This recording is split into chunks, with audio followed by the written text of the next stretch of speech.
Sir? Sorry to disturb you, sir, but we've picked up an unidentified bogey. I think you should see the replay for yourself. About other aircraft in the area or missile testing? Sir, no known aircraft can maneuver like this. Code Indigo Delta Echo 9er. I have a confirmed fallen angel in Sector 87. Mobilize Operation Falcon immediately. This is David Brinkley in the radar room at Washington National Airport.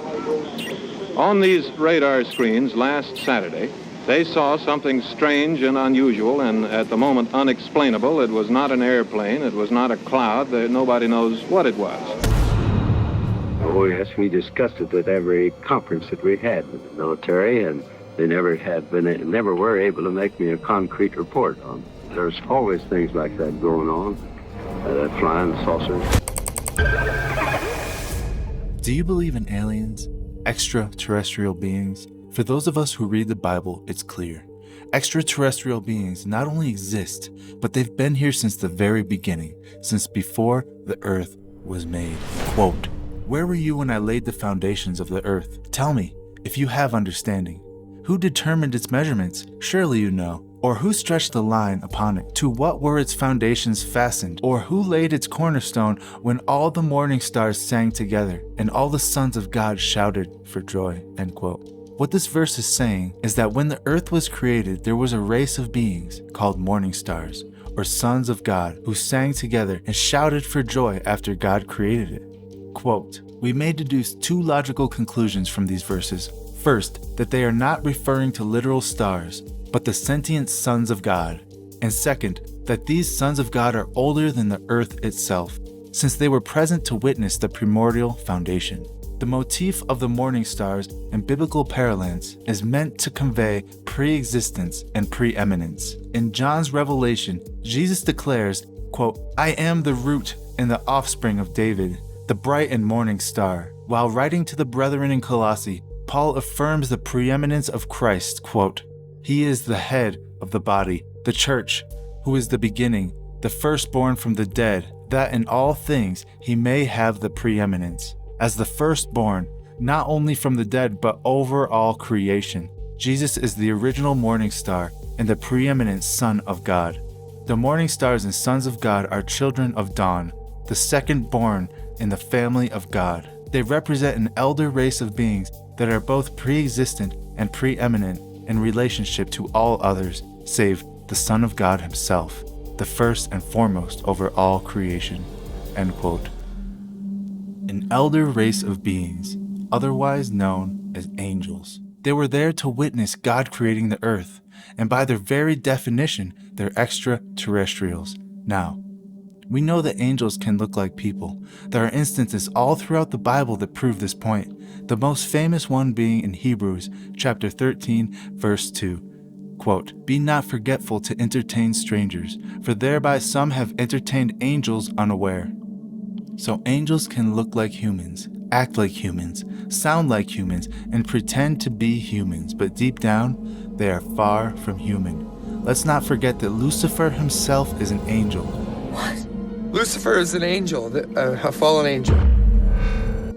December 8th, 2020. The Jerusalem Post releases an article entitled, quote, "Former Israeli space security chief says aliens exist. Humanity is not ready." Let's read it together and see what we can find. Every time this article says the word alien, I'm going to replace it with fallen angel, because that's exactly what they are. Quote, "This galactic federation has supposedly been in contact with Israel and the US for years, but are keeping themselves a secret to prevent hysteria until humanity is ready." This article is by Aaron Reich, December 8th, 2020. Has the state of Israel made contact with fallen angels? According to retired Israeli general and current professor Hayam Eshid, the answer is yes, but this has been kept a secret because, quote, "humanity isn't ready." Speaking in an interview, Eshid, who served as head of Israel's space security program for nearly 30 years and is a 3-time recipient of the Israeli Security Award, explained that Israel and the US have both been dealing with fallen angels for years, with Eshid clarifying the existence of a, quote, "galactic federation." The Galactic Federation. In New Age theology, there is a group of so-called, quote, "good aliens" who call themselves the Galactic Federation of Light, or the Ashtar Command.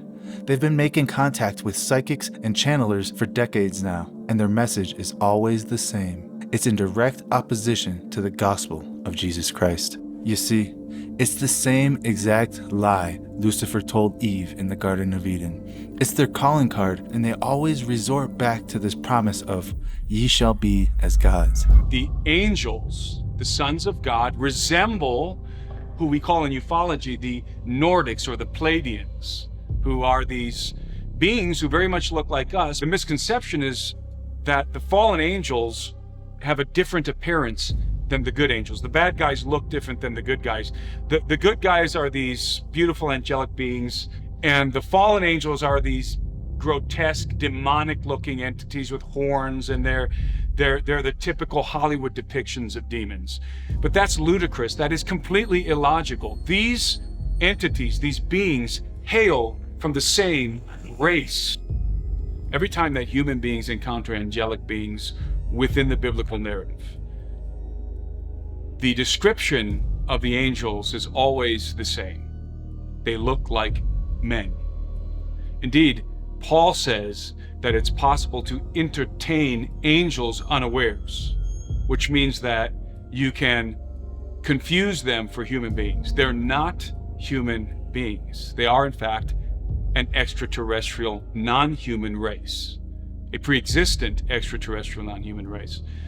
But they are also sons of God, just like Adam was a son of God. And so it makes sense, therefore, that all the sons in the family bear the same semblance. They look the same, and they resemble their father. And it is my contention that both mankind and the elder race, the human race and the elder race, bear the image of God. There is no scripture in the Bible anywhere that states that mankind is the exclusive bearer of God's image. Rather, it just says that we were made in the image and likeness of the Elohim. And so we look like them because they are our elder siblings. We are reproductively compatible with them. So we are very similar, even physiologically, although they are of a higher nature. And so then the question is, what do they look like? And I think the answer is apparent within the canonized text of Scripture. They look like us, but with some differences. And we know that there has to be some differences because Lot was able to recognize them when they were approaching the city of Sodom. Lot saw two angels approaching and instantly was able to recognize that these were sons of God, emissaries from the kingdom of heaven. Now, how could he have recognized these angels? Because they looked human enough to where they could pass through town and be taken as exotic human beings, but they had distinctive trademarks, hallmarks that were calling cards that they were not human beings and that they were indeed angels. So there's two people or two subjects that are in your backyard? Correct, and they're very large. They're like 8 foot, 9 feet, 10 foot. I don't know. They look like aliens to us. Big eyes. They have big eyes, like I can't explain it. And big mouth. They're shiny eyes, and they're not human. They're 100% they're not human. Not human, get it? Something non-human, but intelligent. A non-terrestrial intelligence.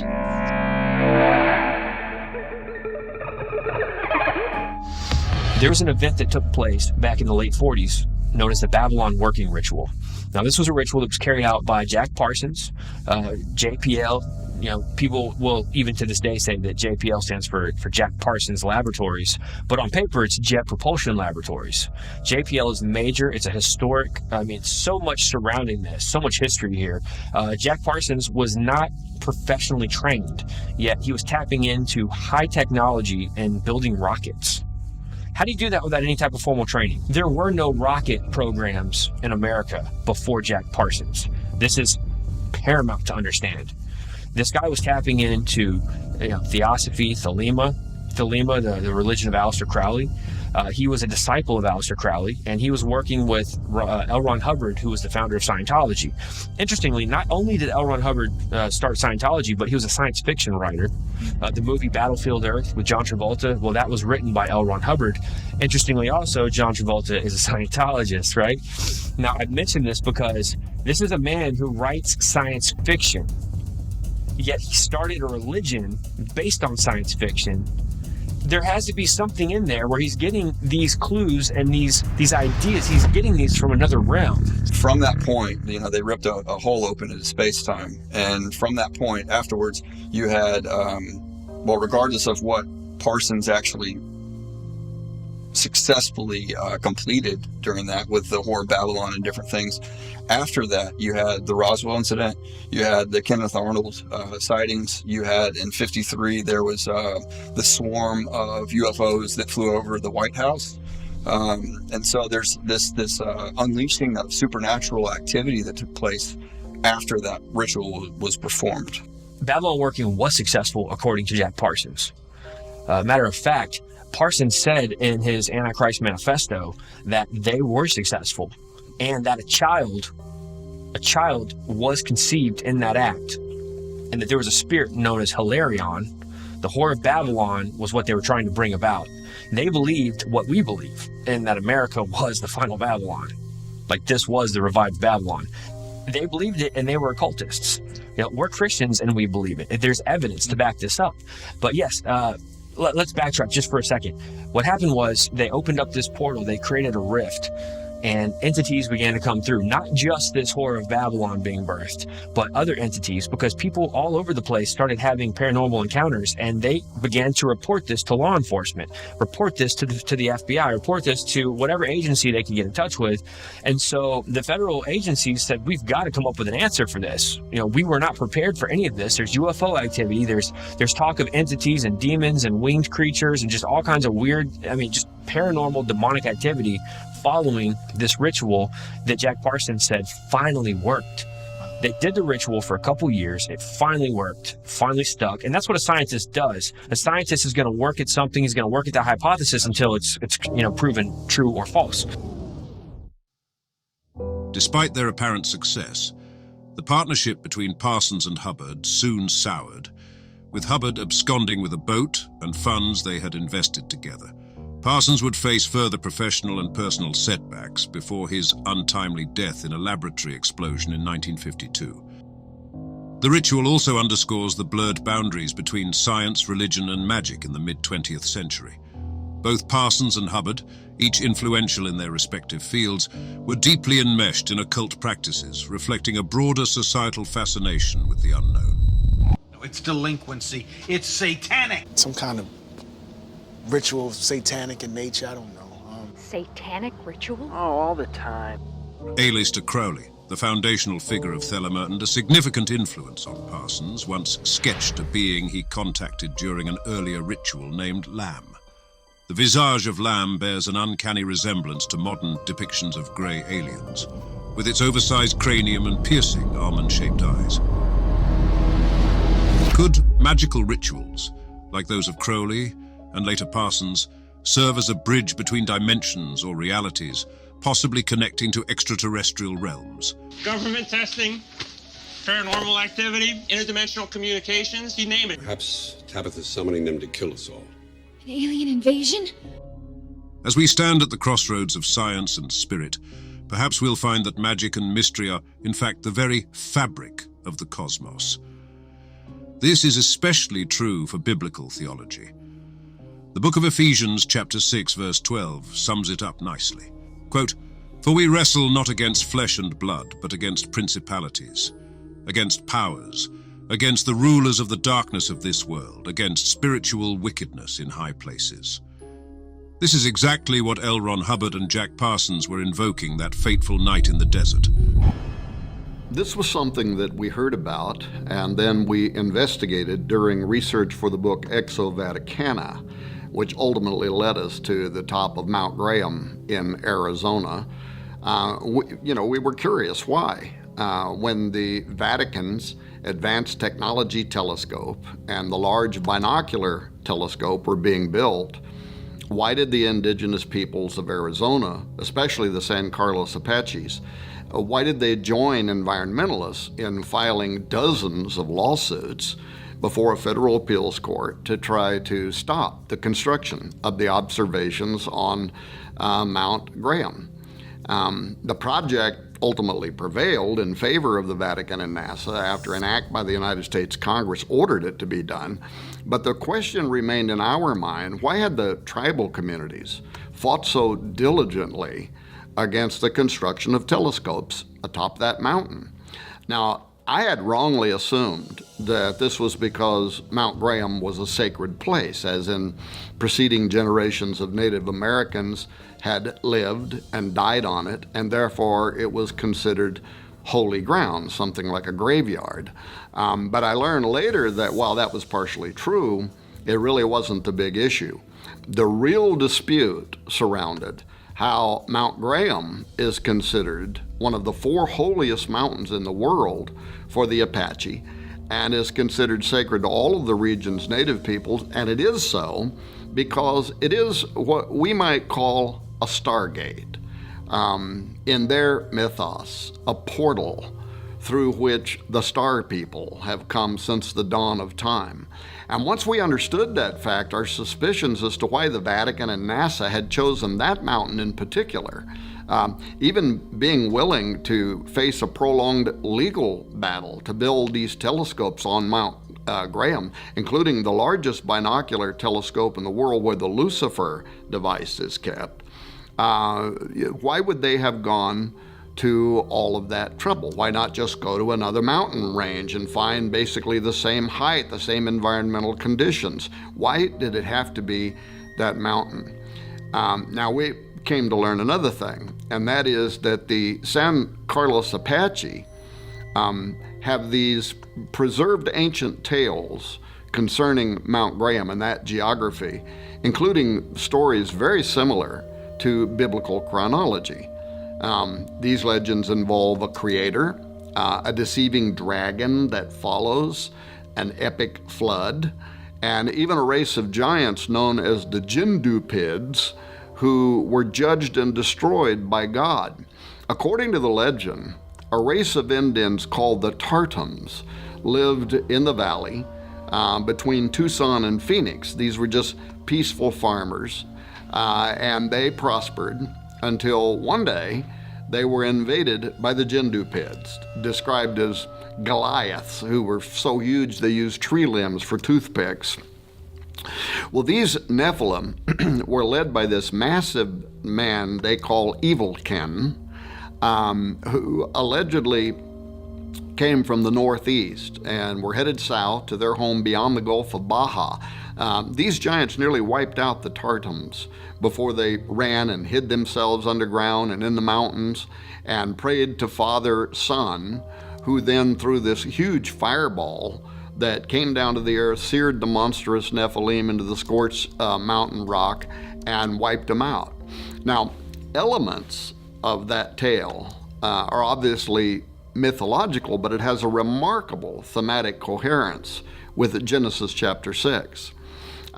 The Apache creation myth is also interesting in this regard, as a particular version involves what they call the one who lives above, who descended down over the mountain in a flying disc at the start of creation. Their myth begins, in the beginning, nothing existed, no earth, no sky, no sun, no moon, only darkness was everywhere.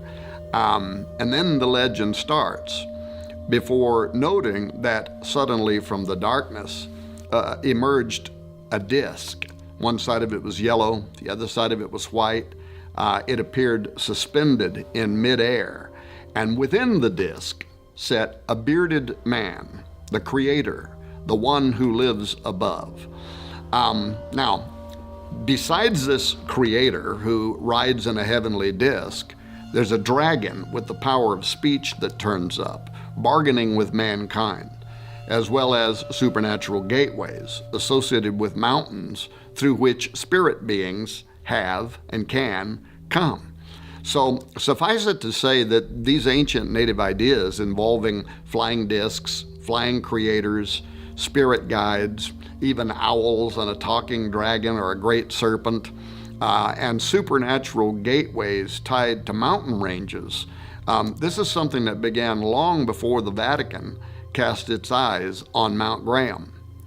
Think how much these legends mirror what the Bible teaches, including the idea that mountaintops or high towers were often depicted as places where doorways into the supernatural could be opened. For instance, Nimrod of biblical fame sets out to build a tower whose top will reach into heaven, Genesis 11:4 says. This was the infamous Tower of Babel, and Nimrod was designing it so that the top of it would extend into Shamayim, heaven, the dwelling place of God. The Jewish Encyclopedia confirms several historical records that Nimrod, who it establishes was also identified by various ancient cultures as Osiris, Orion, Apollo, Gilgamesh, that he had built the Tower of Babel specifically to ascend into the presence of God, into the presence of Jehovah himself. And of course, God came down and said of the tower's design that nothing would be restrained from them which they have imagined to do, Genesis 11:6. So in other words, according to the Lord himself, Nimrod would have accomplished what he imagined to do, and that is to build a tower whose top would reach into the abode of God. Even the name Babylon implies that, echoing the North and South American Indian beliefs about towering gateways and the meaning gate of God or gateway to God. Now, that there could be sacred locations where those beings that can see into the supernatural realm could literally walk onto a high place and enter heaven is really not as far-fetched as it sounds. There are numerous records, including in the Bible, that appear to substantiate the idea that heaven can be attained on high towers or mountainous locations. So think about Moses meeting with God on Sinai, Jesus returning atop the Mount of Olives, the 200 watchers that descended in the days of Jared on the summit of Mount Hermon, and other examples, including Jacob's Ladder. Okay, well, Admiral Byrd has a nephew named Harvey Byrd. Harvey Byrd did the foreword for the book Stranger at the Pentagon, who happens to be about an alien named called Valiant Thor who came to Earth. From 1957, there was a spacecraft that landed not too far from the Pentagon, about 14 miles away. Police showed up at the scene. There was a man standing there, and basically they escorted him over to the Pentagon. This man, or this entity, I should say, was here for about 3 years living at the Pentagon and working with the U.S. government.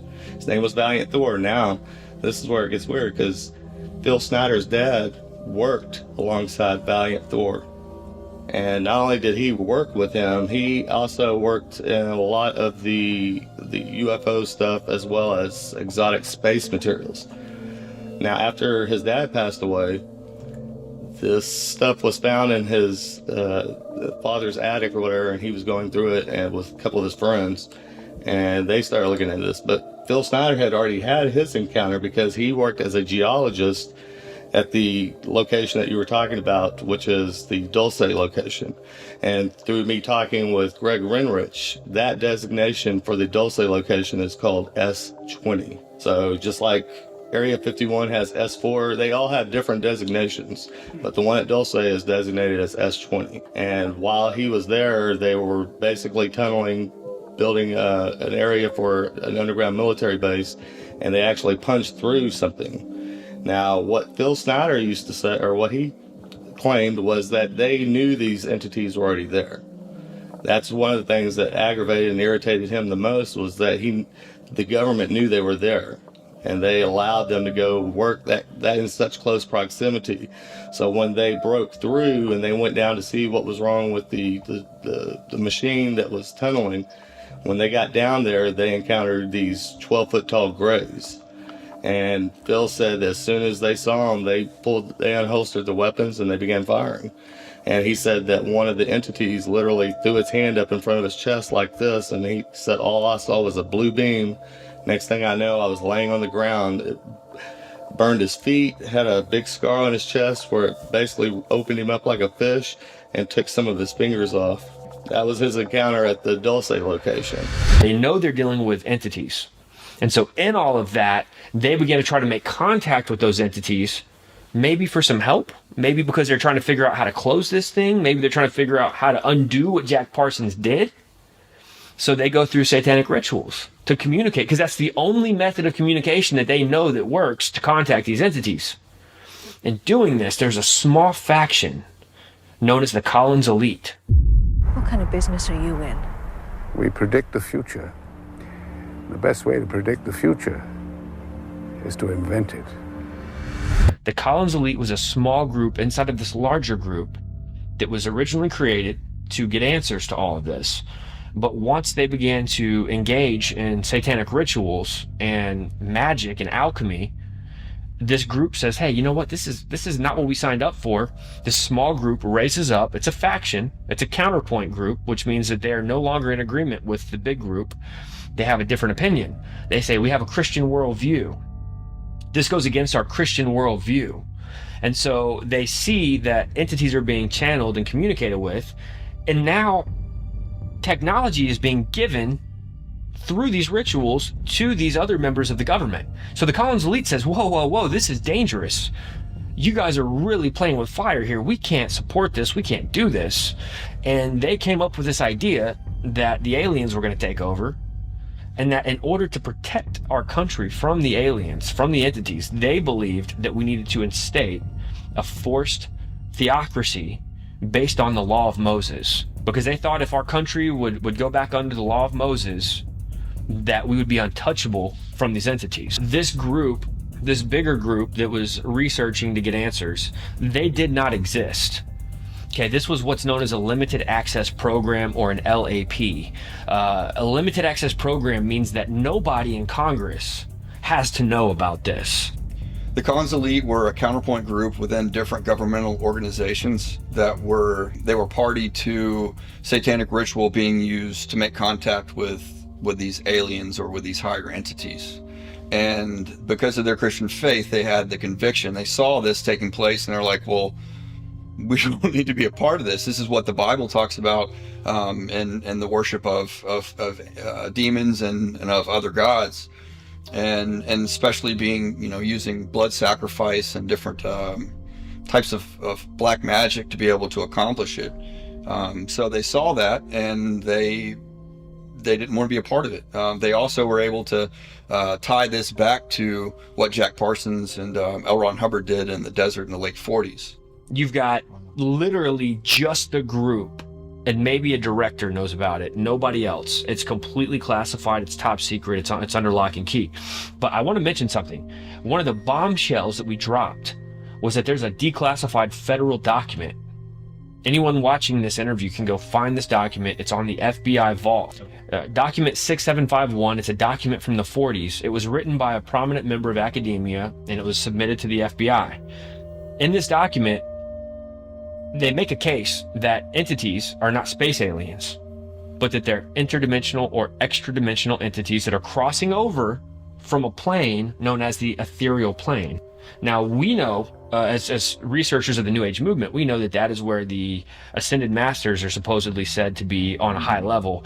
This ethereal plane is very popular, when you talk to people who astral project, people who channel, people who remote view, people who want to tap in or go on a trip, an ayahuasca trip, a DMT trip. Ayahuasca, different trips, DMT, that does allow you to cross over, or allows a person to cross over into those dimensions.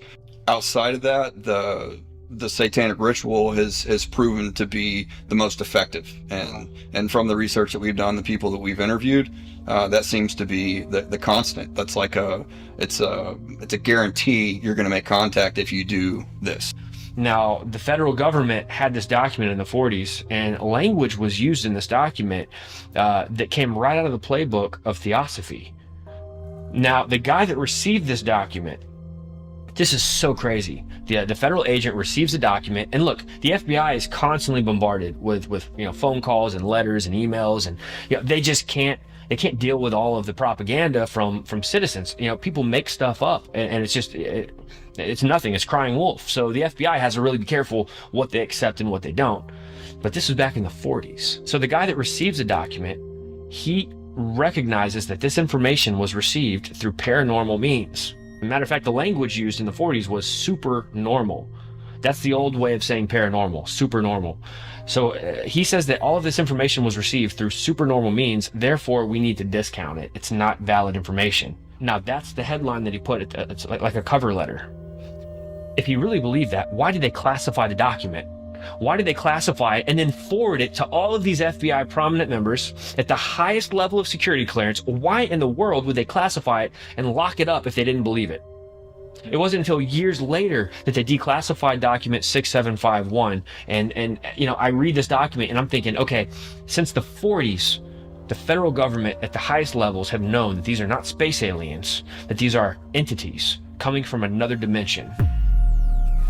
3 very mysterious shiny lights have police and residents puzzled. This pilot who flew Barack Obama says UFOs are real and he's seen one firsthand. The triangular-shaped flashing object appears to be floating above the capital city.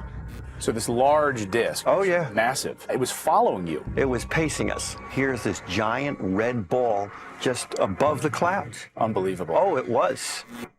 4 different species, at least, had been visiting this planet for thousands of years. I think they're real. I think they're absolutely real, and I think that they are a major deception, a major part of deception, though. In the end days, I think that we're going to see out of the skies, we're going to see, because that's where the scripture locates what in the Greek is called cosmic crowders, archon. These beings are there. And part of end-time deception, you see the numbers just off the charts nowadays. So I think they are absolutely real. They are there.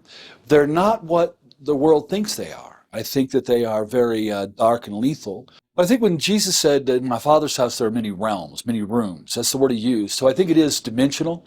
Whether it's layered or just multi, that I don't know. But I think there's realms different than ours, and they're just beyond us or around us. But I think that they're realities also, and I think that's where we're seeing things coming through to our side from those other realms. Is it nuts and bolts? Is it a projection? In one way, I liken it to the little laser pin you could do, and you could play around. My dog would chase the dot. It would see the dot, but it didn't know that I was the one controlling that whole thing. So from that side, is it a projection? Obviously, there's people who claim they've been up in them, but I don't know if we've nailed down whether it's metal and bolts yet. If it's from a different dimension, different realm, would it be the same as far as metal and bolts? So whatever it's made out of or fashioned out of, I don't know that answer, but I do believe they're absolutely real and they're absolutely solid. In demonization, the mentality thing is right away a little red-horned thing running around.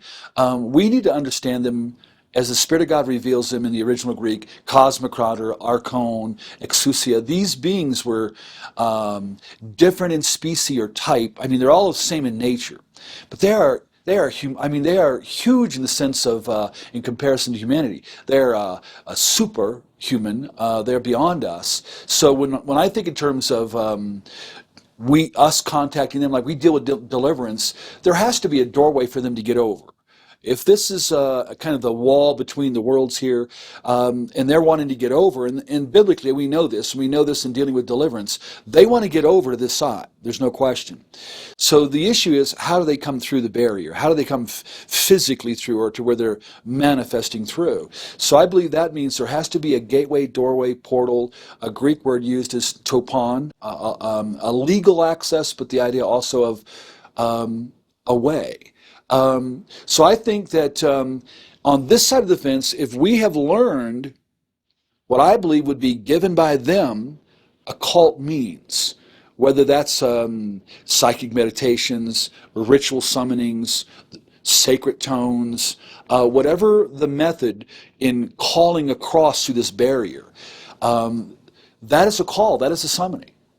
We as believers in Christ, we call on the name of the Lord Jesus Christ. We read in Psalm 68, summon your power, O God. So the laws of engagement are the same when it comes to the dark side.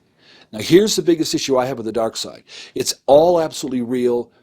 They're more than they're more than we can even imagine. But the other Greek word I want to always emphasize is metaskizmazo. The word that says when Satan's able to masquerade, transfigure as an angel of light. That's the physics of the dark side. Literally to be able to morph their appearance without changing their nature. So whether they come through and show themselves as an ascended master, the Great White Brotherhood, the secret chiefs, an ancestor, or an alien, a Pleiadian, a Orion, however they come through, they are predatory, but can design how they will look in their coming through for the sake of our reception. But we can, through usually occult-oriented means, means that they would give us, had the tools to be able to call them to come over.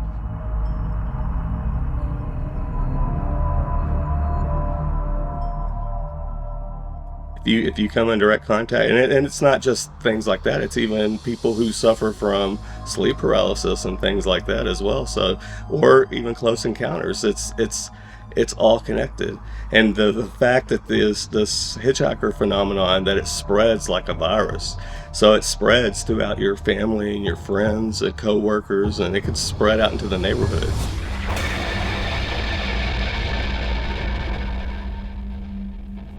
Even the FBI document 6751, if you read that document, it says that the entities are not from another planet, but from another plane or another reality or another dimension, is the way that it's worded in those documents, or that document in particular.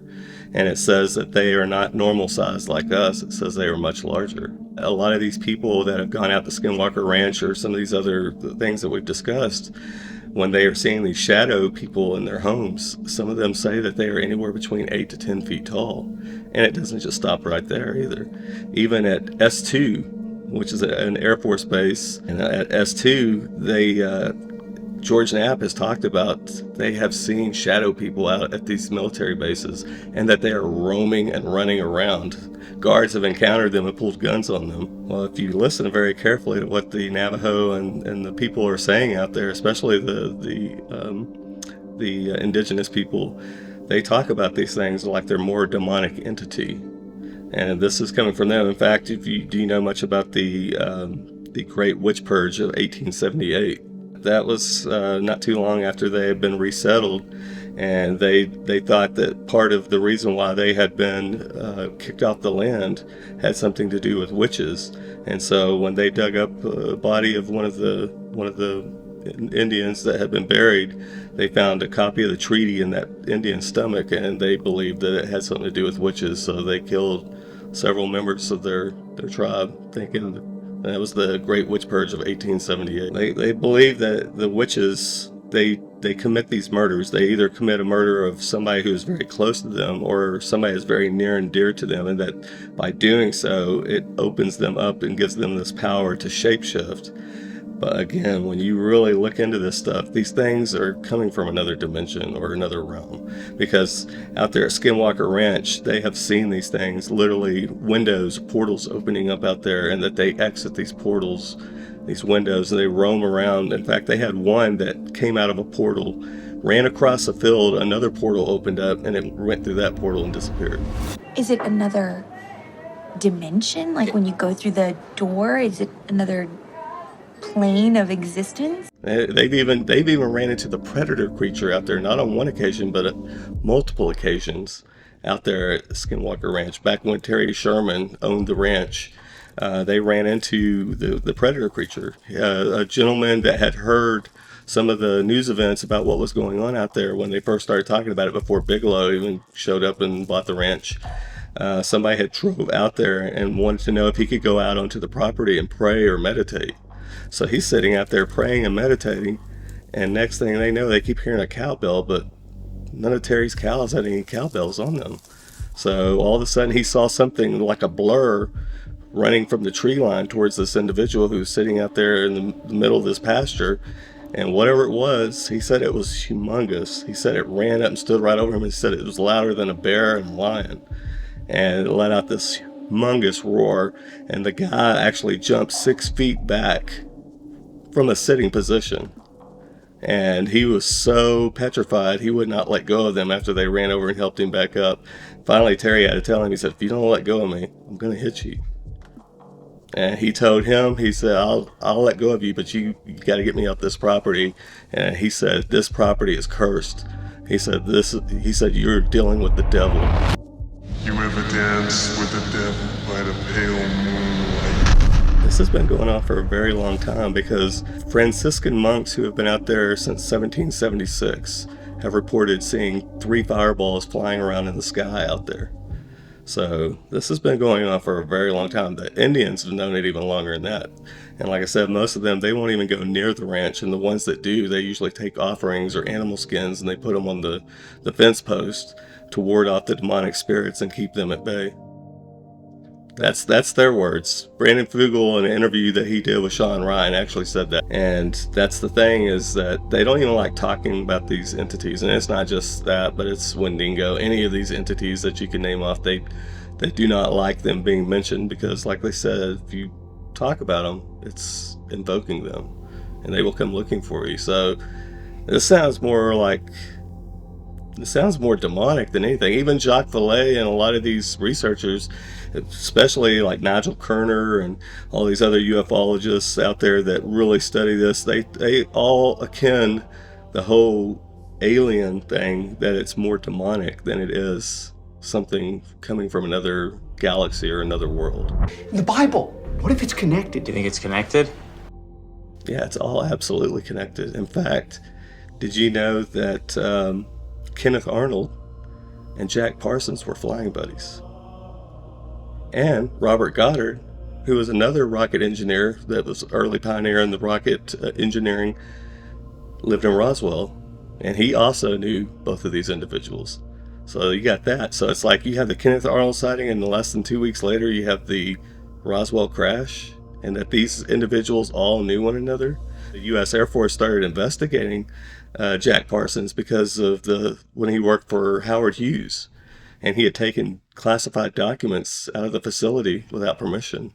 And so once they started investigating him, that's what led them into learning that him, L. Ron Hubbard, were understudies of Aleister Crowley, and that they had been doing this ritual called the Babalon working between the years 1945 and 1946, and that supposedly they were successful in 1946. I believe that they actually did exactly what they set out to do, to bring about Babylon, the Whore of Babylon, and the Son of Perdition end times.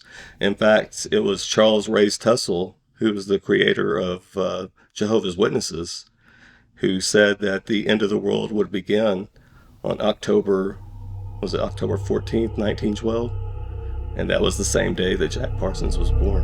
Okay, that's freaky. Okay. Yeah. That's freaky, right? What are the odds of that? Well, not just the rituals that they were performing out there at his mansion that he lived at, but also whenever they would go out and they would do these rocket launches, he was performing rituals to the Greek god Pan and doing all sorts of things. So, I mean, this stuff, it gets really dark and really deep really quickly. In fact, the place that they would go out there and do these rocket tests was called Devil's Gate Dam. In fact, him and his Suicide Squad, another interesting term right there. And come to find out, the same Robert Goddard that we were talking about a while ago, that's where he did all his rocket experiments. It's the exact same location, Devil's Gate Dam. So, like I said, you're seeing coincidence after coincidence and just over and over overlap. It's all completely connected. In fact, looking into the hitchhiker effect, which is part of Skinwalker Ranch, that led me into the remote viewers. I found out, I thought they were the early pioneers of the hitchhiker effect, because Uri Geller, one of the researchers, was part of SRI and the early remote viewing program. When they were researching him and looking into his powers, all the scientists that were assigned to researching him started having the hitchhiker effect in their homes and their families. The branch of the CIA called MK Offen, and this branch, that was their thing, was that they got into the occult and esoteric, pretty much kind of like the Ahnenerbe was the Nazis' version. You know, they had several things like the Thule Society and Vril, but it was the Ahnenerbe who was really steeped in the occult, as well as the Vril. But yeah, MK Offen, I mean, they would infiltrate seances. They would send members into seances. They actually openly talked with witches, active witches. In fact, one of the most well-known witches, this well-known witch was Sybil Leek. This lady, she was so well-known that H.G. Wells, Lawrence of Arabia, and Aleister Crowley all used to visit her back when she was 9 years old. Her family was that connected. In fact, when MK Offen was dealing with her and approaching her, she would tell them where the most active covens were, all the different locations of witches and covens all around the world. I mean, you know that also, what was it, Crowley and several of his colleagues, they all worked with British intelligence. So that's another thing, is like a lot of these people that are steeped in the occult and witchcraft and things like that, and demonic and satanic rituals, also have a lot to do with spies and spy agencies, different governments, intelligence agencies.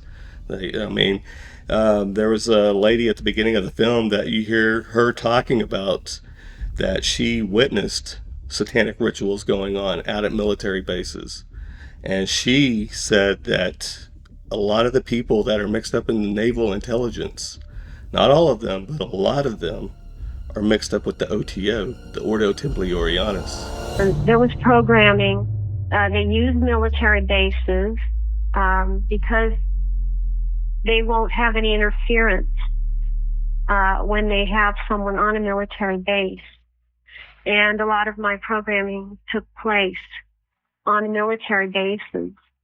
I would like to talk about the fact that there are rituals done at the military bases also, and that rituals are not a cover. The people that do the mind control are involved, and rituals are very much a part of how they do things.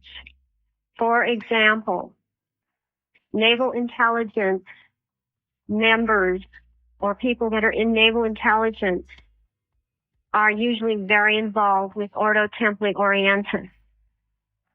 And that doesn't mean that everyone in naval intelligence is involved in that. But naval intelligence is responsible for a lot of overseeing of ritual activity in this country. And they are responsible for a lot of this going on. There are other organizations, other agencies involved, but naval intelligence is very involved. Well, not just that, but I don't know if you've read the book about Laurel Canyon. Have you read any of that stuff and looked into it? Oh man, yeah, the whole hippie movement. And I touched a little bit on this because people like Timothy Leary, who was big on promoting LSD and things like that, this was all part of the CIA and their MK Ultra, as well as MK Offen and all that. In fact, this goes all the way back to Edgewood Arsenal. And they needed a giant pool of test subjects. So they were using the American public as guinea pigs so that they could see about tapping into powers, opening doors. And these kids thought that they were just doing this and that they were just tripping on acid and that they were having this experience, but they were opening doors to the demonic.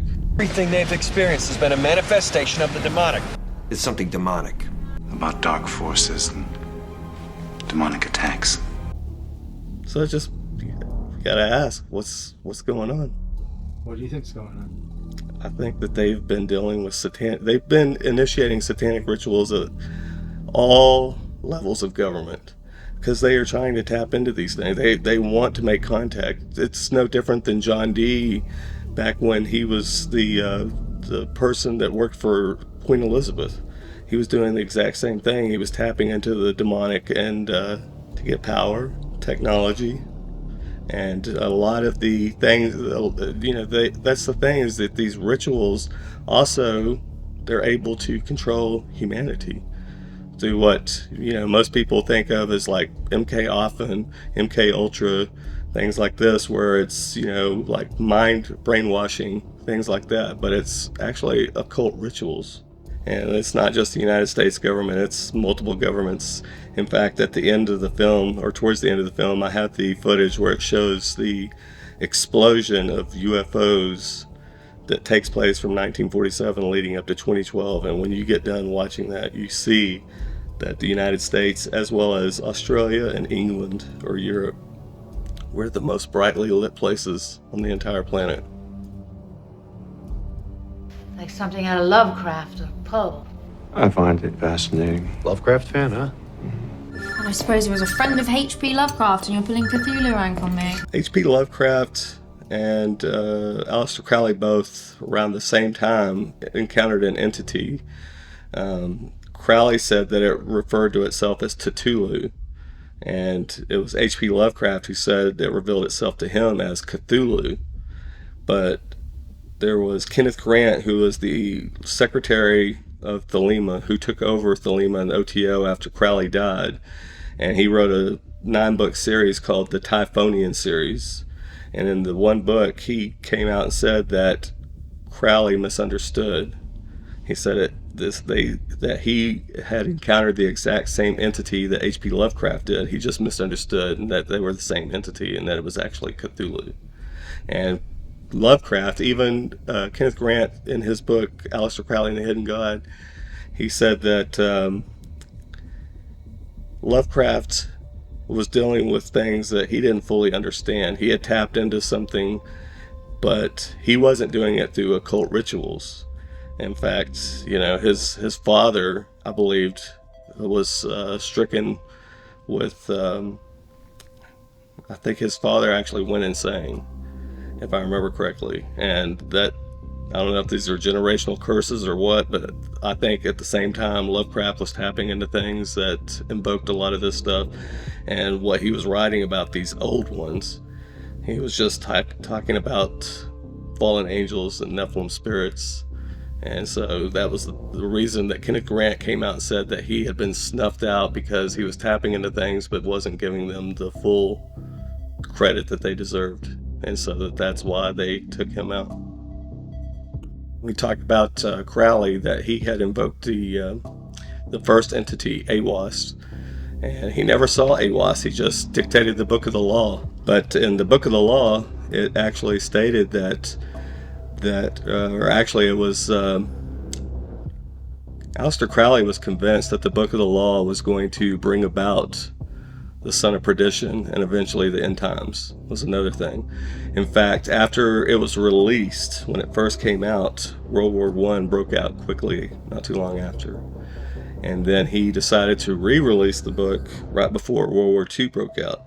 And once he re-released it, and then World War II broke out, he was convinced beyond a shadow of a doubt that it played some sort of a role in bringing about the end times and the Son of Perdition. In fact, he referred to this by invoking something, these world wars, so that there would be mass blood sacrifice, and what he called baptism of blood for the Son of Perdition. Those aren't my words, that's Kenneth Grant's words. Well, Crowley never referred to them as alien or anything like. In fact, he didn't even refer to them as angels or demons. He just referred to them as Enochian entities, which is what John Dee used to refer to these individuals or these entities as. But yeah, when you look at the drawing that he did of Lamb, it totally looks like a gray alien. In fact, Stephen Greer, who does the CE5 research, so he does this. One of the things that they did out there in the desert where they were doing the CE5, a alien appeared flying over the group of people that was out there. And when you look at that photograph and put it right beside the drawing of Lamb, they're identical, completely identical. And that's the thing is that, you know, most people think that this has to do with some sort of an alien hybrid program.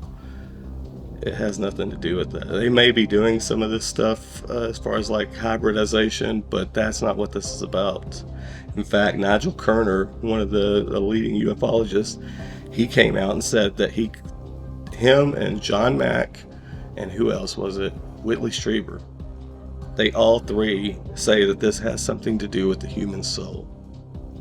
They are trying to somehow implant themselves into the human soul.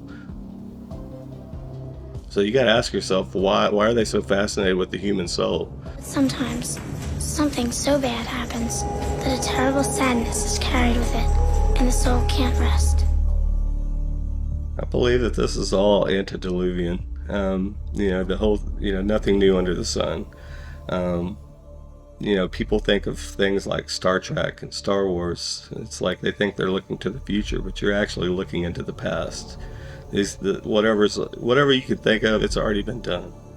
And the whole thing about these craft, Bob Lazar was talking about the 9 craft for a long time. He's actually taken people like John Lear and Phil Schneider and all them have gone out there with him. They've seen the craft flying around. In fact, he got arrested and they threatened his life, and that's why he ended up leaving the program. And he went public about it because he thought that they were going to kill him. Bob Lazar had already came out and said that, you know, one of the craft that they had found out there, and this was in the Joe Rogan podcast, but he told Joe Rogan that one of the craft that they had out there was actually found at an archaeological dig. So it wasn't just old, it was ancient. So when you think of things like Vimanas and you hear stories about these craft that can fly from continent to continent, pole to pole, you know, that Admiral Byrd was talking about, it's like, this is not anything new. Now, David Rush, you know, that's a little more current. He's the whistleblower that came out and was talking about all these black budget programs, and that, you know, they had all these crafts all around the country at different locations, different facilities that they were trying to back engineer, and that's where we get a lot of the technology from. I mean, right after 1947, the Roswell crashed, and all of a sudden we had cell phones. I mean, the cell phone came out in 1947. Most people don't even know that. You know, the whole thing about the transistors and things like that, all this stuff was coming out right around 1947. 1947 was a pivotal year because of everything they were doing with the Babalon working ritual, plus the Mount Rainier sighting, and then the Roswell crash not even 2 weeks later. But look at all the other things that were happening in 1947. You know, that Israel had already been agreed upon to become a state again, and that it was actually enacted in 1948, but yet it was agreed upon in 1947. Then you had the Dead Sea Scrolls that were found, and you just look at all the things that just kept happening in 1947. That was something was unlocked, something was transpiring. I think that what they had actually set out to do about setting off and bringing about the end times and triggering it, I think they were successful. They've triggered a lot of events that will bring about the end of the world, that Jesus will come and return, and that, you know, God will pour out his wrath on the wicked and remove the wicked from the face of the earth. It's all part of their long game. They've been working on this since the beginning of time. It didn't work at the Tower of Babel. The Lord ended it quickly, you know, but here we are today. Where are we today, and what happened between then and now? Well, what we find out is that one of our contacts, Stan Deyo, who, by the way, Tom Horn gave us a great endorsement of Stan Deyo. Tom Horn, before his house burned down years ago, he had this big newspaper article from the UK, and standing on the cover with these other elite doctors and scientists, it's Stan Deyo, and they're giving him credit in the UK, public knowledge that he's working on anti-gravity craft. Now, the film that we did called The Hollow Earth Chronicles, we did a whole segment in that film on Operation High Jump. This was a joint task force between the American government, the British government, and the Australian government, headed by the US and Admiral Byrd.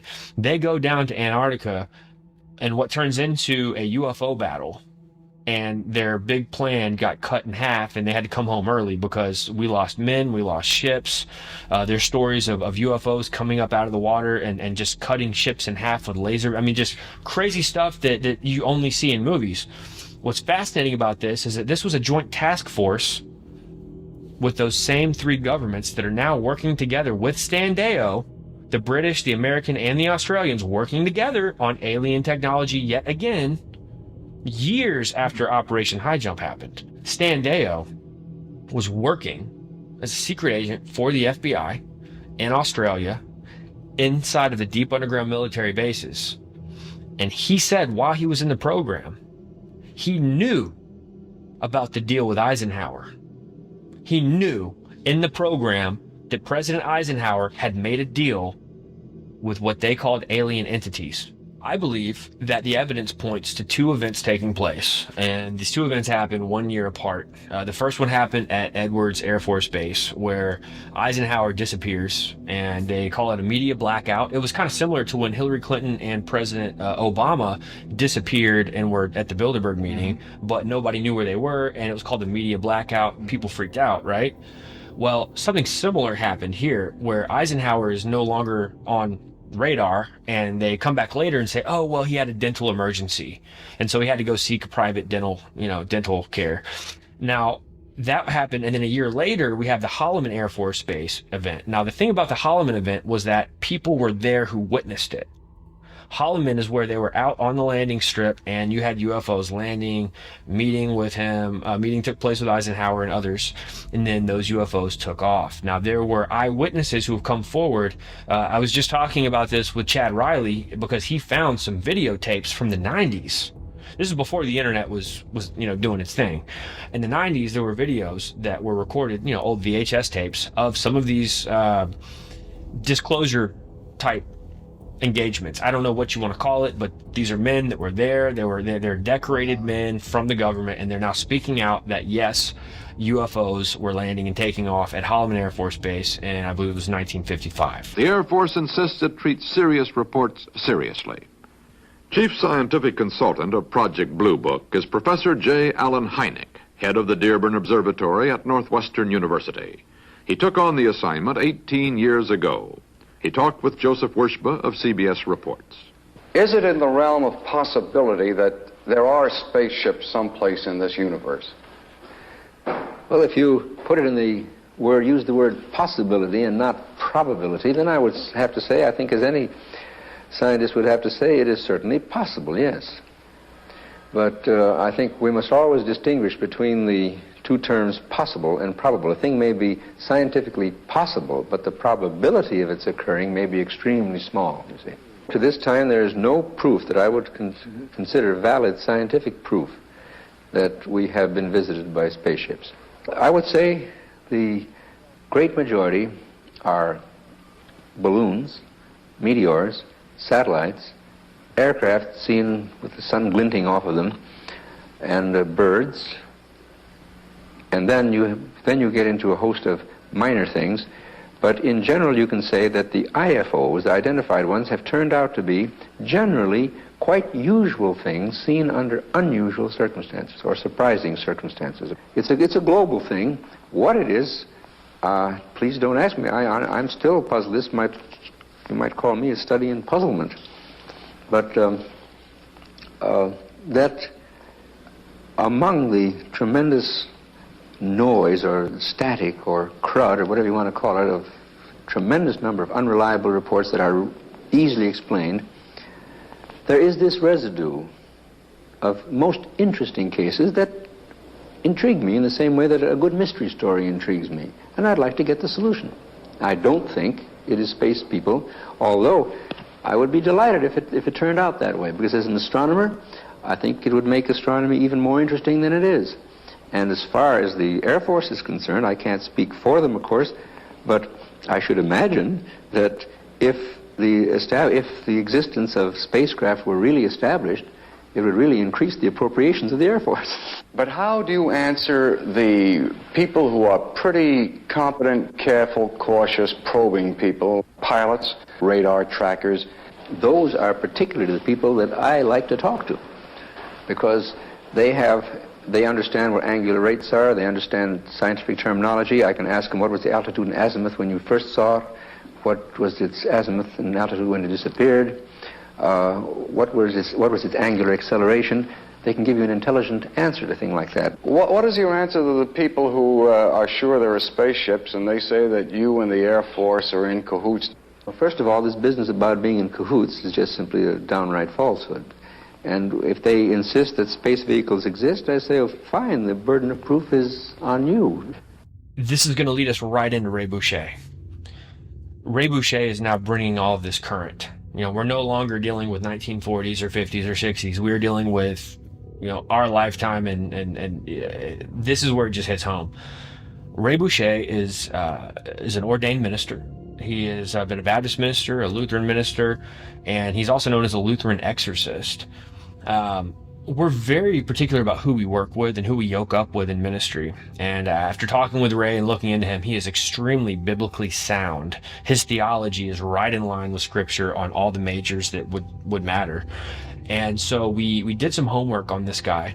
Tom Horn, Derek Gilbert, goodness, everybody that we talked to, people that I'm not even going to name, people that we talked to off the record, everybody kept saying, including Darren Geisinger and Chad Riley, they all said, you got to talk to Ray Boeche. They said he was met with by two members of the Department of Defense because of his unique background as a minister, as an exorcist, and as the head of MUFON for his state, which is Nebraska. This is a guy who was heavily involved in the UFO community back before the internet was a thing. He would go to these meetings, he would read up. I mean, back then it was like a videotape was like $60, like a documentary videotape. You pay $60. I mean, these were the days before the internet, before YouTube. Information was harder to get. But Ray Boeche was heavily involved in the UFO community back in the day. And so being the head of MUFON and also for his state, and also for being a minister and an exorcist and a UFO advocate, you know, a UFO truth advocate, these two men contact him from the DOD and they say, we really need to meet with you because of your unique standing. We need to meet with you and we need your, basically we need you to consult with us about what some of this may be. So he met secretly with these members of the Department of Defense, and they told him that they were part of a non-existent group inside the DOD working on government facilities paid for by taxpayer dollars, and that they began to try to get answers to some of this stuff, and they began to engage in occult rituals to communicate with these entities. Now let me explain this. If you don't feel like this is just a reoccurrence of the Collins elite, I mean, this is recent. This is happening in the modern time period. He says that their bigger group was engaging in what he called satanic rituals, and he even said that the DOD contacts hinted at human sacrifice being done on the taxpayer's dollar behind closed doors on government facilities. He said they started off with, we just want to get answers. And he says, and that turned into a we can do better mentality. We can do more than this. We can go above and beyond. This is the same story you see when you're watching movies about famous drug dealers. Oh, we can do better mentality. It starts off, they're just selling a little dope. And before you know it, they're a kingpin and they just want more and more and more. It's not that they need it anymore, but it's that we can do better mentality. We can't leave well enough alone, to quote Karate Kid. You couldn't leave well enough alone. Could you, little twerp? We cannot leave well enough alone, and we can do better, and we're going to do better, and we're going to get more technology, we're going to get more information, we're going to get more power, and we're going to rise up by the power of the entities. And so Ray Boeche explained to them that yes, this stuff was extremely demonic, that yes, y'all had a good idea. Basically, your instincts were correct. This is demonic and you don't need to be doing it. They knew that was the case, but they needed someone they could talk to, such as Ray Boeche with his unique background. And so he was able to meet with them, and I believe they met twice. They had some phone conversations. But the thing is Ray wouldn't meet with us originally. He didn't want to talk to anybody. He's a very friendly guy. He was willing to just be cordial and hello, nice to meet you. But when we told him we wanted him on camera and that we wanted to meet with him, it was like, well, I could probably work with you guys at some point, he says, but I'm really busy. It's kind of like the nice way of saying, sorry, can't help you. We continued to try to reach out to him. We began our investigation. We talked with Tom Horn and Derek Gilbert and these others. Derek Gilbert told us to go listen to an interview he did with a podcast. Dr. Future, I think, was the name of the show. And we listened to it. And at the very beginning of the podcast, the guy says, wow, we've been trying to schedule this with you for over a year, and you're finally coming on to talk with us. So I imagine Ray Boeche is extremely careful. He's very standoffish. He wants to protect his family. He doesn't want to get involved in something he shouldn't be. And so I just kind of wrote it off that he's not going to meet with us. And we're probably going to have to just go ahead and end this project early. He finally comes through and says, okay, I'll do it. But I'm not going to tell you where we're going to meet or what time we're going to meet. He says, plan on coming down and getting a hotel in the big city close by. So we did. We went down. We got a hotel in the big city. And it was a big city, by the way. This city was booming and busy. I mean, crazy busy the whole time we were there. We didn't know until the morning of what time we were going to meet and the fact that he was going to come to us at our hotel room. That's how secretive he is. And just to add a little bit of mystery to the situation, shortly after we got done releasing this film, I get word that Ray Boeche has been diagnosed with some strange, rare kind of cancer. So I say that to ask people to be praying for him. One of the bonus nuggets that we released in Higher Entities was there was a guy who had very high security clearance. I believe it was a lieutenant colonel. I forget. Chad Riley knows it was his contact. It wasn't our contact. And by the way, let me just give a quick shout out to Chad Riley. He's the guy who fishes up these documents that nobody's ever heard of. Nice. Like, we are blessed to have people are like, how do you even get some of this information? Well, we've got a guy on our team named Chad Riley, and he has a skill to where he fishes up these rare documents from the FBI vault that nobody's ever heard of. And so it's a blessing to have him on board, and he's also our co-producer. So having Chad on board, because somebody's going to wonder, how did you find document 6751? It was downloaded. You can only download it, like, if you don't know how to find it, you got to download it in a thick packet called the UFO packet number 1, which, by the way, is available on the FBI vault. The same FBI vault where they admitted that Hitler was alive in Argentina after World War II. People ask where we got that document that we showed in the Hollow Earth Chronicles. Well, we got it from the FBI. While I was doing an interview with Gon Shimura on Face Like the Sun YouTube channel, he goes to pull up the document. His IP address is blocked from accessing that document. He had to go in and change his settings live on the recording that we did. He had to change his browser settings just to access 6751. Now, I don't want to digress. This is so important. We're dealing with this idea of government agencies doing anything it takes to keep you from getting the Easter egg. Mm-hmm. That's what it is. They're trying to hide their Easter eggs. And so what happened here was Chad's contact, his name is Greg Renrich. He has the above top secret clearance, areas such as Groom Lake, Area 51, a list. Chad breaks down the whole list in Higher Entities. And so Chad was in contact with him through our other mutual contact, Kay Carswell, who's a dear friend of ours. Kay has become friends with Greg Renrich. They've interviewed him. I don't know if they've interviewed him publicly or just private, but he started to give Chad all this information that we were going to include in our film. And so the information was unbelievable, and I'll give that information away here in a second, but I want to just say he was supposed to be in our film. At some point, he just decides he's going to just fall off the face of the earth and back out. And so we're trying to get answers, like what's going on with Greg Renrich. I mean, he was a prime interview. We needed him. This guy has been down in the underground bases with the entities. See, Stan Deo didn't work directly with entities. His colleagues worked with the entities. Wow. So Stan's was hearsay, trustworthy hearsay, but he didn't work with the entities. This guy, Greg Renrich, worked in the base with entities that called themselves the Nephilim. They were 9-10 feet tall entities, and they told him that they were preparing for an intergalactic war with God and that they were going to win. They believed they were going to win. Furthermore, Greg Renrich is on record saying that he had to sign an affidavit before he could go in this facility, that he wouldn't even use the name Jesus, even as a cuss word, in this deep underground military base, And this goes right back to what Joe Jordan says, is that hundreds of cases of alien abduction completely halted at the name of Jesus being proclaimed. Even if he stubbed his toe as a cuss word, he couldn't say Jesus. I'll go back to the quote from Aleister Crowley. We mentioned this in the film, but he says that today we're calling them angels and demons, tomorrow we'll call them something else. So we could, in the world standards, we can call them aliens. In the world standards, we can call them ascended masters, light beings, give them a name. But scripturally, I'll go back to the same beings that were depicted in Genesis 6. What you really need to do to get a handle on the UFO thing, strangely enough, is to do your homework in Genesis chapter 6. And I want you to notice the first two verses, and I want you to pay attention that the first two verses are a single sentence. Many people stumble because they don't realize that's a single sentence. You'll see what I'm getting at in a minute. Genesis 6, verse 1. And it came to pass, when men began to multiply on the face of the earth, and daughters were born unto them, that the Benai Elohim, the sons of God, as it's translated, saw the daughters of men, that they were fair, and they took them wives of all which they chose.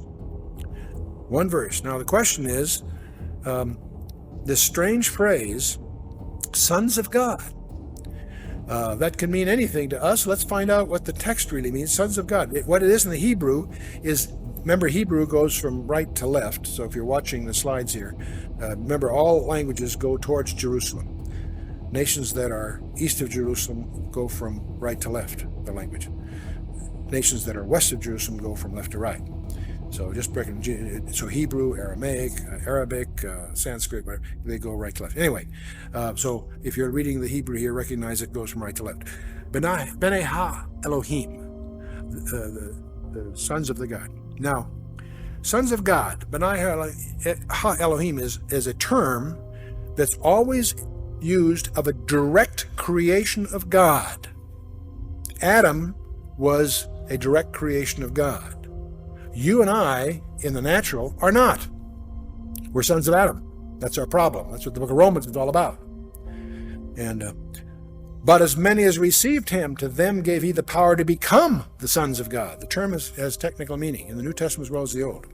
In the Old Testament, this term in the Hebrew, in Job 1:6, Job 2:1, Job 38:7, is always used of angels, because they are a direct creation of God. In the New Testament, also Luke 20:36.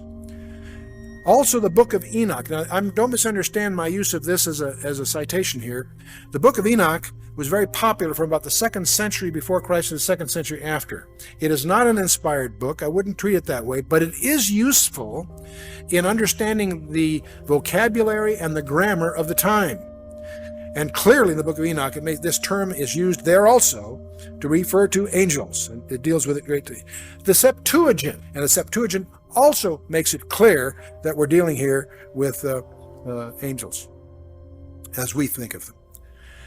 Now in Genesis 6, it came to pass when men began to multiply on the face of the earth, and daughters were born unto them, that sons of God saw the daughters of men, that they were fair, and they took them wives of all whom they chose. The word sons of God, of course, is Benai Ha Elohim, sons of God, direct creation, term for angels.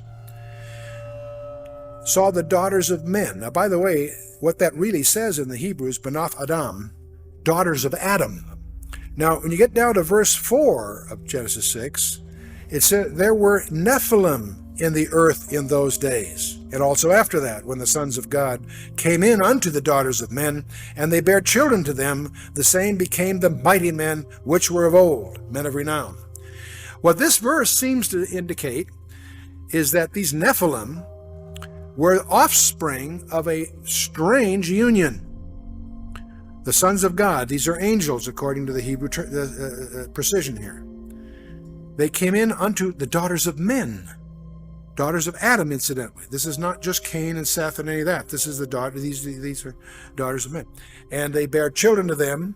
It's those children that are the Nephilim. Now, what on earth is the Nephilim? That word Nephilim is a key word. We're going to talk a lot about that. Nephilim means the fallen ones.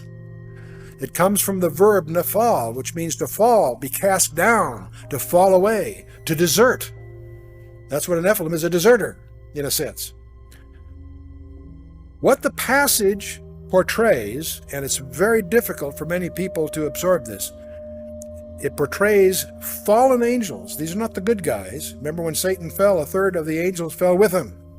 Not all of them, but a group of them, apparently, and we'll talk more about this in a minute, chose to try to create a hybrid race by cohabit. I don't know the technology. I'm not going to get into that. But they apparently were... See, angels can't multiply. Angels are eternal. Reproduction is a process for mortals. But at the same time, Satan's got a problem. A third of the angels fell with him, so he's got a deficiency of 2 to 1 in any war that comes up. Right? He's got to find a way to strengthen himself. This is just a conjecture that floats around. Now, the offspring of Nephilim, they're also called the Hagibarim, the mighty ones. And now, where the confusion starts to set in is when this Hebrew passage was translated into the Greek in the Septuagint, the word they used for the Nephilim was gigantes. It sounds like giants, and it turns out they were giants, but that's not what the word means. Gigantes comes from gigas, which means earthborn. So in the Hebrew, they're called the fallen ones. In the Greek, they're called the earthborn. And so let's keep that in mind. The fact that they were giants is like a pun. Yes, they were giants, but that's not what the word means. It carries a different meaning. Let's go on a little further in verse 9 of Genesis 6. It says, "These are the generations of Noah. Noah was a just man and perfect in his generations, and Noah walked with God." Terrific verse. We've all read it. But most of us may not pay attention to what that's really saying. These are the generations of Noah. Noah was a just man and perfect in his generations. What does that mean? Well, the word perfect in the Hebrew is tamim. What it means is without blemish, sound, healthful, without spot, unimpaired. What that verse seems to indicate is that Noah's genealogy was unblemished. Now, this comes on right after the verses that talk about these strange goings-on, where these fallen angels have created some weird form of hybrid, but Noah was unblemished in his generations, and that's one of the reasons that God chose Noah and his 3 sons and their 4 wives to start over again. The purpose of the flood was not just that there was sin in the land. There was, and that's emphasized. But if sin brings the flood, we better get some life jackets. No, there's something far deeper going on. That's what I want to sensitize you for when you do your own study and come to your own conclusions. But I want you to recognize there's something much more profound that God is a problem that God was solving, and that is that Satan's strategy was to contaminate the human race. When you get to the book of Jude, Jude makes an allusion to this very event in Jude verses 6 and 7. Jude is just one chapter. But in verses 6 and 7, Jude writes, "And the angels," and by the way, this is in the Greek, so it's not ambiguous, "and the angels which kept not their first estate, but left their own habitation, he hath reserved in everlasting chains under darkness unto the judgment of that great day, even as Sodom and Gomorrah, and the cities about them in like manner, giving themselves over to fornication and going after strange flesh, are set forth for an example, suffering the vengeance of eternal fire." Jude is talking about judgment on the bad guys. And he mentions among these things, these angels which sinned back in Genesis 6.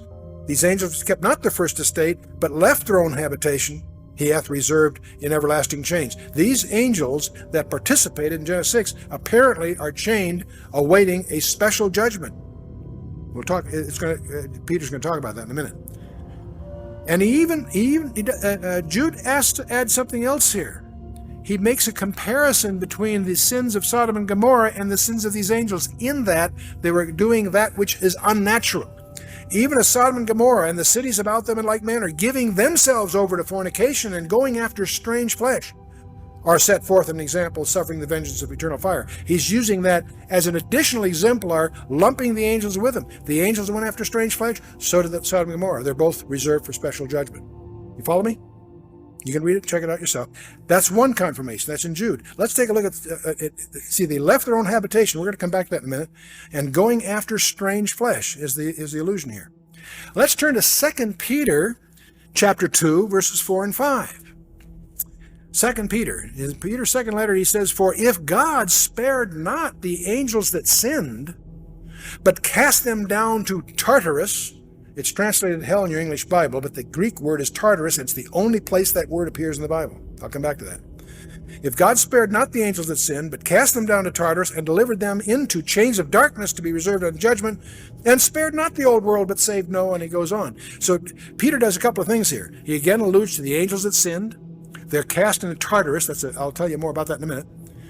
And they're reserved for a final judgment, and spared not the old world, but saved Noah. In other words, he ties that event, the days of Noah. So he not only confirms Genesis 6, but he also links it to the days of Noah. Okay. The word Tartarus deserves some comment. The problem with this word is it doesn't appear anywhere else in the Bible, but it does appear in Greek literature. It's the Greek term for the dark abode of woe. It is the pit of darkness in the unseen world.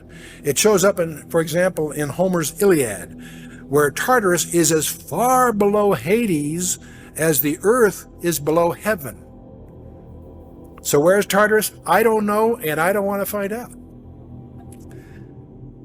So Tartarus was a term for a deep, special, it was regarded as far below Hades as the earth is below heaven. So it's where these angels are chained until the final thing. Now, if you study classic Greek mythology, you run into the Titans. These creatures in the legends and the myths were partly terrestrial and partly celestial. They rebelled against their father Uranus, and after a prolonged contest were defeated by Zeus and condemned where? Into Tartarus. Do you see a parallel brewing here?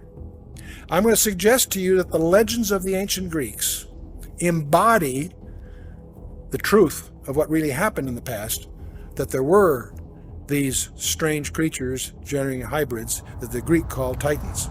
And isn't it interesting the way Hollywood is beating this drum about the return of the Titans? Thanos, the Mad Titan, Sam Worthington, who was in Clash of the Titans and Wrath of the Titans, starred in a movie last year, went straight to Netflix called The Titan, and the new Godzilla movie, where they have rebranded them. They're no longer Mutos, which is what, monsters of unusual size or whatever. They rebranded them as the Titans, the original and rightful rulers of Earth. Because again, presenting them as Titans, the original and rightful rulers of the Earth. The Titans are still around.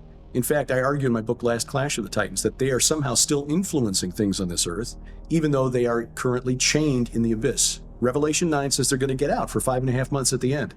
When the Nephilim return, and we understand that the Nephilim, the spirits of the Nephilim that were destroyed in the days of Noah, in the flood, were barred entrance into the afterlife, into the netherworld, into heaven, basically condemned to roam the earth. That was the belief of the early church. That was the belief of the Jews in the time of Jesus and through all, the Old Testament period. It wasn't until Augustine in about the 5th century that belief went away. He also basically turned the church away from believing that the Nephilim had been created at all. Ezekiel, though, saw it. And this is the thing. God bless people like L.A. Marzulli who've been, teaching this for a long time. He's right. The Nephilim are returning. Where I differ with L.A., and, I've got to give him credit, because without him and his book Nephilim, which was a novel that got me down this path, I wouldn't be here right now. But I think Ezekiel 39 is a clue, but you got to understand the worldview of the prophets to understand what Ezekiel was writing. In Ezekiel 39, he's writing about the culmination of the war of Gog and Magog, and Gog was the Old Testament Antichrist figure, okay? He is the figure that John in the book of Revelation calls the Antichrist. That is the same war that culminates with the Battle of Armageddon, which is fought for the Har Moed, God's Mount of Assembly, which is Zion, the Temple Mount in Jerusalem. Ezekiel says, God said that he will prepare a place in Israel for burial of Magog, the forces of Magog. The Valley of the Travelers east of the sea refers to east of the Dead Sea. And It will block the travelers. The key is understanding that travelers in the Old Testament concept, the Old Testament world, were spirits that would travel or cross over from one plane of existence to another. In other words, the realm of the dead to the land of the living. And the places where he identifies east of the Dead Sea are places that during the Exodus, the stations of the Exodus, refer to a couple of places that are named for these interactions with the spirit realm. One of the stops in the Exodus, one of the stations of the Exodus is called Ovoth, which means spirits of the dead. It's based on a root word Ov, which means medium. The medium of Endor that Saul went to see was the Ov of Endor. In fact, one of the giants killed by David's men, Ishbi, they condensed the word. Ishbi Benab is how it looks to us in English. Ishbi Ben Ov. Ishbi, son of the necromancer, son of the medium. And he was of the descendants of the Rapha, the sons of the Rephaim. The Rephaim were these spirits that the Amorites, the Canaanites, believed were the spirits of the mighty men who were of old, the ancestors of their kings. They were called in Canaanite texts, called by scholars the Rephaim texts, written about the time of the Judges, where these Rephaim were summoned through necromancy rituals to the tabernacle of El, Mount Hermon, where El, they believed, would speak words of revivification to resurrect these spirits that were called warriors of Baal. And in these texts, they're described as warriors. They mount their chariots and they travel first one day and then another. And at dawn of the third day, they arrive to be resurrected. Like Jesus, who went down and preached and proclaimed to the spirits in prison until dawn of the third day, when he arrived, except that he really was resurrected. And Ezekiel, in Ezekiel 39 says, this is where these travelers will be buried. Another one of the stops on the, in fact, the mountain where Moses was led by God to get his only view of the Holy Land, the Promised Land. Climb this mountain of the Avarim. In Hebrew, that means travelers. And we see Zeus in many forms. We see Atlas and Hercules. Atlas and Hercules from Greek mythology were what would be called in the Hebrew Nephilim, offspring of an intermarriage between a god and a woman. And so now these legends we obviously see in the Sumer culture, in Assyria, in Egypt. I'll show you a few things. In the Incas, the Mayan, the Epic of Gilgamesh.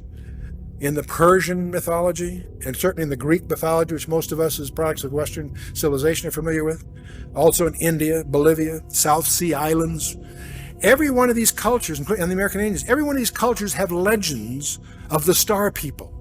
These people that came, these gods or demigods, whatever, came and cohabited with women and produced hybrids. I discover from some apparent experts in the American Indian culture that this business of holding a hand up saying how, that's Hollywood. But what apparently was the practice when they met a stranger was to hold up the hand so they could count fingers. They had a terror of the six-fingered people. And if you go to the ruins at Chaca, New Mexico, they have one of the exhibits there that you want to take a look at, with famous pictographs. And among those pictographs, you'll find the fearsome six-fingered hand as part of that. I came across something else. It's kind of the Pawnee Indians have an account that Bill, you remember Buffalo Bill? Real name was William Cody. He wrote his autobiography in 1920. Very colorful guy. You can get his book. It's popular. But there's an interesting quote in his book by Buffalo Bill, Bill Cody, published in 1920. He says, while we were in the Sandhills scouting the Niobrara country, the Pawnee Indians brought into camp some very large bones, one of which the surgeon of the expedition pronounced to be the thigh bone of a human being. The Indians said the bones were those of a race of people who long ago had lived in that country. They said these people were 3 times the size of a man of the present day, and they were so swift and strong that they could run by the side of a buffalo and, taking the animal in one arm, could tear off a leg and eat it as they ran. I don't know what to make of that. It's in his autobiography. It's published in 1920. I don't think he was worried about UFOs and stuff, but it is a interesting allusion to the Indian legends. In the early country, Ashur, they always speak of the flying god of Ashur. In this diagram you see in many of the ancient monuments of a man with a bow, like Nimrod perhaps, and the wings. And you see this on the monuments. Here's an example of them. As you go through Egypt, this is a snapshot in one of the tombs of, I think it's Ramesses II, but you see in all of them. You'll notice on the headers of these passages, again you see a flying disc again and again and again as you go through Egypt. You look at the headers on many of these monuments. You look up there and you always see the flying disc, sometimes with a snake involved. And you see it again and again and again. Sometimes you see a person involved with these, and you even find the disc being transported from place to place. So this seems to be something more than simply a symbol of some icon that they're worshiping. The point I want to get across, it startled me to realize that this is not simply a study in Old Testament ancient history. It is essential to understand, if you're going to understand your Bible, understand prophecy. You need to understand there were Nephilim after the flood. In Genesis 4 it says there were Nephilim in those days and also after that. It even hints at it right there. In Genesis 14 and 15 we discover there are 4 tribes at least, the Rephaim, the Emim, the Hurim, and the Zamzumim, that Joshua was instructed to wipe out every man, woman, and child. Boy, that sounds like genocide. It was, because we had the same thing, not a flood this time, it was a local situation.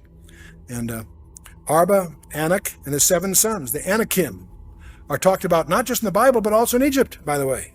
They were encountered in Canaan, Numbers 13:33, when the 12 spies went. When they came back, that Joshua and Caleb had the good report. The other 10 guys said, hey, there's Nephilim in the land. That's the word they used. They were giants. We are like grasshoppers in their sight. That's not an exaggeration. They had reason to be terrified. Obviously, Joshua and Caleb had faith in God. We're, God's on our side, let's go. But and it's easy to disparage the other 10 guys. You need to understand they had, on the one hand, some reason to be cautious. In Deuteronomy 3 and Joshua 12, we encounter Og, the king of Bashan. He's the king of the giants, the Rephaim. Goliath, remember, he had 4 brothers. That's why David picked up 5 stones when he crossed the brook. Why? He was ready for all 5 of those guys. By the way, what does the Golan Heights, Hebron, and the Gaza Strip have in common?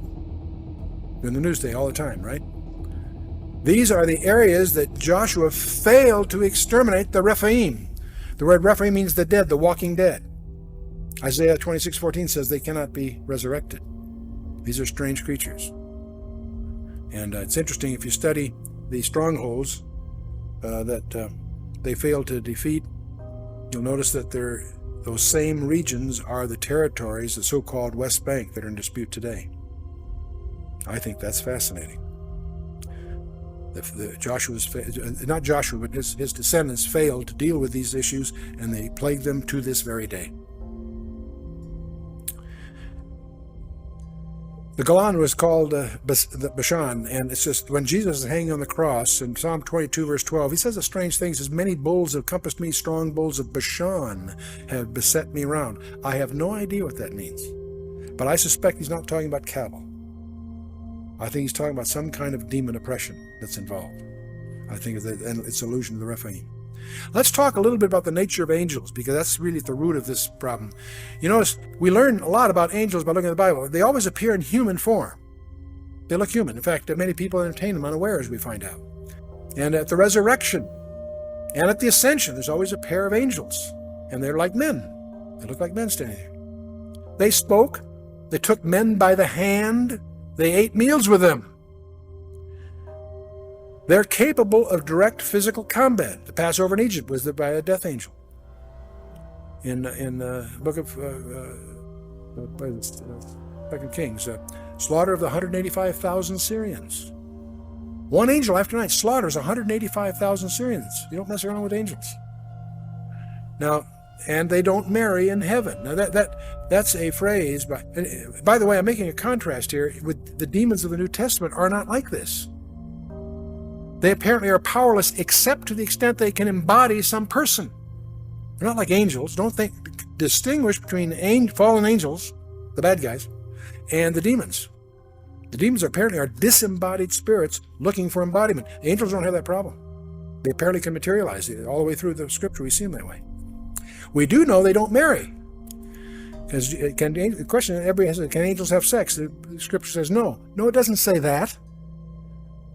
Jesus says, for in the resurrection they neither marry nor are given in marriage, but are as the angels of God. He's talking about that in a resurrection bodies we don't have sex because we're immortal. There is no procreation. There is no reproduction issue. And angels, he's talking here about the angels of God in heaven. I would not speculate on the technologies available to an angel who falls. And that's what we're really dealing with here. Now, there's a strange word that gets overlooked by the scholars in general, and I've participated in some translation issues on this very issue. There's a word called okaterion, and it refers to the body as the dwelling place for the spirit. It only occurs twice in the scripture, and it's very interesting where it does. It occurs in Jude 6, and it's the word that describes what the fallen angels disrobed from. And in 2 Corinthians 5:2, it speaks of, it alludes to the heavenly body that you and I as believers aspire to be clothed in. Same word, okaterion. I think it's a technical term that's overlooked by the scholars. In Jude 6 and 7, it says, when the angels which kept not their first estate left their own habitation, that word habitation is okaterion. They disrobed from the body that they were given to indulge in this mischief in Genesis 6. The angels which kept not their first estate, but left their own habitation, he hath reserved in everlasting chains under darkness in the judgment of that great day. Even as Sodom and Gomorrah and so on. We went through that before. The word is okaterion. In 2 Corinthians 5, 1 and 2, Paul tells the Corinthians, for we know that if our earthly house of this tabernacle were dissolved, we have a building of God, a house not made with hands, eternal in the heavens.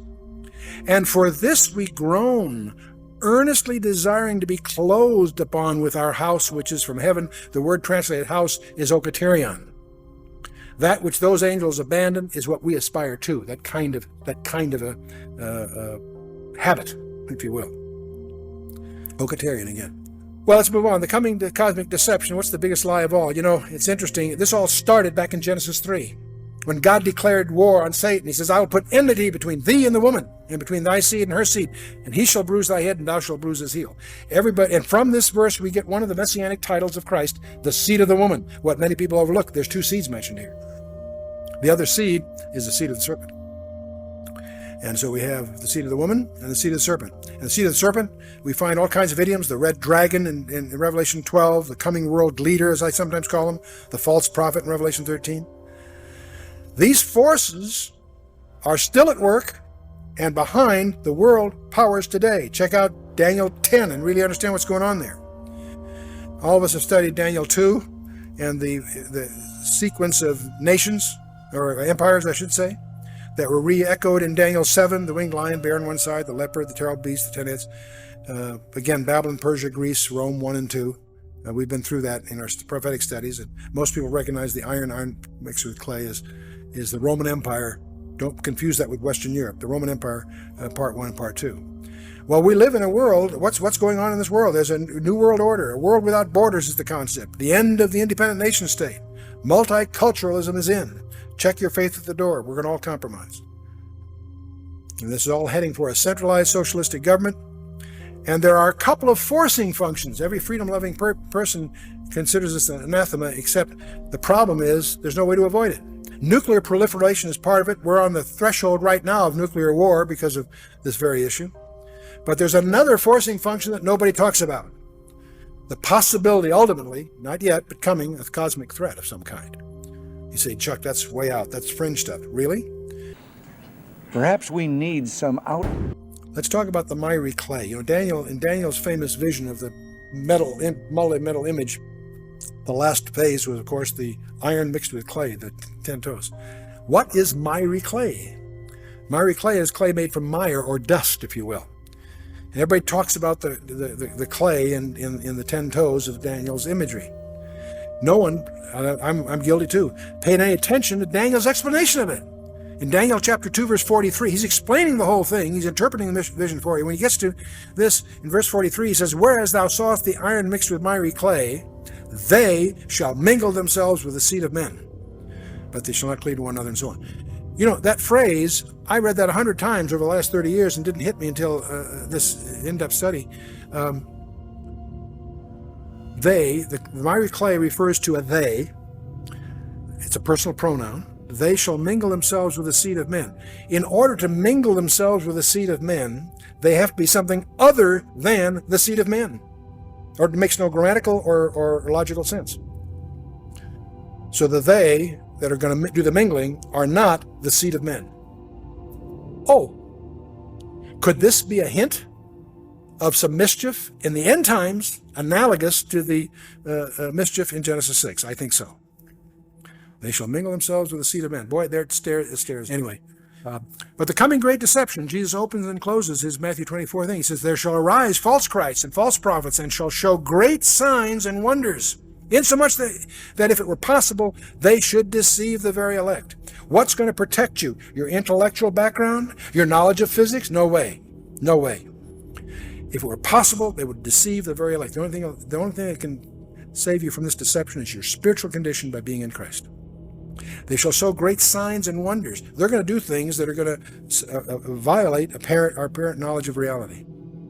We get to 2 Thessalonians, Paul in 2 Thessalonians 2 has a lot to say about this. He says, "The mystery of iniquity doth already work. Only he who now hindereth will hinder until he be taken out of the way. And then shall the wicked one be revealed, whose coming is after the working of Satan, with all power and signs and lying wonders." The wicked one is going to do miracles. Be prepared for some political leader to raise people from the dead. We're not ready for that. The mystery, see, I think the restrainer is restraining far more than you and I have any idea. Now, where does this wicked one come from? It surprises many to realize the Scripture tells us. In Revelation 11 and Revelation 17. Revelation 11, verse 7, "And when they shall have finished their testimony, the beast that ascendeth out of the bottomless pit shall make war against them, and shall overcome them and kill them." Where is this guy coming from? From out of the abuso. So he's not just some political leader that happens to be kind of gifted. No, this guy is empowered by Satan himself. And he's coming out of the abuso himself. You get to Revelation 17. "The beast that thou sawest was and is not, shall ascend out of the bottomless pit, go into perdition, and they that dwell upon the earth shall wonder, whose names are not written in the book of life." The only thing that can protect you from all of this is your position in Christ. Second Thessalonians goes on, "And because they received not the love of the truth, that they might be saved, for this cause God shall send them strong delusion, that they should believe the lie." But even more so, fine-tuning it to the Table of Nations. What happened at Babel was God, he disinherited the nations, and he accounted them, he allotted them to the number of the sons of God. It's kind of similar to what the Freemasons believe. When you work your way up into Freemasonry, you believe that it's compatible with your faith. And in reality, it's really not compatible with anyone's faith. It's its own faith.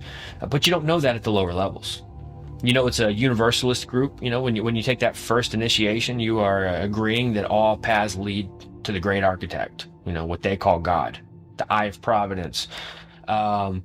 As you work your way up, I think it's the 28th degree, somewhere between the 28th and the 30th, if I remember correctly. I just had this conversation the other night with my buddy Brett, and you have this understanding that the Bible is good and it's the Word of God, but when you get to the 28th to the 30th degree, you find out that the role gets reversed, and that Lucifer was actually the underdog. He was the good God that really did all the good creation, that really did. He had the best, he had basically our best interest at heart. It's Gnosticism, and so Jesus, they believe, is the enemy. Yahweh is the enemy, that it's a reversal role, that the Bible, and this is part of the coded language that they use, is that you don't find this out until you're higher up. So it's like the reversing of roles. So even though Jesus has already died on the cross, he shed his blood on Calvary, and there's some really interesting things about his blood possibly going down to the Ark of the Covenant. Maybe another video we could talk about that. But Jesus died on Calvary. He descended into the heart of the earth, where he preached to the spirits in prison. This is all part of the Hollow Earth film we did. And then he defeated death, he rose from the dead, and he declared victory over every unclean spirit, over every imp of Satan, over every evil entity that would ever be in existence. He literally declared victory over. And their time is short. They know their time is short, yet their goal is to try to do as much damage to the kingdom as they can. But what we know, according to scripture, is that their work is in vain, because the cross defeated all of that. Now, let me add one last little thing here. Greg Renrich was out walking on his ranch, or his farm, his property, with his wife.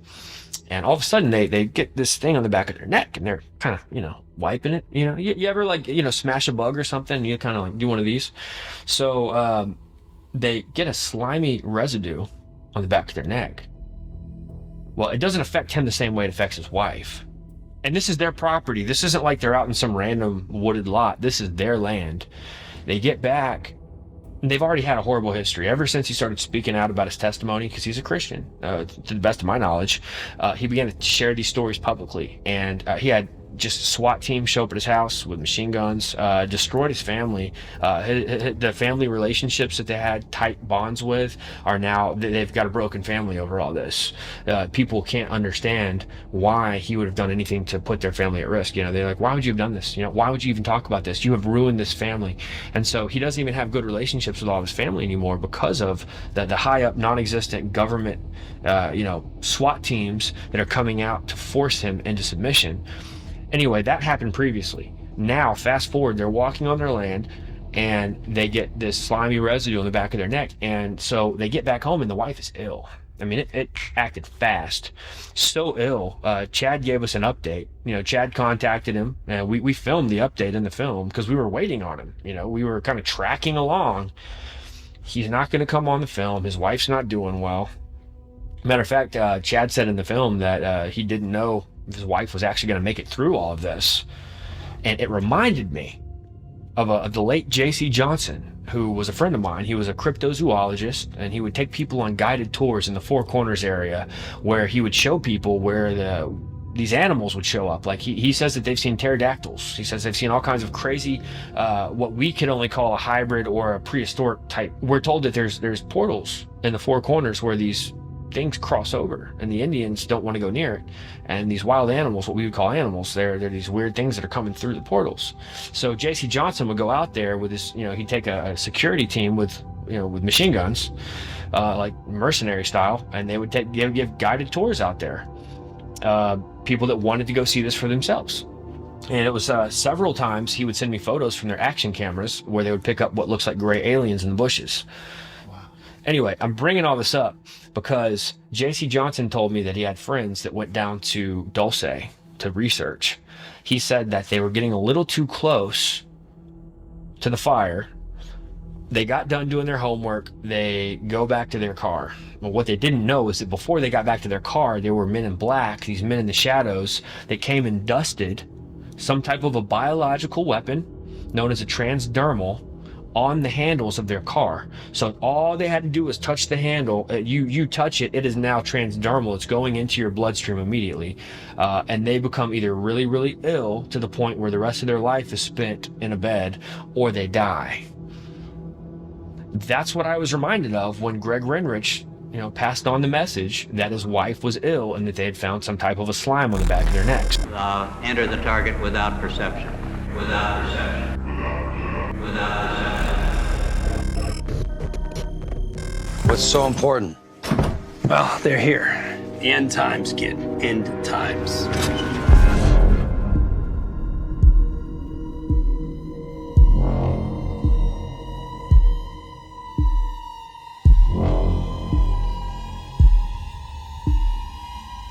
When most people think about UFOs or UFO sightings, they think about it in terms of our time. But what about the past? Were other generations witnessing strange lights in the sky?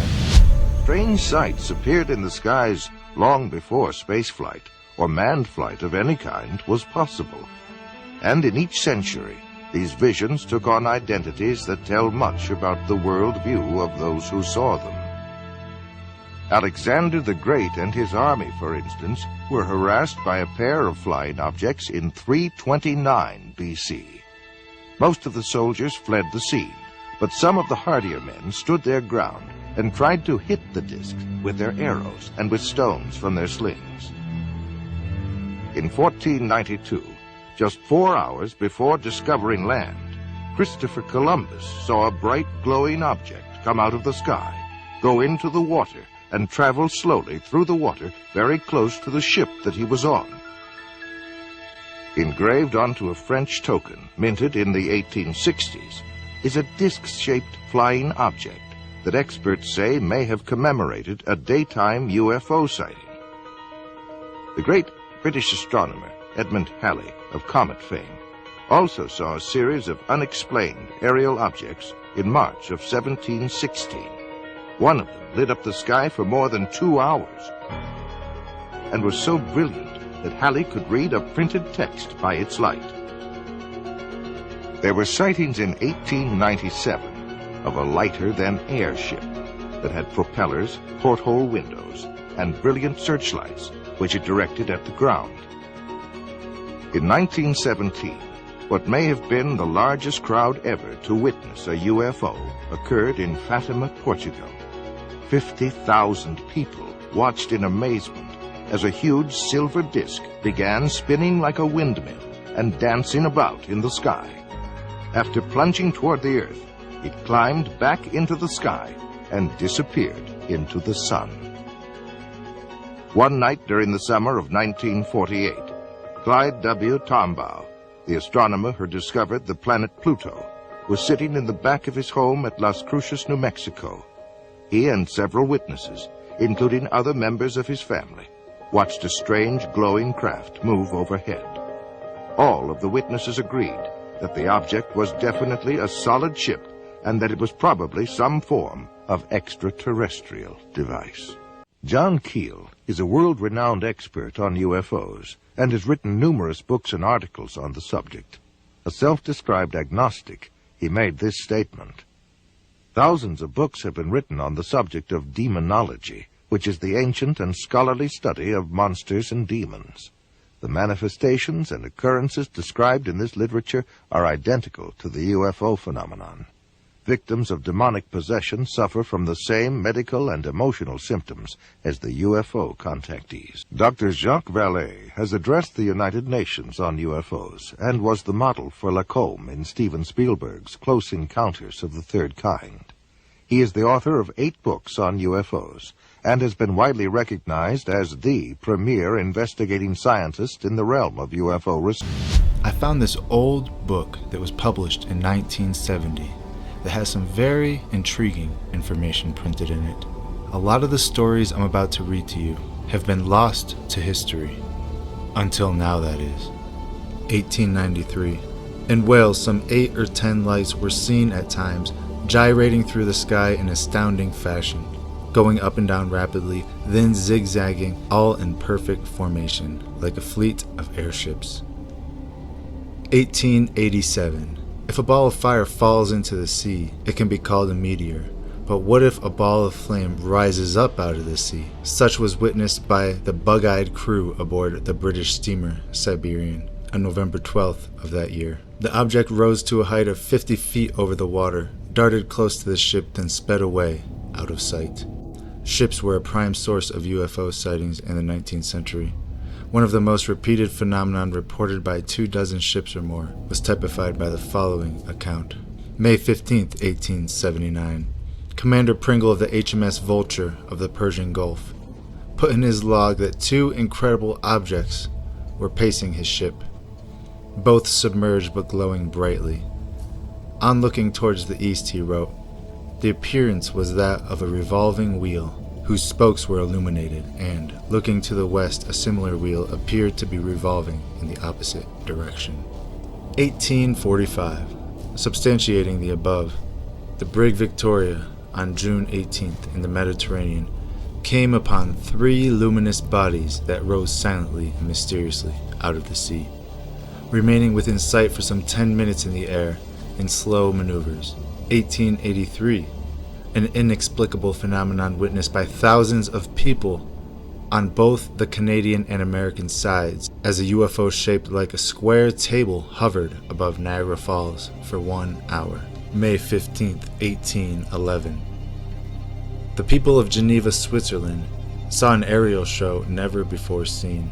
It was an odd UFO, one that seemed to change shape from a glowing serpent to a horseshoe and to a crescent. August 10th, 1809. John Stavely of London perhaps witnessed the first authentic appearance of a mothership and its attendant saucers. Although he hardly recognized it as such, I saw many meteors coming around the edge of a black cloud, from which lightning flashed. They were like dazzling specks of light dancing and traipsing through the clouds. November 17th, 1882. At the Royal Observatory in Greenwich, England, was observing an aurora display when a greenish blob crossed his field of vision. Some adjustment of his focus resolved the object into a cigar shape that passed above the moon. It appeared to be a definite body, Maunder said flatly. September 7th, 1820. During an eclipse of the moon, several astronomers reported the same thing, strange objects moving in straight lines, evenly spaced, that crossed the face of the moon slowly and made turns in military precision. August 12, 1883. This is one of the most famous and baffling of all the astronomical UFOs observed. Professor Jose Bonilla, director of the Astronomical Observatory at Zacatecas, Mexico, was recording sunspots when suddenly a small luminous body began crossing the disk of the sun. No sooner had he gotten over his first surprise than another such body appeared, then another, and another, and more. In the space of 2 hours, he said, I counted up to 283 bodies crossing the solar disk. These UFO sightings don't just stop in the 1800s. You can trace them all the way back through history. 1551 AD, red rods were seen above Lisbon, Portugal, floating and flying through the sky. 1387 AD, in England, a burning revolving wheel was seen also around a barrel of flame. 1254 AD, in the sky appeared a kind of large ship, elegantly shaped and well equipped, and of marvelous color. It was red and yellow and green and brown and scarlet and black. 1168 AD, a globe of fire was seen moving to and fro in the air.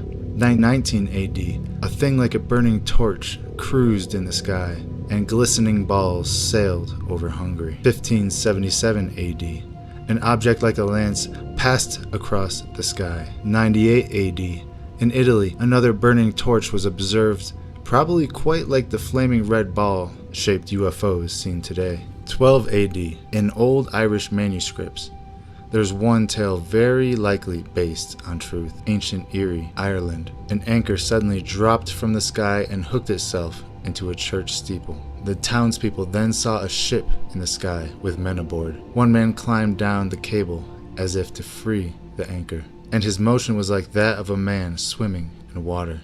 Some of the watching men wanted to dash up to the steeple and capture the skyman, but the bishop forbade them. The strange being returned to his craft without finishing his job, but they cut the cable and the vessel vanished into the sky. Now, there are thousands of more UFO reports that date back to the beginning of time. But what about actual evidence? As reported in the Scientific American in 1851, rock was being blasted apart in a New England community. Among the shattered stone debris was found a metallic vessel broken in two. When placed together, they formed a bell-shaped chalice about 4.5 inches high and 6.5 inches wide, made of zinc impregnated with silver. There are intricate flower designs all over it, inlaid in silver. It came from 15 feet down in solid rock, reported in 1845 and still existing. Is a nail of obvious manufacture that was found in a stone block from the Kind Goody quarry in North Britain. The nail was half embedded in stone, half in till, which is the crumbly matter churned up by the glacial ages. If the nail originally rested in the solid stone, it is millions of years old. Again in a quarry in 1844, near Tweed, England, workmen discovered gold thread encased 8 feet beneath the surface of the stone bed. In 1851, another cut iron nail, 6 penny sized and only slightly corroded, fell out when a man dropped a piece of auriferous quartz. In 1833, they found a coin 30 feet deep in the ground, and it was about the size of a shilling. Despite the long burial, the markings were distinct, representing a warrior or a hunter of Roman appearance. But no Roman coins of that type were ever struck. In 1891, Mrs. Culp of Morrisonville, Illinois, was shoveling coal into her kitchen stove when a large lump broke in two. Exposed to her astonished view was an intricate gold chain, as finely worked as anything jewelers can make today.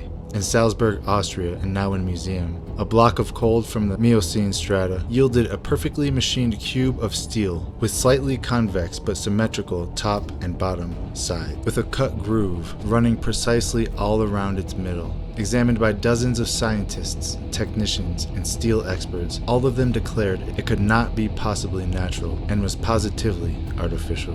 An artifact made by the hands of human or otherwise. But apparently, just recovered are off-world vehicles not made on this earth. That's a direct quote.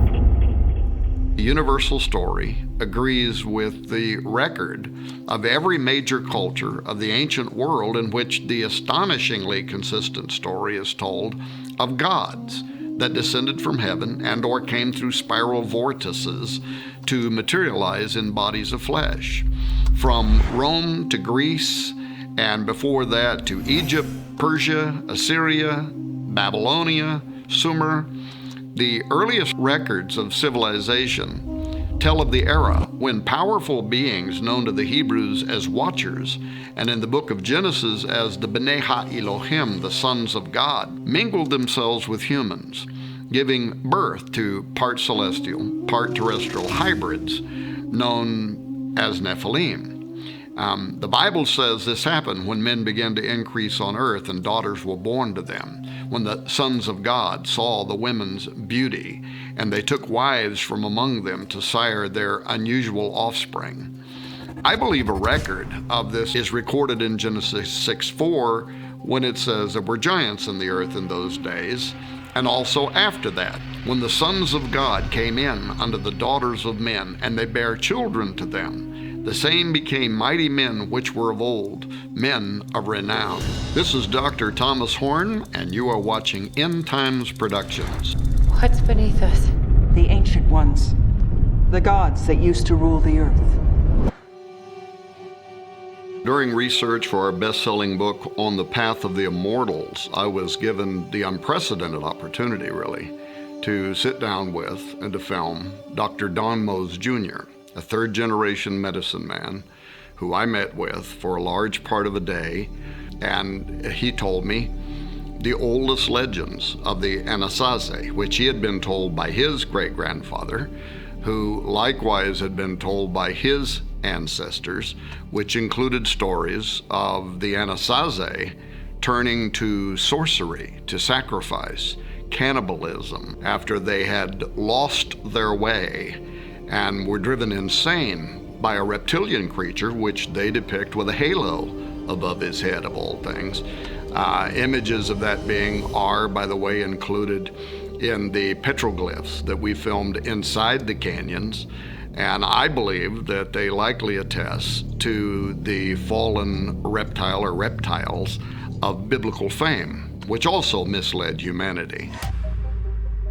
As I said in the traditional Hogan at one of the Navajo schools Dr. Don Mose teaches at, he began drawing in the sand on the floor and reciting the first part of the story of the ancient Anasazi and how it had been repeated to him by his father and grandfather, who had also been told by their ancestors and so on, a legend that Dr. Mose alone had undoubtedly repeated hundreds of times before at the Navajo school. Now, since it was obvious to us that this Navajo historian was really indifferent to our camera and our recording plans, and in fact I could tell he was really uncomfortable with us putting him on film, but thankfully he let us proceed nevertheless. But I sat there and listened respectfully as he proceeded for nearly 2 hours to describe to this white man what's only ever been allowed a few times in history before, and that is the legendary stories of creation, of giants, of a great flood, of a reptilian deceiver, all from the voice of the nation's top medicine man. Dr. Mose even sang to us in the antiquated tongue of what I would call Old Testament history, paralleled in their earliest antiquity using the Navajo language. Now, not only did Dr. Mose substantiate the age-old and globally recorded story of those who come through portals and the impact that they have had on biblical and global history, past and present. Not only did he weave Navajo Indian myths and legends seamlessly with our understanding of the 6 days of creation, the arrival of the Nephilim, and their connection to judgment by a global flood, followed by the repopulating of people around the world, and then a second incursion of the giants. But there were several instances in which, when I pushed Dr. Mose for greater detail, he would go off script, actually delineating from the official Navajo storyline to provide greater consistency between history and the way the Bible itself recorded certain events. This is part of a ritual. A ritual sacrifice?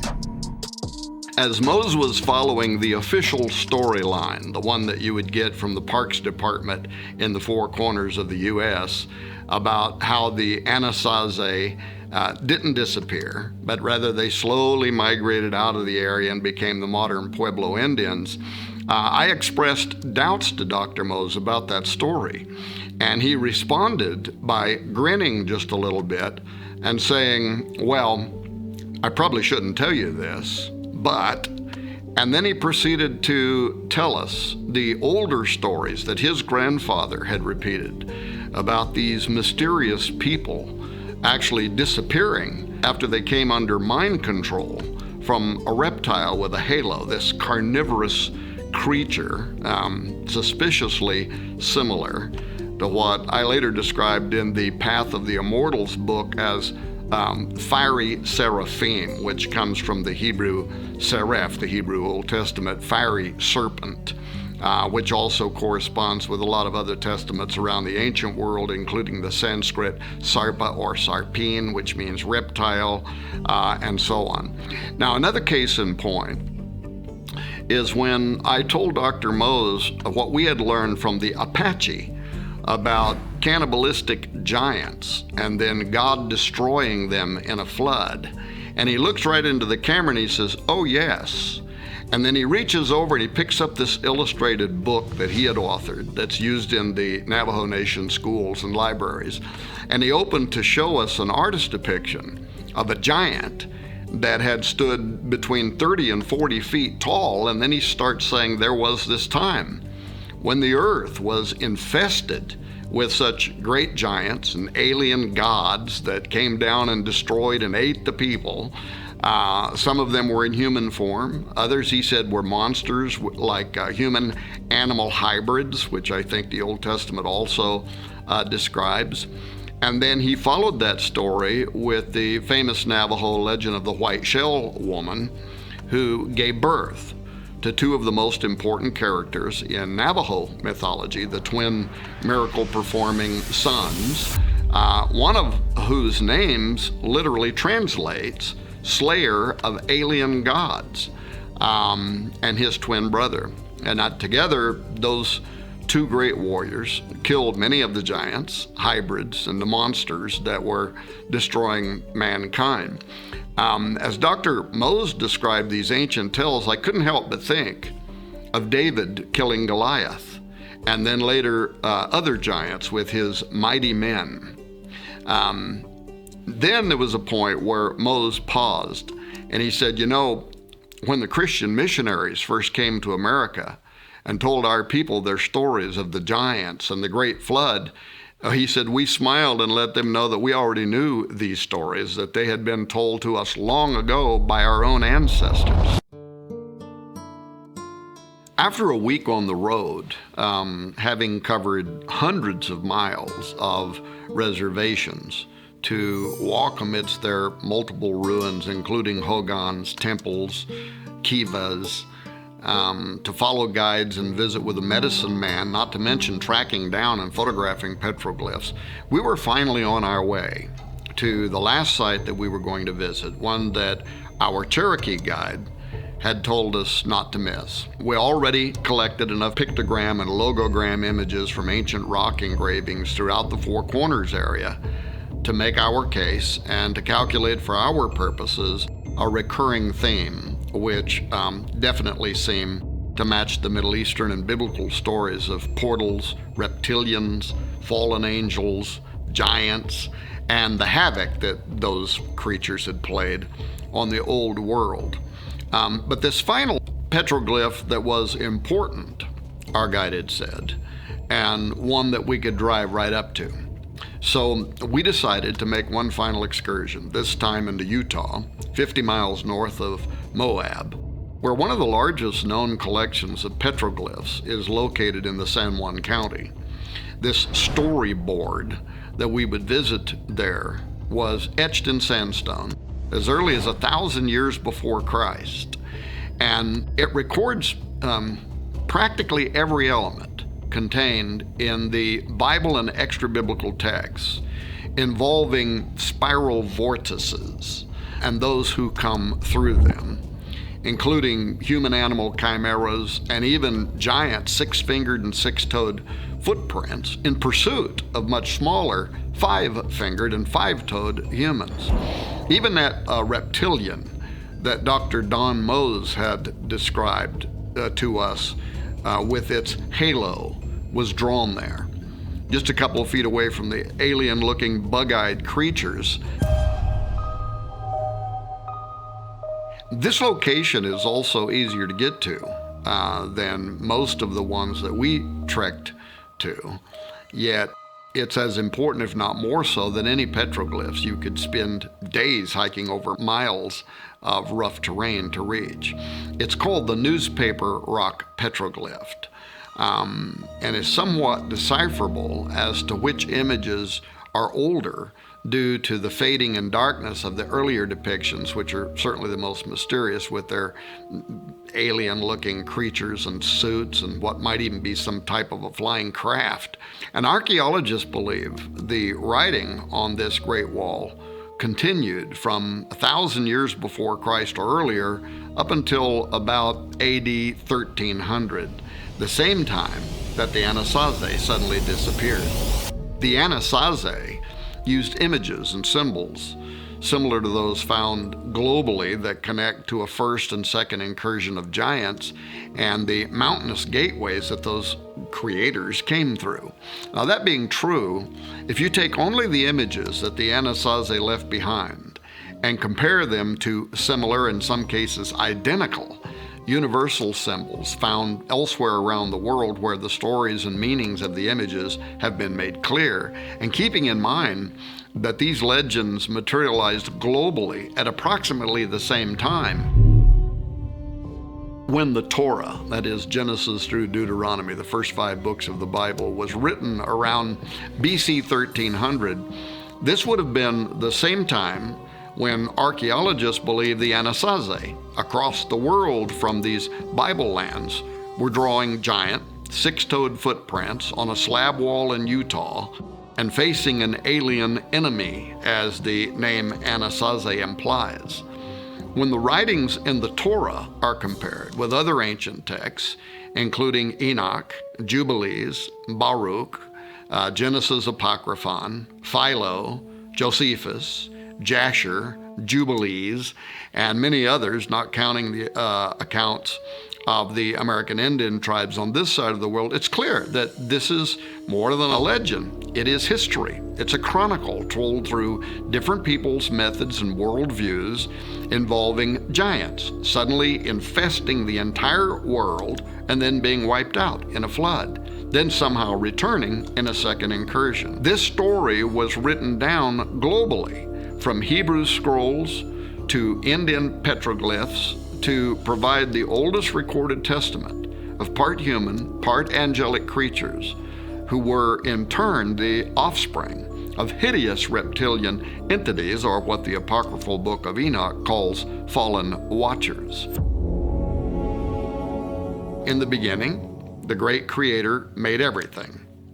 Then powerful reptilians came down from heaven through portals, the spiral, halo, and reptilian symbols that we found in the petroglyphs. They came to deceive the world, as Dr. Don Mose told us, and the world fell into darkness. This is also hinted in one of the meanings of the word Anasazi, which can literally be translated, according to the experts that we discuss this with, as an alien enemy. Portals, represented in ancient spiral symbolism besides giant six-toed footprints and horned humanoid figures, opened at this time, and alien gods or monsters and giants came through them. Some of these giants had 6 fingers and 6 toes, just as described in the Old Testament. Then the Creator destroyed the monsters and giants in a great flood. And yet the giants and reptilian deceivers returned. They turned to sorcery, to cannibalism, and human sacrifice. At least one of them was part of an archaeological dig. It's old. At least one of them is old. I don't know if it was the one I worked on, but I remember something to do with an archaeological dig. That means it's not just old, it's ancient. But what does that mean? It's actually more simple than you might think. What you're about to hear is the very best explanation I've ever heard. It's from my interview with Timothy Alberino. What we have in the Genesis 6 affair are extraterrestrial interlopers who are descending to the earth from some extraterrestrial realm. And they're likely descending to the earth on the summit of Mount Hermon, almost assuredly at the helm of advanced aerospace vehicles. In other words, they're showing up in what we would call UFOs, perhaps even saucers.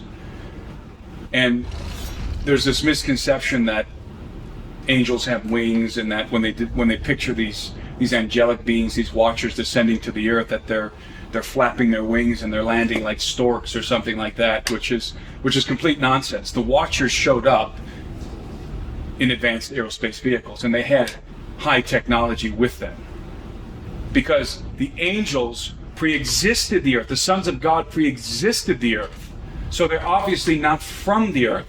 They're not earthborn. We are earthborn, and the Nephilim are also earthborn. That's part of what the term means. Earthborn. That's part of what the term in Greek for giant means. Earthborn. So we are specifically earthborn. Our provenance is planet Earth. Angels are not earthborn. Their provenance is not planet Earth. They are from elsewhere in the universe. They are therefore, by definition, extraterrestrial. Terrestrial meaning Earth. They are extraterrestrial. They are from elsewhere in the cosmos. They are also alien. They're not human. So they also fit the description of alien. These are not anti-biblical terms. These are accurate terms that correctly define these beings. They are extraterrestrial, and they are alien to the human species. And they are in possession of advanced technology, including advanced aerospace vehicles, i.e. UFOs, what we call UFOs. So they have knowledge. They have more knowledge of the universe than we do. That means they have more knowledge pertaining to chemistry, pertaining to physics, pertaining to mathematics, pertaining to astronomy, much more knowledge than we do.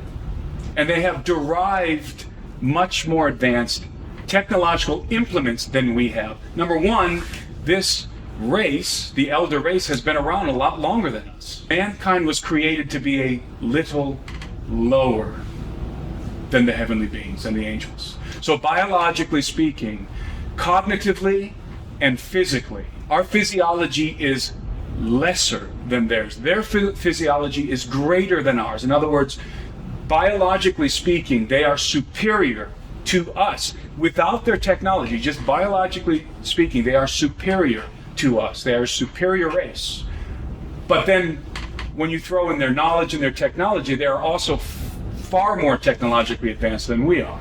Angels are not traversing the heavens in horse-drawn chariots. Horses don't fly. They're not like Santa Claus flying through the sky, with a sled being pulled by reindeer. Angels are navigating the heavens in advanced aerospace vehicles, in saucers and the other UFOs. But they're not the only ones. So my perspective of the antediluvian world, the world before the flood, is a little bit different than a lot of other people's perspective. I don't imagine this world in which you just have mankind becoming very wicked and degenerate and committing all kinds of offenses against God, and then God just is angry with mankind because of his sin and sends a flood. The story is much more intricate than that, and quite frankly, much more interesting. What we have is a scenario in which the Watchers were the living gods walking among men, and their hybrid offsprings happened to be giants. And these giants were oppressing mankind. And as I said, because they were human hybrid offspring, because they were human Watcher hybrids, they had legal authority through the birthright of Adam. They had legal authority to govern the earth. And because they were giants, it was not difficult for them to overthrow every human potentate. It was the perfect plan, if you think about it, from the Watchers. How do we ensure that our human hybrid offspring can take dominion of the earth? Well, that wouldn't be very difficult if they were all giants. A league of giants who would have been looked at as demigods and worshipped. And the Watchers would have been worshipped as gods walking among men. And this was the scenario unfolding in the earth before the flood. And so you had the gods who were manifest, you had their hybrid offspring who were giants. They took dominion of the earth, and the gods, according to Greek mythology and to the mythologies of many ancient civilizations, the Greeks say that the gods apportioned among themselves the earth. They apportioned the earth among themselves. They divided it up, and they each became the rulers of their own kingdoms. And of course, I believe that the Greek mythology regarding the gods is a reference to the history regarding the Watchers, the true history of the Watchers and their hybrid sons. And so the Watchers set up a global empire, and each of them had their own kingdom, and their kingdoms were governed by their sons, again, who were human enough to legally govern the earth. They usurped the dominion of mankind, and mankind was oppressed. They were living under the worst dystopia you can imagine. The giants, and according to the book of Enoch, men were required to feed the giants, to sustain them.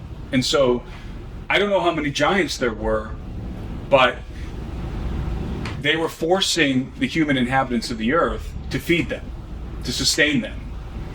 And probably were bringing sacrifices and worshiping their fathers, the Watchers, and prostrating before their hybrid sons who were the kings over these empires, these giants. And eventually, when mankind could no longer satisfy the appetites of the giants began to devour mankind, to devour men. And so it became this dystopic nightmare on earth in which not only was mankind working, slaving to provide food and sustenance for the giants, they then became the food. And it's likely in my mind that the Watchers were requiring of mankind human sacrifices that were to be brought to their hybrid sons. In other words, that each village or each city would have to produce human beings who would be brought to be consumed, to be devoured by the giants. And So this is a nightmarish scenario unfolding on the earth before the flood. It wasn't just that mankind was really sinful. It was that mankind was being devoured. Mankind was going to war with one another and killing and slaughtering each other in these massive wars that were taking place before the flood, and every kind of perversion and evil and corruption was rampant on earth, yes. But at the same time, you have the Watchers and their giant sons who were devouring mankind and were governing the earth. And so the earth was usurped from the offspring of Adam, from the sons of Adam. And it's very interesting because both in the book of Genesis and also in the Enochian account, there's this phrase, and I'm going to get it wrong, so I'll paraphrase it, and mankind began to call upon the name of the Lord, or something to that effect. And it's at that point that the decision is made to send the flood. Why? Because you have the regents of the earth, mankind, whose authority, whose dominion was usurped by the hybrid sons of the Watchers, beginning to petition heaven. They're petitioning heaven. So this is like it's a response, it's a judicial response from the great judge who's looking down at what's happening on the earth. And in one sense, mankind was just reaping what he sowed. They struck this deal with the Watchers, and this is the result. And now they're suffering the consequences of their actions. But God has compassion. He hears the cry of mankind. He is sympathetic to the suffering that's happening on the earth as men are petitioning him for redress against the Watchers and their giant offspring. And God decides to intervene. And a judgment is pronounced from heaven, and God dispatches some angels to go and do various things. And what the angels do basically is one of them is charged with inciting the sons of the Watchers, the giants, to war with one another. And that's what happens. The giants go to war with one another. And so you can imagine these hybrid kingdoms ruled by these giants going to war with one another. This is what happened. And I don't think it was, big stupid Disney giants with clubs on their shoulders. Technology, right? I think this was a war involving technology. These were kingdoms ruled by the giant hybrid sons of the Watchers going to battle with one another, very likely with kinetic weapons of war. Another angel is dispatched to seize the Watchers and to put them in chains and to force them to watch the destruction of their sons as they go to battle with one another. And so this is the redress from the King of Heaven. He's going to cause the giants to go to war with one another and annihilate each other. This is before the flood. To annihilate each other, and he's going to force their fathers, their angelic fathers, to watch the destruction of their beloved sons. And this is what's unfolding on the earth in the pre-flood world. So it's like, the Lord of the Rings or something. It's these massive battles happening and nation against nation, but these nations are governed by hybrid giants, and they utterly destroy each other. When we think about, there was an advanced civilization, the most accurate way to contemplate this situation is that we're dealing with something like a Bronze Age or an Iron Age civilization, generally speaking. But within this civilization was a fraternity of beings who were exceedingly advanced. And the best way to illustrate this, I think, is to reference the movie Stargate. Do you remember the rods that were shooting plasma and they could fly? Their pyramid was a ship or whatever. So a Bronze or perhaps a Iron Age level civilization, that's the majority of the populace. They're worshiping the Watchers as gods, and they're prostrating before their giant sons as the potentates, the kings of the earth, and the sons and the wives of the Watchers, and the Watchers themselves are operating advanced technology. So the Watchers are flying around in saucers, and their sons are in possession of advanced technology, and their wives are in possession of advanced technology. These are gods among men. So when those kingdoms go to war with each other, it's a kinetic war. It's a war in which technology is being deployed. That's the way that I conceptualize the pre-flood world. Now, is that the way it really was? I don't know. But it doesn't make sense to me that there was a situation in which the masses of mankind were in possession of advanced technology. Why? Because we would find more evidence of that. And so this is the golden age of yore, which is referenced by every primary ancient culture on Earth, in different ways, of course, with different terminology. But the premise is the same. This is the time in which the gods lived among men. It's called Zep-Tepi by the Egyptians, the first time when Osiris and Isis and the other gods of the Egyptians dwelt among men. It was a golden age in which the knowledge of the gods was proliferating, and the people were benefiting from the direct rule of these advanced extraterrestrial beings. And it was a time in which the hybrid offspring of the gods, because the gods in the Golden Age, one of the things that marks the Golden Age, that is iconic of the Golden Age, is the gods copulated with human women and produced the demigods, the hybrid sons of their union, the union of the gods with mortal women. And this defines the Golden Age. And of course, the Golden Age is viewed through a laudatory prism by every ancient culture on Earth, and laudatory meaning in a positive light. The Golden Age is viewed as this wonderful time, the best time the world has ever seen, by every ancient culture save one, the ancient Hebrews. The ancient Hebrews had the inverse of that perspective. They viewed the Golden Age as the worst time for humanity on Earth. It was a time in which mankind was subjugated to the offspring of the Watchers and was literally being devoured by them. It was a tyranny the likes of which we have never before seen, but we'll see again briefly at the end of the age. There are a lot of stories in mythologies that are symbolic of the Golden Age, and the one that is most familiar to us is the story of Atlantis. Atlantis, in my opinion, is an allegory of the antediluvian age. Now, I also believe Atlantis was a real city, but primarily it was an allegory. It served as an allegory.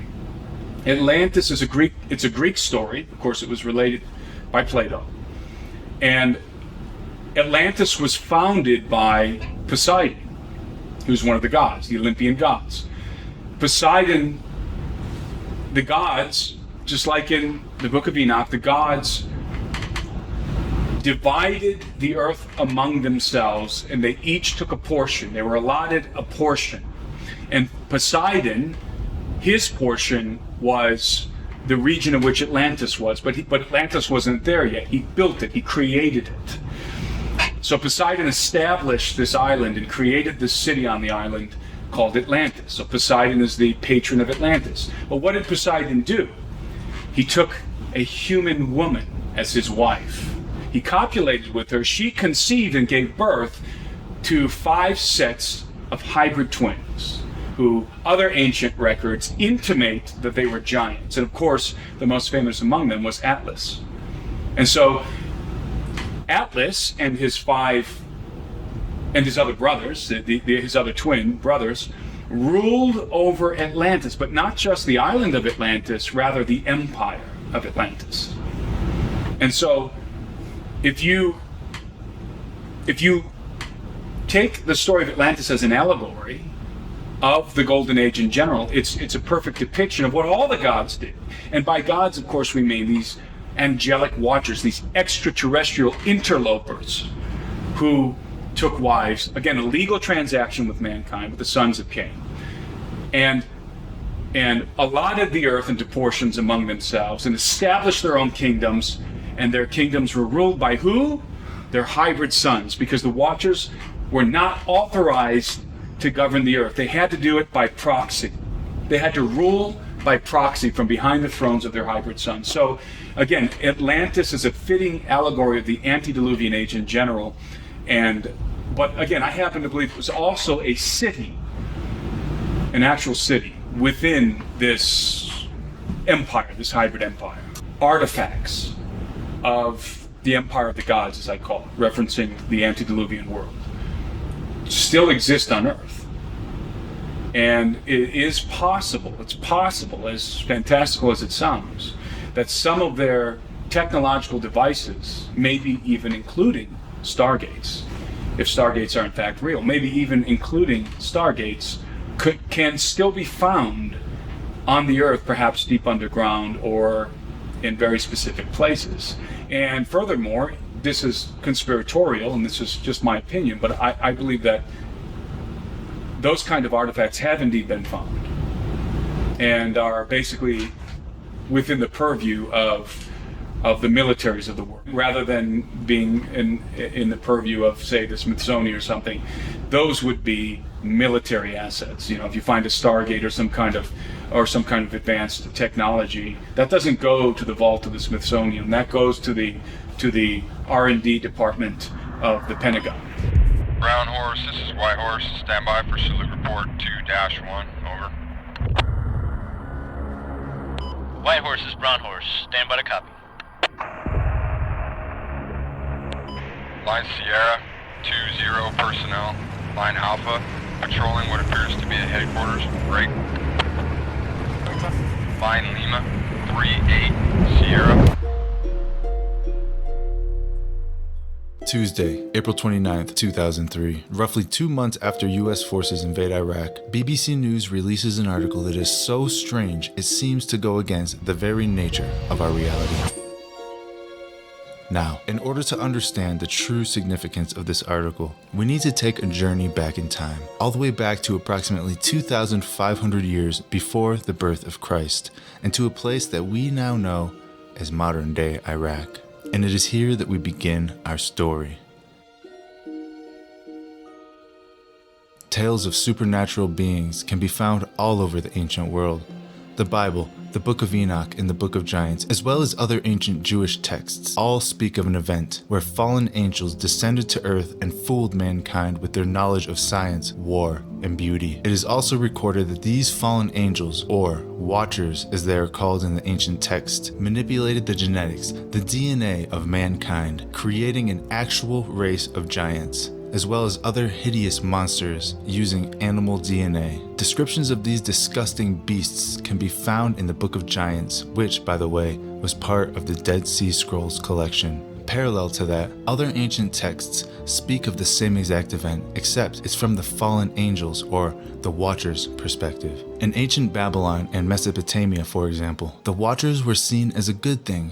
They came to help mankind, and they showed people how to do cool things. And they also created a mighty race of giants, men of renown. However, biblical accounts reveal these things to be evil, fallen angels led by Lucifer himself, who want nothing less than the total destruction of mankind. Quote, according to Mesopotamian myth, there were 7 Apkallu before the flood and 4 afterward. The word Apkallu comes from the Sumerian Ab, meaning water, Gal, meaning big, and Lu, meaning man. They were considered only partly evil, occasionally dangerous, and capable of malicious witchcraft. They were chimeric in appearance, usually depicted as humanoid with wings, or sometimes as hybrid birdman or bizarre fishman creatures. The antediluvian Apkallu were divine, just like the Watchers. According to one story from the Babylonian period, the Epic of Era was the god of pestilence and plague. Marduk banished the Apkallu to the Abzu as a punishment for provoking him to send the flood. Supernatural beings linked to a global flood who are afterward banished to the abyss? Sound familiar? Interestingly, the 4 Apkallu who appeared after the flood were only partly divine and could mate with humans. Again, like the Watchers, the last of the post-flood Apkallu, Lunana, who was 2/3 Apkallu, matches the status of Gilgamesh, who is described as being 2/3 divine and 1/3 human. On the cylinder seal, Gilgamesh is called Lord of the Apkallu and is elsewhere credited with bringing back great knowledge that existed before the flood. Scholars who have made the connection between the Apkallu and the Watchers tend to interpret the way the Watchers are portrayed in Jewish literature from Second Temple period, like the Book of Enoch, at least partly as a Jewish response to the Babylonian captivity. It was believed that the Apkallu, though potentially dangerous, had preserved secret pre-flood knowledge prized by the pagan wizards of Babylon. To the Jews, however, such knowledge was evil, and the Watchers were portrayed accordingly in Enochian texts. End quote. So, we have one epic story seen through two different lenses. On the one hand, we have the creator of the universe, the God of the Bible, telling the story. He is saying, yes, these fallen Watchers are evil and you need to avoid them at all costs. And on the other hand, we have the account from the Watchers themselves saying, hey, that little guy, referring to God, I wouldn't worry about that little guy. How about that little fella? Well, that little guy, I wouldn't worry about that little guy. Quote, scholars have known for years that there are parallels in the Mesopotamian legends and the biblical accounts of the patriarchs. Enoch is similar to an antediluvian king named Emidaranki, and Noah is variously called Unapistim in Babylon, Zisudara in Sumer, and Atrahasis in Akkad. But even those accounts are part of a fallen realm military campaign, a supernatural psyop. For example, the accounts from Mesopotamia portray Gilgamesh as a mighty warrior, a hero, 2/3 god and 1/3 man. He has adventures and slays monsters, notably Humbaba, the defender of the faraway cedar forest, who'd been assigned to terrorize humans by the god Enlil, who is Enki's brother. In the Second Temple Jewish account known as the Book of Giants, Gilgamesh was himself one of the gigantic offspring of the Watchers, as was Humbaba, the monster Gilgamesh set out to kill. This is how Gilgamesh was viewed by the Jews between the time of the Babylonian captivity and the birth of Jesus. Basically, he was one of the Nephilim. End quote. One of the Nephilim. In case you don't know what a Nephilim is, it's the unholy offspring between the fallen Watchers and a human woman. Yeah, moving back to Gilgamesh, he was a giant, part supernatural being, part human, otherwise known as a Nephilim. Now, here's where it gets crazy. Scholars actually believe Gilgamesh existed. And not only that, this article from 2003 the BBC News put out says they may have actually found his tomb. Quote, Gilgamesh tomb believed found. Archaeologists in Iraq believe they may have found the lost tomb of King Gilgamesh, the subject of the oldest book in history. The Epic of Gilgamesh, written by a Middle Eastern scholar 2,500 years before the birth of Christ, commemorated the life of the ruler of the city of Uruk, from which Iraq gets its name. Now, a German-led expedition has discovered what is thought to be the entire city of Uruk, including where the Euphrates once flowed, the last resting place of its famous king. I don't want to say definitely that it was the grave of King Gilgamesh, but it looks very similar to that described in the epic. Jörg Fassbinder of the Bavarian Department of Historical Monuments in Munich told the BBC World Service's Science in Action program. End quote. So, let's take a look at this in the big picture and see if anything makes sense. Because as of now, this whole thing still remains a mystery. First off, the Bible says there will be a time when the Nephilim return. Some people believe this is a spiritual return by demonic possession. Others believe it's physically, as in a return of the giants. Fast forward 2,000 years, archaeologists find Gilgamesh's tomb in Iraq, 2 months after US forces take over the country.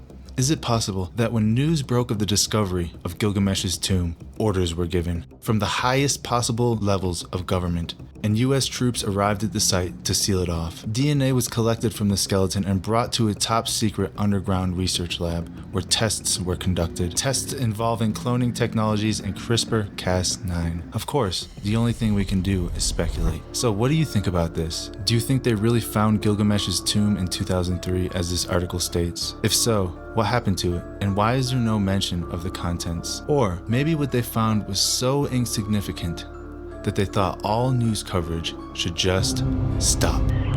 We're observing everything to the west of that MSR. Can you see the palm? Does the deep state really exist? Mainstream society as a whole will be quick to tell you no, the deep state does not exist, and it is nothing more than a far-right conspiracy theory. Well, if it truly is a far-right conspiracy theory, then why did a Democrat, who also happened to be the President of the United States of America, not only seemingly confirm the existence of the deep state, but also suggests that they are the ones who are in charge of the UFO or UAP programs. An official UFO sighting report, one of thousands compiled over the last few decades. This particular report from October 1969 was filled out by Jimmy Carter. He was still governor of Georgia at the time. He witnessed a luminant object suspended in a twilight sky. Later, when he assumed the office of President of the United States, his staff attempted to explore the availability of official investigations into alien contact. As this internal government memo illustrates, there are some security secrets outside the jurisdiction of the White House. Outside the jurisdiction of the White House.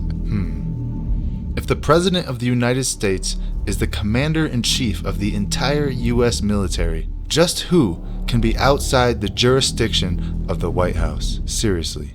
If the deep state does not exist, then who in the world are they referring to? March 22nd, 1950. This letter was sent to the director of the FBI. March 22nd, by the way, is 322. 322 is the calling card for the actual Skull and Bones secret society. Whether or not they have anything to do with this declassified document, well, your guess is as good as mine. Let's continue. On March 22nd, 1950, this letter was sent to the director of the FBI by a man named Guy Hattel. The letter reads as follows, quote, an investigator for the Air Force stated that 3 so-called flying saucers had been recovered in New Mexico. They were described as being circular in shape with raised centers, approximately 50 feet in diameter. Each one was occupied by 3 bodies of human shape, but only 3 feet tall. Dressed in a metallic cloth of a very fine texture, each body was arranged in a manner similar to the blackout suits used by speed flyers and the pilots.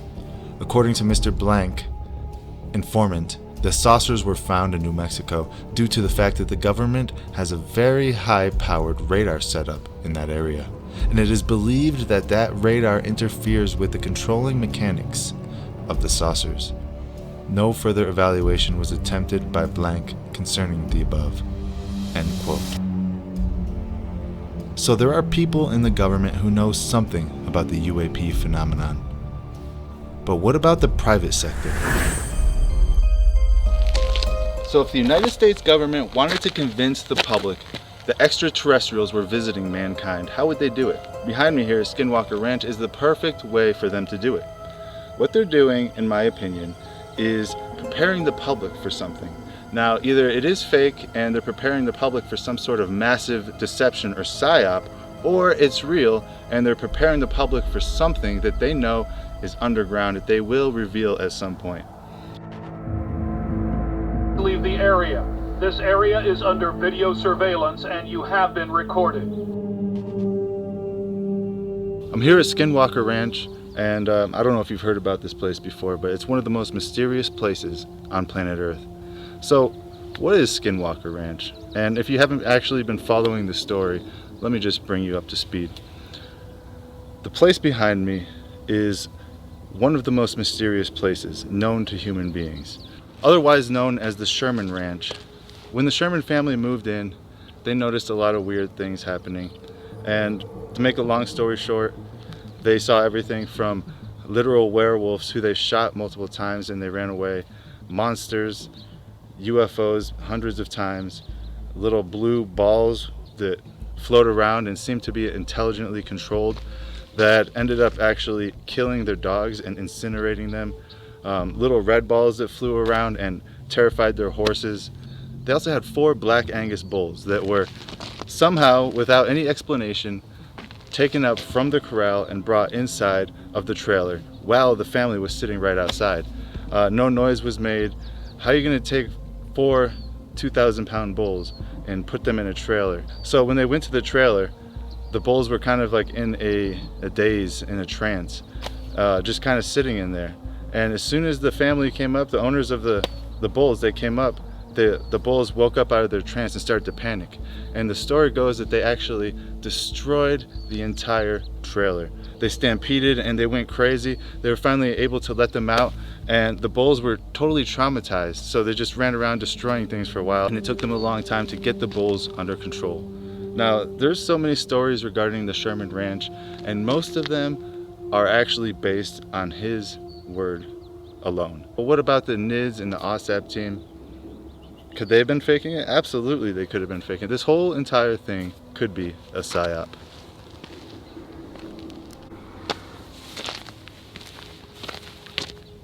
So a lot of people actually believe that Skinwalker Ranch is fake, and all of the stories that come out of here are a psyop from the government. Now, this would be highly reminiscent of the Paul Bennewitz story. And if you're not informed with Paul Bennewitz's story, basically this is what happened. Paul Bennewitz was a physicist who saw UFO sightings and was telling people that, hey, these are aliens from a different world. So what happened was the government actually sent some intelligence agencies, namely the Air Force OSI, which is the Air Force's intelligence agency that, you know, does intelligence stuff for them. What they did was they actually tricked Paul Bennewitz into believing that they were UFOs and that there was an alien base under Dulce, New Mexico. Let me just read the description for this story. 1978, Paul Bennewitz, an electrical physicist living in Albuquerque, New Mexico, became convinced that strange lights he saw hovering in the night sky were extraterrestrials. He reached out to newspapers, senators, and even the president before anybody responded. Air Force investigators, they listened to his story, as did Bill Moore, the author of the first book of the infamous Roswell UFO incident. Unbeknownst to Bennewitz, Moore was hired by a group of intelligence agents to keep track on Bennewitz while Air Force ran a psychological profile on him. They also ran a disinformation campaign on the unsuspecting physicist. So here we have the United States Air Force running a disinformation PSYOP campaign on this one physicist, but to what end? In return, Air Force intelligence would let Moore in on classified UFO material. What follows is a scandalous true tale of disinformation, corruption, and exploitations, all at the hands of the United States intelligence community. So basically, the U.S. intelligence community set their focus on Paul Bennewitz and convinced him that there was aliens coming from another planet, when chances are that's not what happened. So why did they do this? I think it was for them to figure out how easy it would be to convince people of something. It's a lot easier than you think it is. All you have to do is give them little nuggets here and there and they believe it. So that brings us back to behind me here. We're at Skinwalker Ranch, and some people say the whole thing is fake. The whole thing is a hoax brought on by the government in order to convince people that aliens or extraterrestrials are visiting Earth. Now, what proof do we have that it's a hoax? We don't have any proof it's a hoax, but do we have any proof that it's real? Absolutely not. All of our proof comes from the Sherman family's testimony. That's the originator.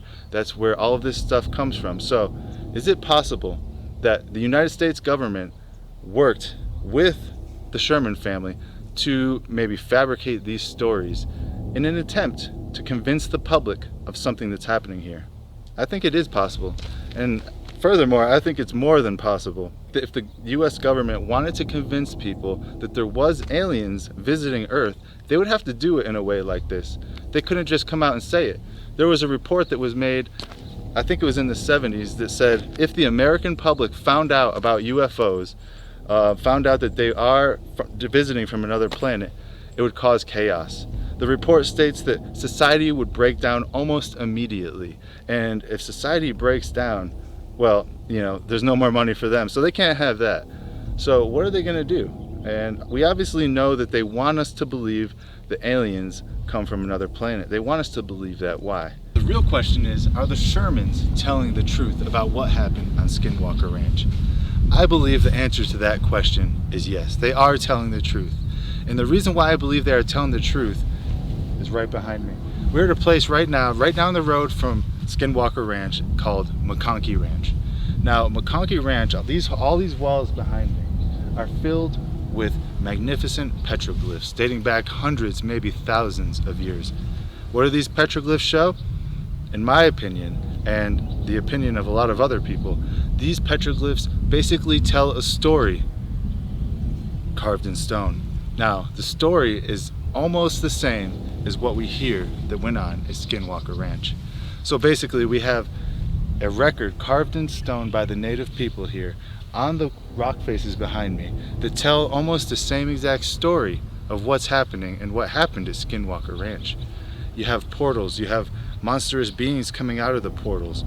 So it is my opinion that the petroglyphs here at McConkey Ranch behind me lend credibility to the whole Sherman Ranch, Skinwalker Ranch story, because these things have been happening in this area for a very, very long time.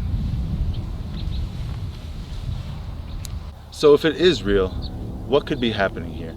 What could be the explanation behind all the crazy events? If the Shermans were telling the truth, Bigelow, his NIDS team, and the OSAP team are all telling the truth, and then furthermore, present times, Brandon Fogel and his team out here are telling the truth. If all of these people are telling the truth, what does that mean for us? Simple. So there's three distinct possibilities about what's really going on here. One, there's something buried under the ground that the government found out about during the OSAP and NIDS investigations, because a lot of that stuff is still highly classified. So the first theory is that there's something buried under the ground and the government knows about it. And when I say something, I mean a piece of technology from thousands and thousands of years ago, from what we would call the antediluvian era. Yes, fallen angel technology. And whatever this is activating a wormhole or a portal and allowing these entities to come through. Now, is it at will? Is it random? Does it depend on the moon, the stars? Who knows, because these things are very strange and it's really hard to even understand what's going on there if the stories are true. So if the stories are true and there is something buried under the ground here, what does that mean for us? It's simple. They want us to believe a certain thing about what they're going to find. They're going to publicize it. The people that are here right now have been chosen by the government to basically unveil this piece of antediluvian technology to the world. I believe they've been chosen by the government to release this information. I believe the government actually knows what's under there. They've done their tests. They know what's there. Now remember a few years ago when Fox News came out with an article saying that the Pentagon has recovered, quote, off-world objects not made on this earth. On July 23, 2020, Tucker Carlson shocked the world when he said this on his live Fox News broadcast. This is a Fox News alert. There are new findings tonight in the search for extraterrestrial life. The New York Times reporting that a secretive Pentagon unit tasked with investigating UFO sightings is quite likely releasing some of its findings soon. But apparently, just recovered are off-world vehicles not made on this earth. That's a direct quote. The following day, multiple articles were released, going into more detail. The Intelligencer reports on July 24, 2020, quote, "The Pentagon has reportedly found off-world vehicles not made of this earth." Also, Fox News releases an article entitled, quote, "With Pentagon UFO unit in the spotlight, reports mention off-world vehicles not made of this earth." Off-world objects not made on this earth. That's exactly what I think is underground at Skinwalker Ranch. So if the government knows what's happening here, why don't they just come and take it? Well, it's simple. They already have plenty of these crafts. They don't need any more. We know they have recovered discs from Roswell. And if you don't believe me, why is it still classified, right? Does that make sense? If they said, hey, it's a weather balloon, why is it still classified? You think the weather balloon technology is still classified 75 years later? No, not at all. Here's what it is. They did recover flying discs in Roswell. And them keeping the information classified still reveals it, because they declassified stuff that doesn't matter. Go through all the old UFO reports from the 60s, 70s, 80s. A lot of that stuff is declassified. Why? Because it's meaningless. It doesn't matter. Roswell obviously does matter, so they kept it classified. So, in my opinion, the first news report that came out about Roswell is correct. So they have the craft recovered at Roswell. They have off-world objects not made on this earth, according to Fox News. And Bob Lazar talks about his experience working with these crafts. So we know the government already has these things. They don't need any more. So why do they want the public to find out? It's simple. If they want to deceive the public about what's going on here, about what they've found, this is all they have to do. All they have to do is say, hey, look at these things. This is what they are. And then from there, they can use this crisis as a means to their end, right? It's the old Hegelian dialectic. Problem, reaction, solution. What is the problem? The problem is, oh, we have these UFO crafts buried under the ground. Reaction. Oh, we're not alone in this world. Oh, everybody, okay. Solution. So what is my opinion on Skinwalker Ranch? My opinion is that all of this is planned. My opinion is that the modern owner, Brandon Fogel, and everything that's happening on the show is orchestrated by the United States government in order to reveal something under the ground. Think about it. What's going to happen if on the History Channel, the Secret of Skinwalker Ranch TV show, some season finale, they unveil an actual off-world object not made of this earth, as reported by Fox News? They unveil an actual UFO. What would happen? I'll tell you what would happen. People would go insane. So, I think that's what they're going to do. I think the whole plan is disclosure. They want to reveal these objects to the public, but they want to do it in a way that is not threatening. And they believe, I think, putting it on TV is not threatening. So that's what they're going to do. Dr. I.D.E. Thomas is one of a long line of Welsh preachers. He is currently the senior pastor at the First Baptist Church of Maywood, California, and has authored several books which have enjoyed wide circulation. In his book, The Omega Conspiracy, Dr. Thomas explains the phenomenon of unidentified flying objects and offers an explanation that could identify the beings who operate them. As incredible as his explanation may sound, let us regard the ancient saying of Heraclitus, who 500 years before Christ said, "Because it is sometimes so unbelievable, the truth escapes becoming known." The answer to all this and the clue to this cosmic riddle may be found in the ancient book of Genesis. And back there in chapter 6, we are told of a very amazing and bizarre event. The sons of God saw the daughters of men and saw that they were beautiful, and they lusted after them. And then we read they married them and sired children from them. For the past 1,500 years, most scholars, including evangelical scholars, have interpreted the sons of God as the good sons of Seth, and the daughters of men as the wicked daughters of Cain. They've adopted that interpretation because the other one is so bizarre and outlandish. The ancient interpretation, and in my opinion the correct one, is that the sons of God were demonic beings or fallen angels, and that they came down to earth, they lusted after the daughters of men, they married them, and produced this amazing progeny, this hybrid progeny of the Nephilim. And the very word Nephilim does not mean giants. It comes from the root Nephal, fallen ones. The early Christian fathers in the first 4 centuries, men like Irenaeus, Tertullian, Ambrose, for 400 years they knew no other interpretation except that the sons of God were angelic beings. Josephus, the cosmopolitan Jewish historian, says the same thing. We read in the book of Job that when God laid the foundation of the earth, the sons of God shouted for joy. Obviously, the sons of God could not be human beings. Adam had not been created. If this was a case of just mixed marriages between good men and wicked women, it is surprising that God should have issued the fire of judgment that he did. God took this stern action of wiping out the human race. Now, the only family that were left intact in order to re-establish, repopulate the new world was the family of Noah. Noah, we are told, was perfect in his generations. The word perfect does not mean, in this case, morally perfect. Because we know from the story of Noah, and especially what happened after the flood, that Noah was not perfect. What it means is like a lamb for the paschal sacrifice, that lamb had to be without blemish, physically pure, without blemish.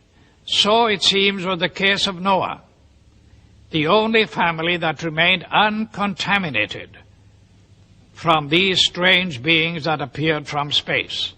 The only line that was pure and clean from God's standpoint to start a new world and a new civilization. Jesus said, as in the days of Noah, so in the days of the coming of the Son of Man. Of all the patriarchs and prophets of the Old Testament, the key to prophecy above all others is Noah. And something happened in the days of Noah that was a distinctive characteristic of Noah's time that didn't happen before or after. Wars and famines and pestilences and natural disasters have always happened. But something happened in the days of Noah, and the most sinister and bizarre of all the things that happened was this intermarriage between the angelic race and the human race. And of course the mastermind behind it all was another angel, a fallen angel, Lucifer.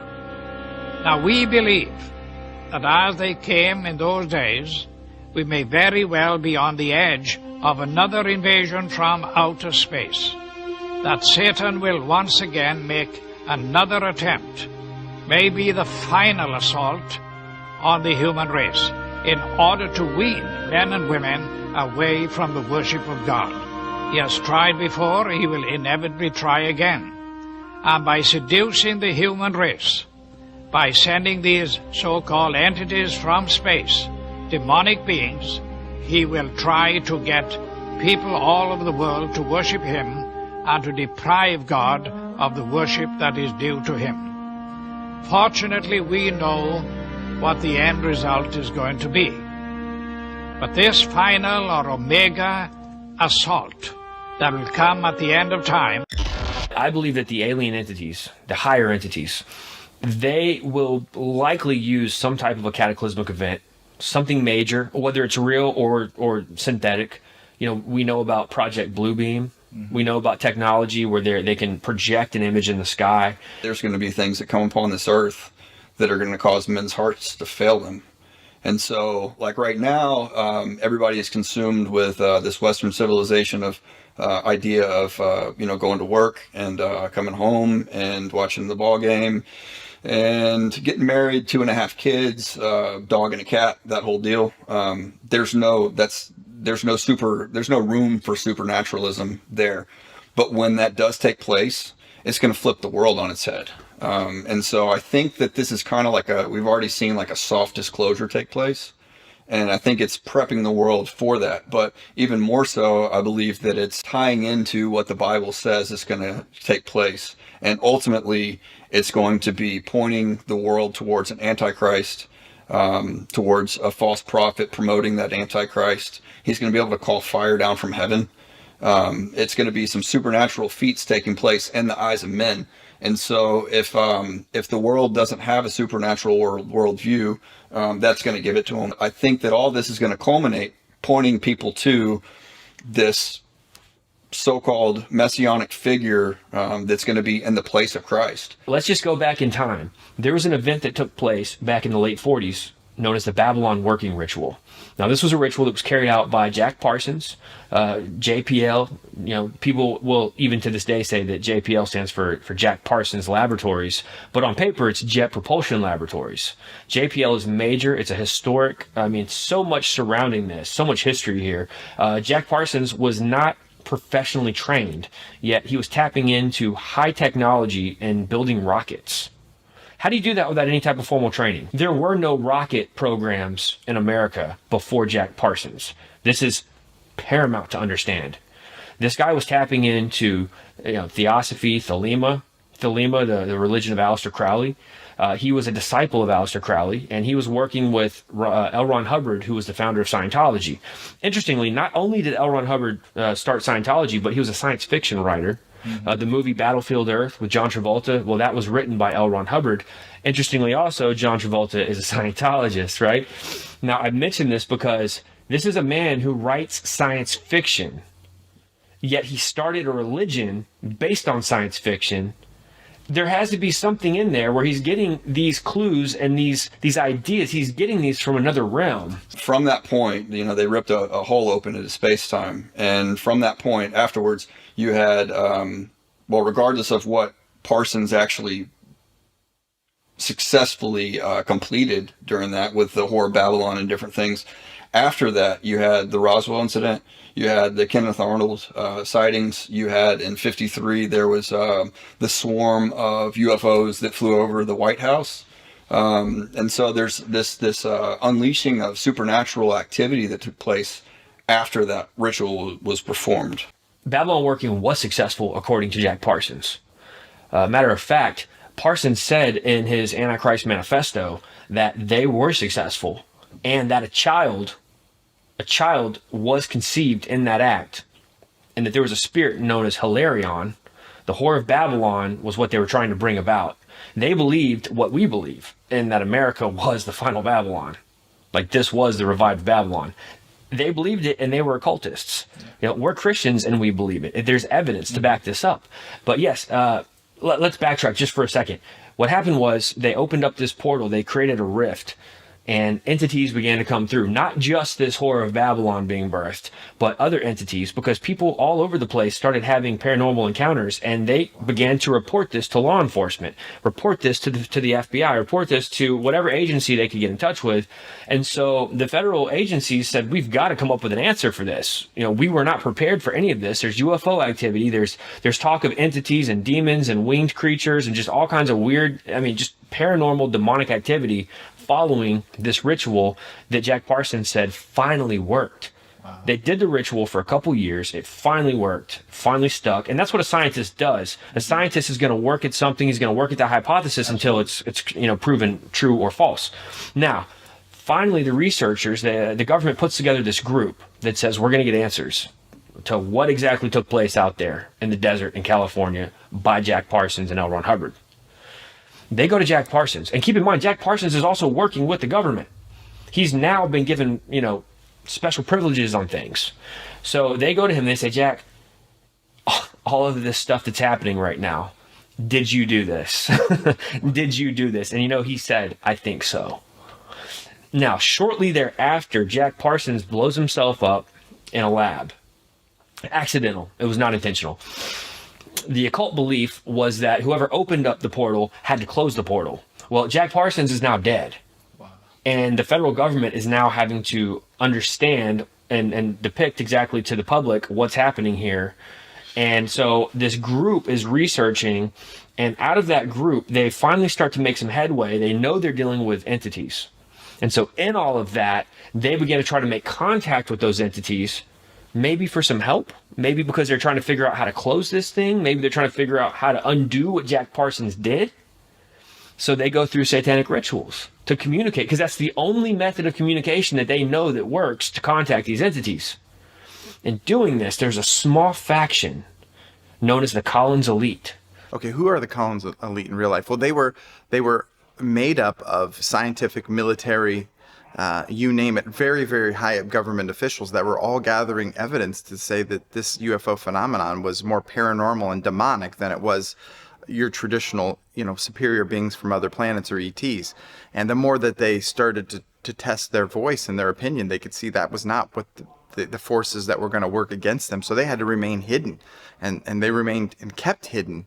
They at one point were thinking about, supposedly, the way it's reported, they were so convinced this was a satanic invasion that they were going to force America to be a theocracy, to be a forced Christian nation to get ready for a satanic invasion. That was what they were talking about. But they quickly saw that they were not going to gain ground in our own governments, and they were relegated to, you just go to the side. We have an agenda to push here. It ties in almost all of these conspiracy theories, or prophecies, biblical prophecies. I mean, certainly the book of Daniel, these things are not considered conspiracy theory, they're fact. And so, they will mix their seed with the seed of men, but it will not cling, just as iron does not mix with clay. That's not a conspiracy theory. That's God telling us what's going to happen. They will mix their seed with the seed of men.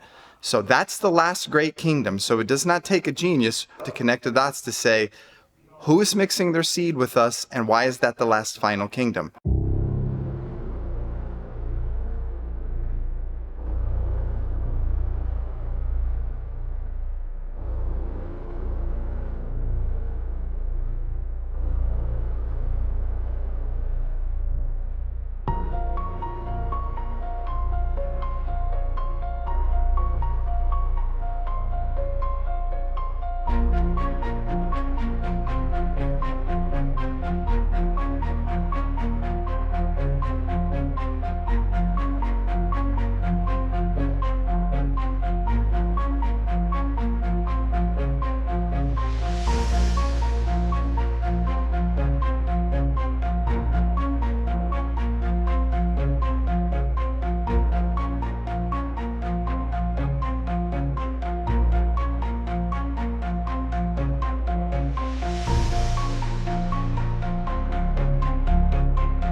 All throughout the late 1800s and the early 1900s, newspapers across America ran story after story of an astonishing phenomenon, the discovery of giant human skeletons. From California to Ohio, people claimed to have unearthed enormous bones, often measuring upwards of 7 to 9 feet in length. These skeletons didn't just appear in rural fields or hidden caves. They were found in places steeped in myth, mystery, and ancient history, sparking curiosity and speculation across the nation. One of the most famous accounts came from the Grand Canyon, a place already shrouded in mystery and Native American lore. In 1909, the Arizona Gazette reported that an explorer named G.E. Kincaid, supposedly under the Smithsonian Institution's sponsorship, had found a hidden cave system containing not only giant bones, but also relics that bore a striking resemblance to ancient Egyptian artifacts. The article described underground passages filled with statues, mummies, and hieroglyphic engravings, bizarre for a desert landscape thousands of miles from Egypt. Kincaid's account noted that the structures within the cave bore the names and likenesses of Egyptian gods,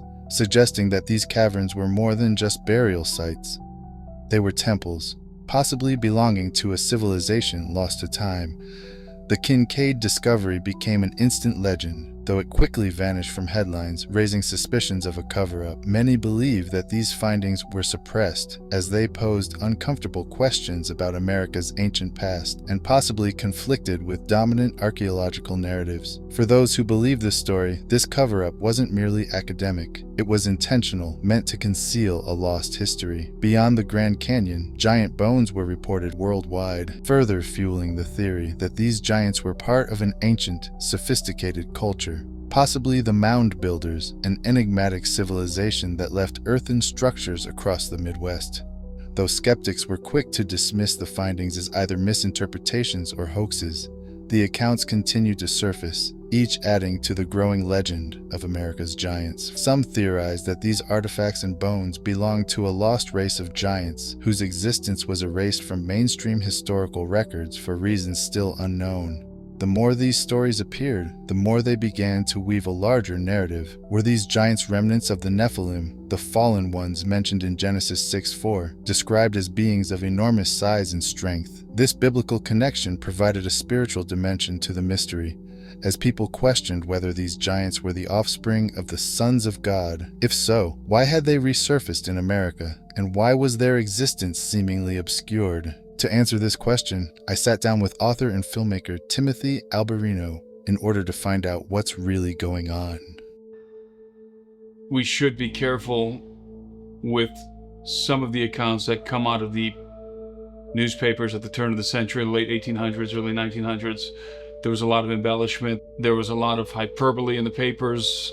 The periodicals were in competition, and so they would often publish sensational stories to try and captivate the audience. So it was not uncommon to have all kinds of fanciful stories being reported as legitimate news stories. Having said that, there's no way that all of the stories related to the bones of giants that appeared in those periodicals are all false. There's definitely, in my estimation, there's definitely truth to the idea that the bones of giants were being discovered in the mounds of America. I think that it's the most logical conclusion to draw when you look at all the evidence, when you look at the abundance of stories that were appearing at the turn of the century. Abraham Lincoln, of course, famously mentions the bones of that ancient race of giants that are buried in the mounds of America, something to that effect. And Colonel Powell, who was the director of the Smithsonian Institution, in a correspondence with a colleague of his, was remarking about the bones of giants being discovered in America. And he said that we cannot yet discuss, basically, and this is paraphrasing, we can't discuss this topic of giants until we can determine where they came from, because he was most interested and most concerned with the anthropologic doctrine of isolationism. And that was why he was hesitant to talk about the giants, because according to my research, the giants came from the Middle East, primarily. The giants that were in America, the red-haired giants that the Indians talk about, and indeed some of the accounts of the bones of giants being discovered in the mounds in various parts of America, especially in the Midwest. Those giants, there was evidence that they had red hair, and that they were dressed in some cases they were dressed in various kinds of armor, and were discovered with artifacts that were reminiscent of Middle Eastern artifacts. So Colonel Powell's problem, who was the director of the Smithsonian Institution, his problem was not so much that the bones of giants were being discovered, but that apparently they had arrived to the United States from foreign shores, which again contradicted the doctrine of isolationism. There was one particular article that told the story of one Professor Kincaid who discovered Egyptian artifacts in the Grand Canyon, and there's no way to know if that story is true or if it was just a fanciful attempt by the newspaper to regale their readers with this incredible story. So I think that there is something in the Grand Canyon. I'm not sure what it is, but the Grand Canyon is an area that is very bizarrely guarded. There are parts of it that are off limits, not just because of geological concerns, but there's something else going on there as far as I'm concerned. I don't know if any of those stories about Egyptian artifacts in the Grand Canyon can be verified or have been verified. Again, I'm cautious when dealing with those stories that came from the newspapers at the turn of the century. But at the same time, I would not discount the notion that you could find Egyptian artifacts in the Grand Canyon. I think that the ancients were crossing the oceans much earlier than we think. I would say undoubtedly the Phoenicians were, and it wouldn't surprise me if the Egyptians were, but undoubtedly the Phoenicians. So I would expect to find Phoenician artifacts, and indeed I believe Phoenician artifacts have been found in America. In my opinion, this is a telltale sign of being a Tophet. Tophet was a sacrificial altar of the Phoenician people. This bowl is about the same size as an infant child would be. So you think this was used for ritual sacrifice of babies? I think it's indicative of child sacrifice on the banks of the Chicago River thousands of years ago. There are sites where you have a Phoenician or Proto-Phoenician script, for example, that have been discovered. At American Stonehenge, L.A. Marsuli discovered this. Well, he highlighted this in one of his films, that there were Phoenician, some sort of a Phoenician or Proto-Phoenician script discovered at that site. And if that's true, and I believe it is, then that is definitive evidence that the Phoenicians were here in the ancient past. And if the Phoenicians could make it, then it's also possible that the Egyptians could as well. The Phoenicians were the better mariners. They were, in fact, the builders, the boat builders for the Egyptian fleet, and they were the master mariners. The Phoenicians could have had all kinds of artifacts that they carried with them because they were traders. So they would stop at all of the major ports on their journeys and engage in trade. And among the Phoenicians, I believe that among the regular-sized Phoenicians were giants, were individuals of extraordinary stature. The Phoenicians certainly had a cult of giant worship, and I believe that they had some descendants of the Nephilim or the Anakim among them, because they were essentially Canaanites. And indeed, the Greeks called the Canaanites Phoenician. That's where we get the term.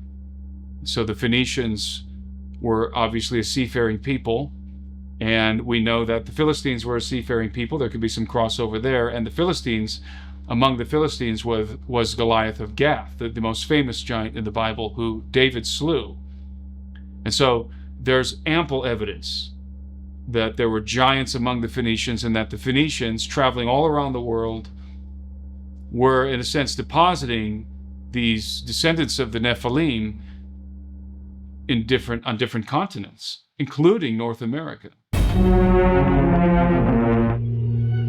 I believe that the key to understanding the dispersion of the Nephilim all across the earth is the Phoenicians.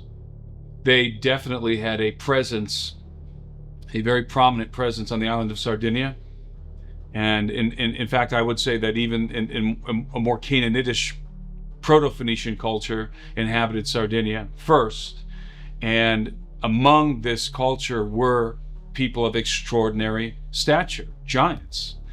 And others who have investigated, some investigators in the 1800s and early 1900s drew the same conclusion, that there are many indications that Canaanitish giants inhabited the island of Sardinia. I myself conducted 2 separate investigations on the island and interviewed multiple witnesses, mostly elderly people who were living and who grew up during a time when the government was still concealing the bones of giants. Not just concealing them. When I say the government, I mean the provincial government in Sardinia, and also the University of Cagliari, the capital city of Cagliari in Sardinia, seems to have been involved in not only covering up and concealing the existence of giants, but confiscating the relics, the artifacts, the bones of giants on the island of Sardinia. And these witnesses were not conveying to me hearsay. They were telling me stories about digging up the bones and bodies of giants themselves. And these are not, lest anyone think that these people are confusing these bones with giant sloths or mammoths or dinosaurs.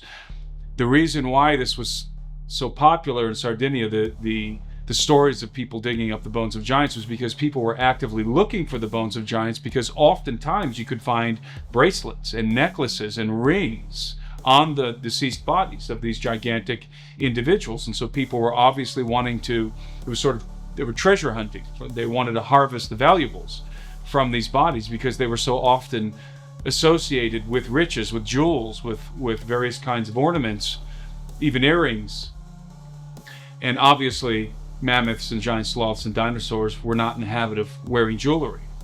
And I interviewed dozens of people who discovered the bodies of giants in different circumstances. Some people were just plowing in their field. Others were digging the foundations of their basements. Others were officially employed by the government to dig up artifacts related to the Nuragic civilization, the ancient Nuragic civilization, and working around the Nuragi towers. And were in the course of excavating some of these sites, we're discovering entire skeletons of giants. And we're talking anywhere from 7.5 to 12 foot to 15 foot tall. So we're not just talking about, 6.5 foot tall people. And most of the accounts were much larger than 7 foot. Most of the accounts were 8, 9, 10 foot giants, all the way up to 15. And they were explicit. The stories are there's just way too many eyewitness accounts, way too many people who have held the bones of giants in their hands, way too many people who have opened sarcophagi of giants in Sardinia to discount this as mere fables, folklore. And again, I interviewed individuals who took the rings off of the fingers, the gigantic rings off of the gigantic fingers, and then later on, when the discovery came to light, individuals, agents from the government or from the university would show up to their house and forcibly confiscate all of the artifacts. So this was happening, by the way, this was happening in the early 20th century on the island of Sardinia. So all the way through the teens and the 20s and the 30s and the 40s, even up into the 50s, in Sardinia, people were routinely discovering the skeletal remains of gigantic humanoids. And so if you interview, especially the elderly people in Sardinia, you will discover that many of them, all of them, remember when the bones of giants were being routinely discovered and confiscated. But some of them will tell you stories of their own encounters with such artifacts. And again, I interviewed a handful of these individuals who were in the employ of the government to excavate the relics of the Nuragic civilization, and among those relics were the skeletal remains of giants, most likely Canaanitish giants, the Rephaim. We're talking about the descendants of the Nephilim. We know that the land of Canaan was littered with clans of giants, especially in the hill country. There were the sons of the Anakim, who were themselves the descendants of the Nephilim, the Zamzumim, the Emim, various tribes, clans of giants inhabiting the hill country in Canaan. And these were the most formidable enemies that Joshua and the Israelites had to contend with in order to subdue the land, to conquer the land of Canaan.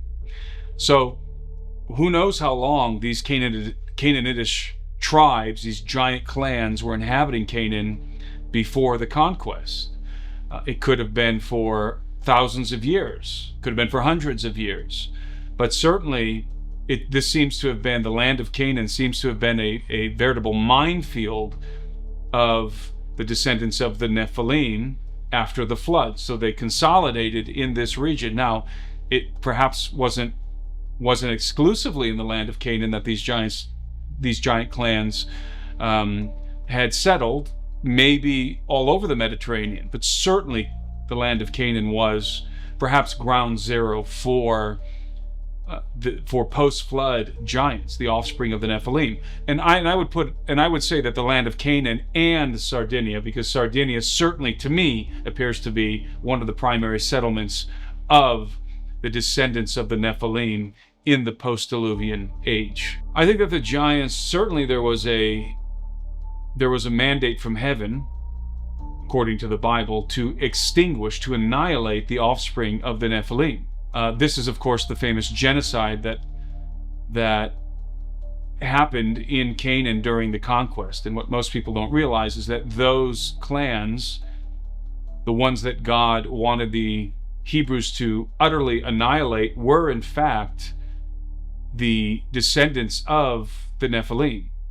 These were the clans that were intermingled with the Anakim and the offspring of what was left of the offspring of the Watchers in the post-flood world. So there's a reason why this genocide was directed at these clans in the hill country, precisely because they were the remnants of the hybrid species that were inhabiting the earth, still in the aftermath of the flood. And isn't it interesting the way Hollywood is beating this drum about the return of the Titans? Thanos, the Mad Titan, Sam Worthington, who was in Clash of the Titans and Wrath of the Titans, starred in a movie last year, went straight to Netflix, called The Titan, and the new Godzilla movie, where they have rebranded them. They're no longer Mutos, which is what, monsters of unusual size or whatever. They rebranded them as the Titans, the original and rightful rulers of Earth. Because again, presenting them as Titans, the original and rightful rulers of the Earth. The Titans are still around. In fact, I argue in my book, Last Clash of the Titans, that they are somehow still influencing things on this earth, even though they are currently chained in the abyss. Revelation 9 says they're going to get out for 5.5 months at the end. When the Nephilim return, and we understand that the Nephilim, the spirits of the Nephilim that were destroyed in the days of Noah, in the flood, were barred entrance into the afterlife, into the netherworld, into heaven, basically condemned to roam the earth. That was the belief of the early church. That was the belief of the Jews in the time of Jesus and through all, the Old Testament period. It wasn't until Augustine in about the 5th century that belief went away. He also basically turned the church away from believing that the Nephilim had been created at all. Ezekiel, though, saw it. And this is the thing. God bless people like L.A. Marzulli who've been, teaching this for a long time. He's right. The Nephilim are returning. But I think Ezekiel 39 is a clue, but you got to understand the worldview of the prophets to understand what Ezekiel was writing. In Ezekiel 39, he's writing about the culmination of the war of Gog and Magog. And Gog was the Old Testament Antichrist figure, okay? He is the figure that John, in the book of Revelation, calls the Antichrist. That is the same war that culminates with the Battle of Armageddon, which is fought for the Har Moed, God's Mount of Assembly, which is Zion, the Temple Mount in Jerusalem. Ezekiel says, God said that he will prepare a place in Israel for burial of Magog, the forces of Magog. The Valley of the Travelers east of the sea, refers to east of the Dead Sea, and it will block the travelers. The key is understanding that travelers in the Old Testament concept, in the Old Testament world, were spirits that would travel or cross over from one plane of existence to another. In other words, the realm of the dead to the land of the living. And the places where he identifies east of the Dead Sea are places that during the Exodus, the stations of the Exodus, refer to a couple of places that are named for these interactions with the spirit realm. One of the stops in the Exodus, one of the stations of the Exodus is called Ovoth, which means spirits of the dead. It's based on a root word Ov, which means medium. The medium of Endor that Saul went to see was the Ov of Endor. In fact, one of the giants killed by David's men, Ishbi, they condensed the word. Ishbi Benab is how it looks to us in English. Ishbi Ben Ov. Ishbi, son of the necromancer, son of the medium. And he was of the descendants of the Rapha, the sons of the Rephaim. The Rephaim were these spirits that the Amorites, the Canaanites, believed were the spirits of the mighty men who were of old, the ancestors of their kings. They were called in Canaanite texts, called by scholars the Rephaim texts, written about the time of the Judges, where these Rephaim were summoned through necromancy rituals to the tabernacle of El, Mount Hermon, where El, they believed, would speak words of revivification to resurrect these spirits that were called warriors of Baal. And in these texts, they're described as warriors. They mount their chariots and they travel first one day and then another. And at dawn of the 3rd day, they arrive to be resurrected.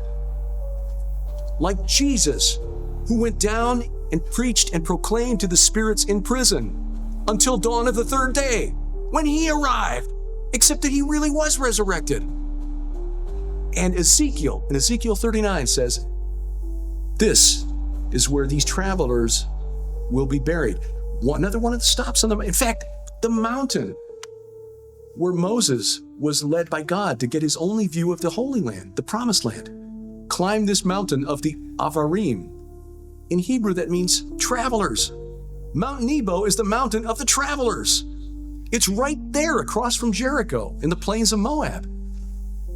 And that's where this demonic army will fall. Now, I believe that the Nephilim will return. I believe they're going to be the demons who possess a human army. I think by this point, the restrainer will have been removed. The church will be removed. So I pray I'm right, that we won't be here for that day, because that's the day of Armageddon.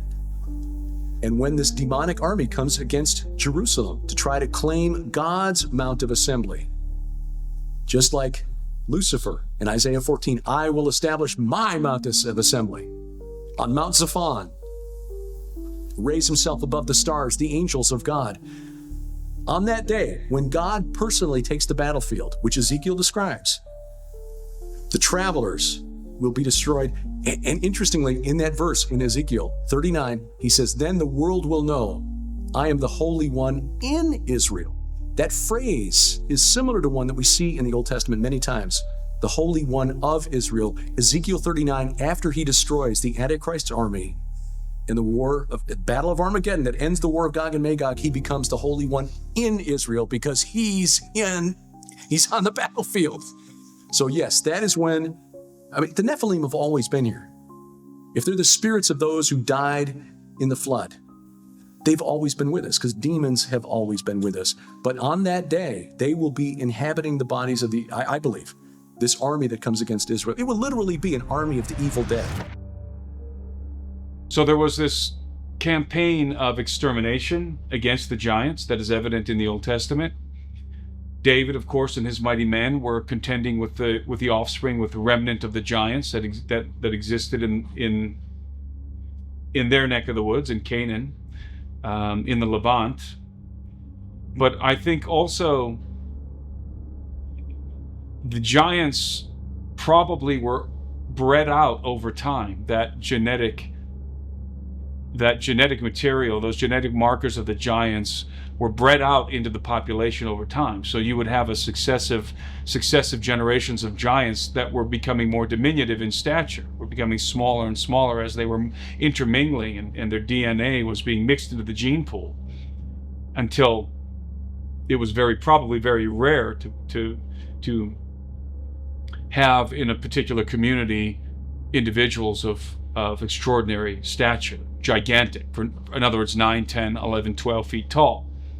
So it's just the natural process of interbreeding with regular-sized human beings would wash out that gene pool and would disseminate the genes of the giants through the general population. And so in that way, the giants would have gradually disappeared, unless you had an area on Earth where the genes of the giants could be conserved and there was a big enough population of giants to where they could interbreed, and in that way preserve those genetic markers.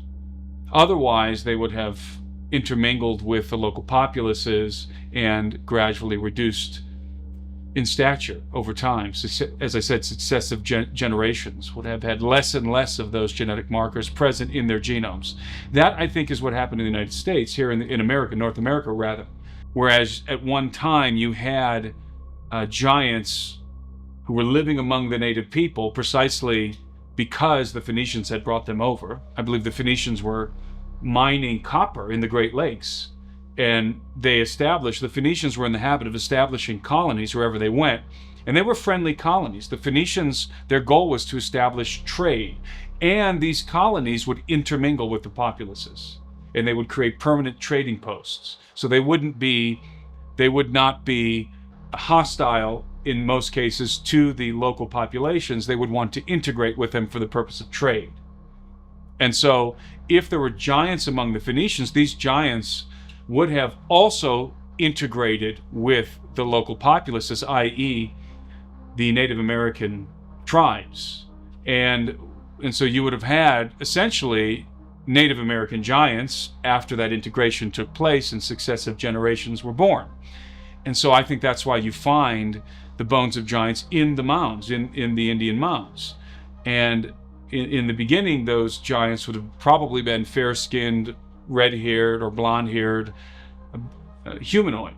But after enough interbreeding, they would have looked more and more like Native Americans, right? So you would have a very interesting situation in which the genetic markers of the Nephilim were introduced into North America through the Phoenicians, interbreeding with the Native Americans.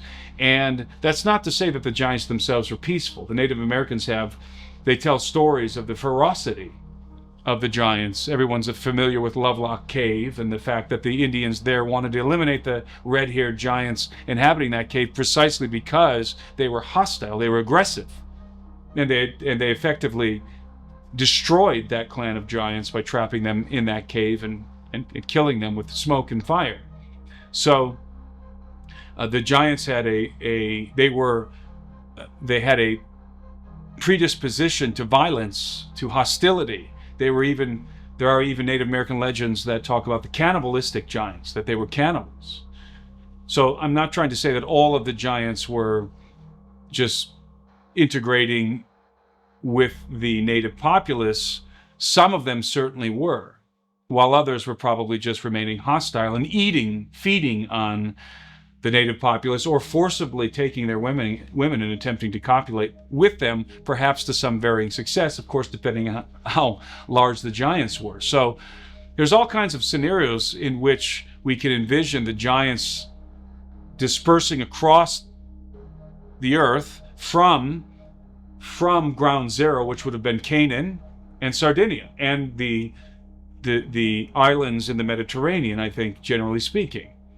And if they're driven out of Canaan during the conquest, then they've got to find other places to live. And if they're being primarily disseminated through a seafaring people, namely the Phoenicians, then it sort of makes sense that you find the giants all over the earth, because they were distributed all over the earth through the trade activity of the Phoenicians. And I am absolutely, unequivocally convinced that the Phoenicians were mining copper in the Great Lakes. We know it's a historical fact that the Phoenicians circumnavigated Africa. They were the first to do so. But I believe they were crossing the seas. They had remarkable boats. The Phoenicians devised their boats in such a way that they could be disassembled and then reassembled very quickly. So almost like linking logs or Legos or something like this. The Phoenicians, they could arrive to the shores of a distant continent. They could disassemble their boats, carry the planks through the forest, over the landscape, and then reassemble the boats in the rivers, in the waterways. And if we think about in terms of North America, they could have arrived to the Gulf of St. Lawrence. They could have taken their boats as far as they could get down the water wave. When they encountered an impediment such as Niagara Falls, they could disassemble their boats, carry the planks over land, reassemble the boats in the waterways, and make their way to the Great Lakes. Right? And so the Phoenicians were remarkable boat builders. They were remarkable craftsmen. In fact, I believe that the Phoenicians were the only post-flood culture that could still build megaliths. And they did so on the island of Sardinia, although not to the same grandeur as the antediluvian civilizations, but yet they held the knowledge. They vouchsafed the knowledge. They were the keepers of secret knowledge. Indeed, the Phoenicians were, in effect, a secret society. And modern Masonry, Freemasonry, is derived from the mysteries of the Phoenicians. Who was Hiram Abiff? Hiram Abiff, who was basically the founder of the Masonic order. The Masons will say maybe that Solomon, or perhaps even go all the way back to Tubal-Cain or Enoch, or maybe perhaps Nimrod as the founder of their society, of their fraternity. But if you look at the lore of the Masons, you're going to discover that Hiram Abiff is really regarded as the founder. And Hiram Abiff, according to legend, was hired by Solomon to help them build the temple. Indeed, it was King Hiram who was a good friend of Solomon's, who Solomon employed, and all of King Hiram's artisans to build the temple. Who was Hiram? We're talking about the king of Sidon and Tyre, He was a Phoenician king. So Hiram was the king of the Phoenicians. And these were the master masons. These were the master artisans of the ancient world. And they were the master mariners. And they were their alphabetical system is the foundation of our own. That's why we call it phonics, because it comes from Phoenician, because it was the Phoenicians who created the alphabetic system that we use today, the base of it, the foundation of it, which we've elaborated on, the Greeks and the Romans and so forth. We've all elaborated on that system, but the Phoenicians were remarkable. And there's very little known about the Phoenicians, even though they were probably the most remarkable ancient civilization in regard to their great knowledge, even more so than the Egyptians, as it pertains to their ability in masonry and boat making and so forth. Remember, it was the cedars of Lebanon, the planks that were used in the great temples in the Levant and in the Fertile Crescent in Egypt. The wooden planks of their temples and their great boats, all of everything that was made. I shouldn't say everything. Much of what was made out of wood for the royal palaces and the great temples came from Lebanon, from the cedars of Lebanon. And those cedars were delivered by the Phoenicians and worked by the Phoenicians, the master craftsmen, the master masons, the master mariners, the master navigators of the ancient world. So I believe that the Phoenicians were harboring secret knowledge that they somehow were able to conserve, that was either given to them or they discovered from the pre-flood world. I don't think that the Phoenicians brought the language from the pre-flood world. I think that they were a secret society. The whole civilization was like a secret society. Very little is known about it today, but they were essential. If you want to understand the ancient world, truly understand it, especially in regard to trade, then you have to be familiar with the Phoenicians. You have to familiarize yourself with the Phoenicians, because they are coming in and out of all these different cultures all the time, and everyone's talking about them. The Greeks were talking about them. The ancient Egyptians were talking about them. The Persians were interacting with them. Everybody was interacting with the Phoenicians. Of course, the Hebrews were interacting with the Phoenicians, sometimes on very friendly terms, like Solomon and King Hiram of Tyre, and sometimes there was hostility. But the Phoenicians are always an important element of what's happening in the ancient world, and yet we know almost nothing about them. We know a whole lot about the ancient Egyptians. We know a whole lot about the other Mesopotamian civilizations and the ancient Greeks and so forth, but we know very little, almost nothing about the Phoenicians. Of course, the most famous Phoenician that everyone is familiar with that they don't realize is Hannibal Barca, who was the greatest enemy that Rome had ever seen. The greatest enemy with whom Rome had ever contended was Hannibal. And where was he from? Carthage. Carthage was in North Africa, and Carthage was a Phoenician settlement. They were Phoenician. And the Romans were appalled by the Phoenicians precisely because the Phoenicians were in the habit of sacrificing their children to idols, to Baal, and the other Phoenician gods. And they would sacrifice their children in the most heinous way, and the Romans were incensed by this. This is one of the reasons why the Romans hated the Phoenicians. And the Phoenicians came very close to destroying Rome through Hannibal. These were remarkable people, and almost nothing is known of them, even though they were, in my estimation, sailing their remarkable ships to the shores of many different continents. I get the sense, and I know this is conspiratorial, but I get the sense that there's somewhat of a conspiracy revolving around the Phoenicians. I think the Phoenicians were in possession of knowledge and artifacts that would, to some extent, should they come to light, rewrite history. Artifacts from the antediluvian world. And part of those artifacts would be the genetic stock of the Nephilim, the descendants of the Nephilim, who were certainly in their midst. Mount Hermon has always been considered by these ancient Near Eastern cultures, and even by the Romans and the Greeks, to be what we would call today an axis mundi, a gateway to another realm, or perhaps a portal to somewhere else, right? It's a cosmic mountain. This is the way that the Mesopotamians would have viewed Mount Hermon. It's a cosmic mountain. And so it was believed that there was a gate there to the netherworld.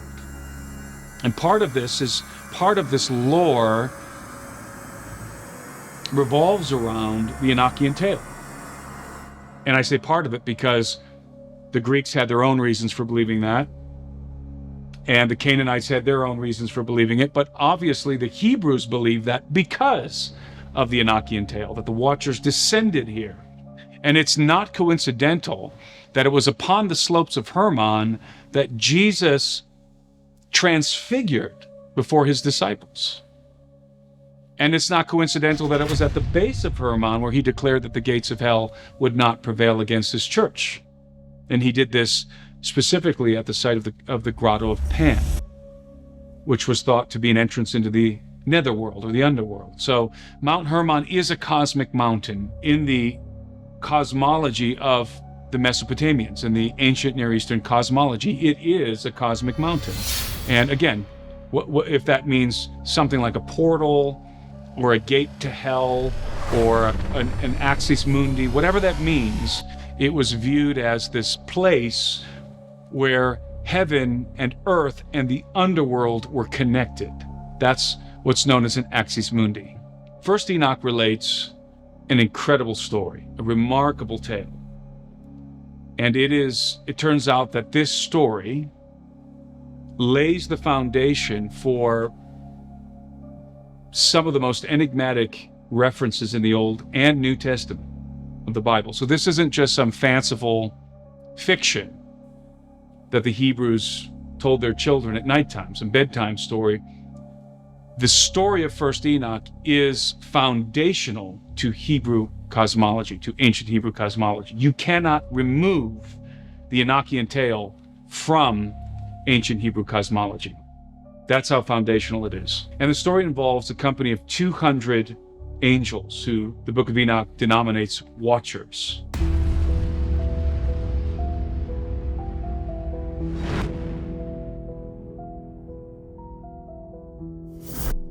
And these angels were observing the daughters of men. And of course, this is the reference in Genesis 6. They were observing the daughters of men. They saw that they were comely, that they were fair, that they were beautiful.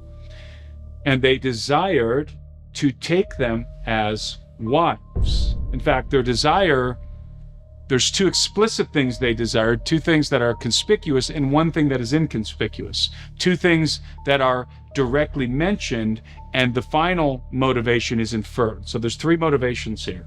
So the first thing we have to understand about the story of the Watchers is that there are three motivating factors that led to this transgression, which forms the beginning of the narrative, the historical narrative in the Book of Enoch.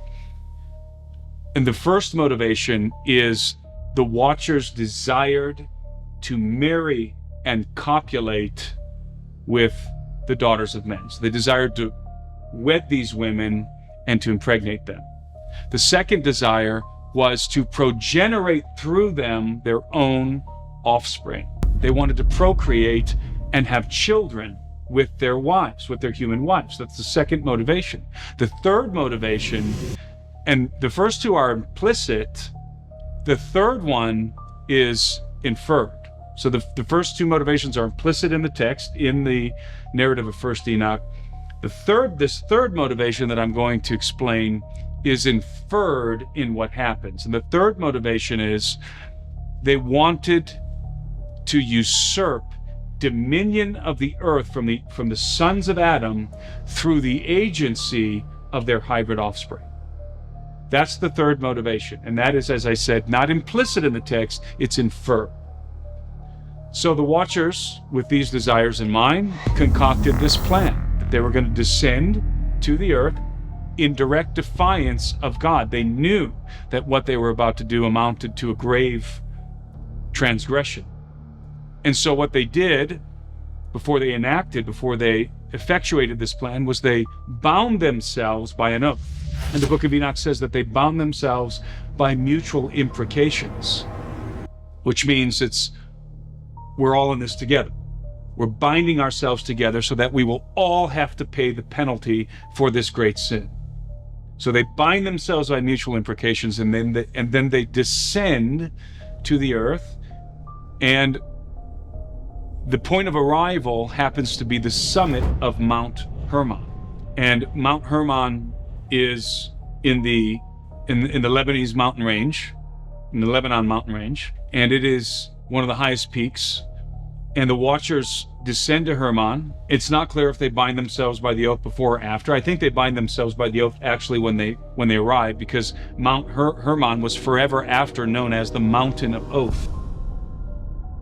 So probably they bind themselves with an oath after they descend to Hermon. And as I said before, I do not envision the Watchers flapping their wings, with descending, alighting onto the summit of Hermon with these big, bird wings. I think that they arrived at the helms of advanced aerospace vehicles. In other words, UFOs.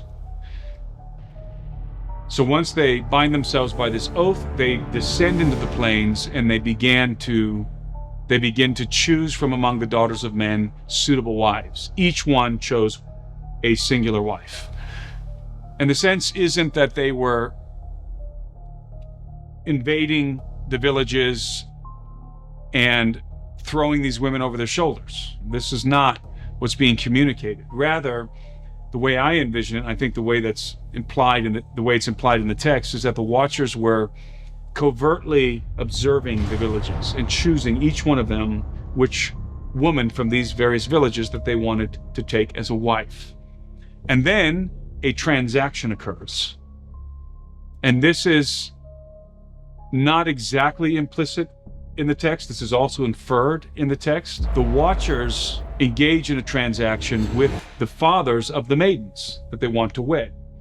And remember, the motivation here is not just to copulate with these women, but rather to wed them, to take them as wives and procreate offspring with them, to have families, right? In the manner of the sons of Adam. And so the Watchers, once they have the maidens that they desire to wed, they go to their fathers and they make a transaction. And the transaction is something like, again, this is inferred in the text. The transaction is something like, I desire to wed your daughter, and here's what I'm going to give you as a dowry, as payment in exchange for your daughter's hand in marriage. And this is all being done in accordance with the customs of the ancient Near East. So the Watchers are engaging in the cultural norms here revolving around marriage, revolving around the covenant of marriage. And those norms involve something like a dowry, a payment for the daughter's hand in marriage. And this is a patriarchal society. So the fathers had the authority to give their daughters hands in marriage. The women really didn't have a say. Although I do believe that the women were willing participants, because they're later on judged for their transgression with the Watchers. So it's not that the Watchers are forcibly taking these women and demanding that the fathers give them their hands in marriage. Rather, there's a transaction happening here, a bargain. And it turns out it's a Faustian bargain. Because in exchange for their daughters' hands in marriage, the Watchers teach the sons of Adam, they teach the men, they instruct them in the knowledge that the men were already striving to learn. And what that informs us, that the Watchers already knew what kind of knowledge these men wanted. So they already came to the table with a bargaining chip in mind. You want to know X, Y, and Z, we can teach you these things, and in exchange, you give us your daughter's hands in marriage. So it's a transaction. And this is important because it's a legal transaction that the Watchers are after. This is a legal transaction with the rightful regents of the earth, the sons of Adam. And so the Watchers are obviously trying to accomplish something with legal cover. Otherwise, they would just have taken these women by force. They did not. They wed them.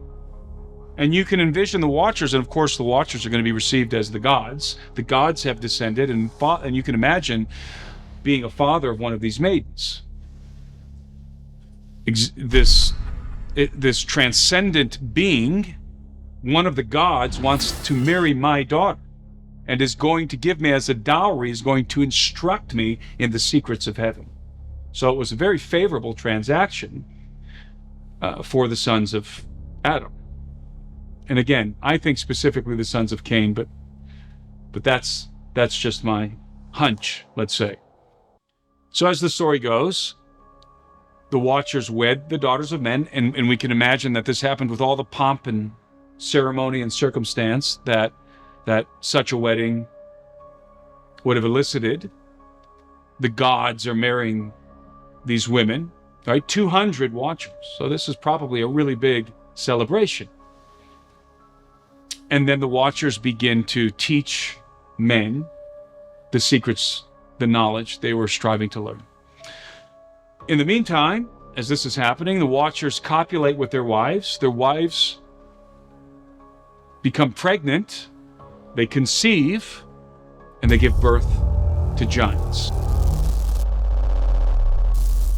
Some ancient texts suggest that some of the women's wombs were split open during birth, or were split open by the enormous size of the babies that are growing in their wombs. But I don't think that's really historically accurate, in as much as this is a historical narrative, because the women are later turned into sirens. They're later judged. So I think that most of them, and the Watchers, instruct their wives in the secrets, in these forbidden secrets. So the women are participating in the iniquity of the Watchers. They're not just giving birth and dying, apparently, according to the narrative. So I think that the women were giving birth to normal-sized babies, just like babies that are born with gigantism. And those babies, as they progress into toddlers and then into adolescence, experience an accelerated rate of growth. Again, just like babies who are born with gigantism. They're born at a normal size and rate, but it's like the valve is never shut off. That the puberty, the growth spurt never stops. They just keep going and going and going. But in the case of gigantism, it results in very large but weak human beings who have dysfunctional organs and who are usually not very athletic. Andre the Giant was an exception, and even he died young, the wrestler. But most people with gigantism do not live very long, in contrast to the offspring of the Watchers, who were superhumanly enhanced with the DNA of their angelic fathers. And so these would have been superheroes, basically, hybrids.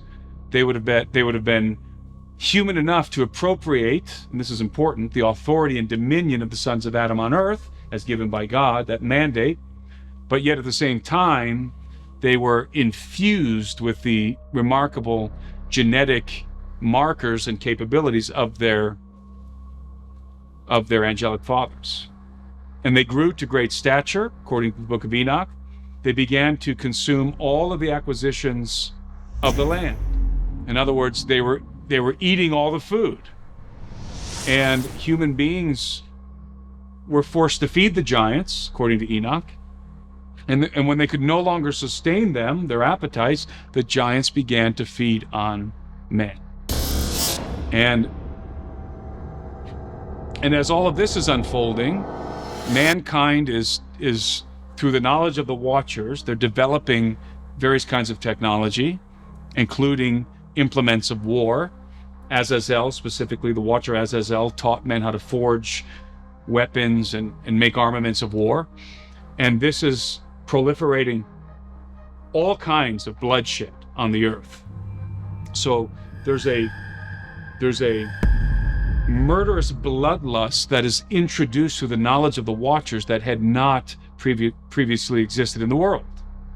So the knowledge of the Watchers is corrupting mankind, and they're becoming murderous and bloodthirsty and are becoming very idolatrous and altogether wicked, so that by the time the flood comes, their thoughts are only evil continually, as the Bible says.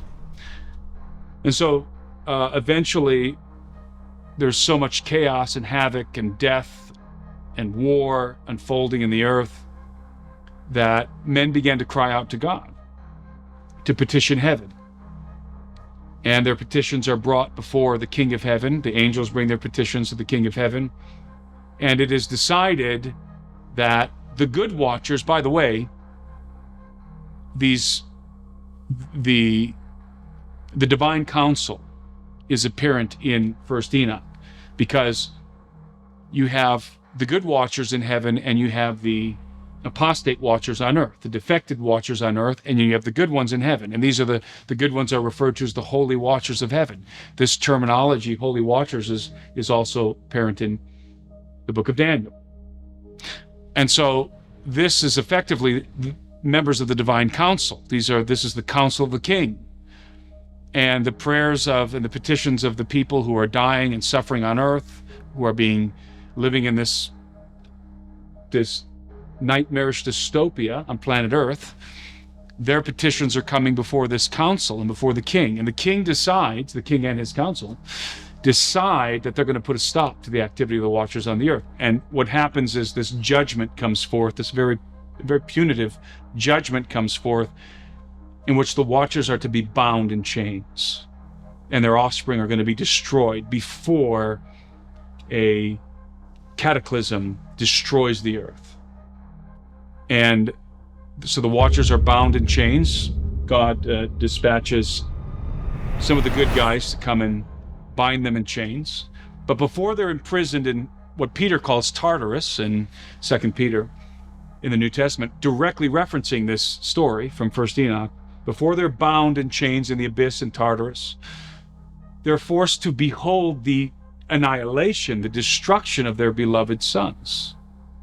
And so they have to watch as God incites the offspring of the watchers into fratricide, into a civil war, a hybrid civil war in which they utterly annihilate each other.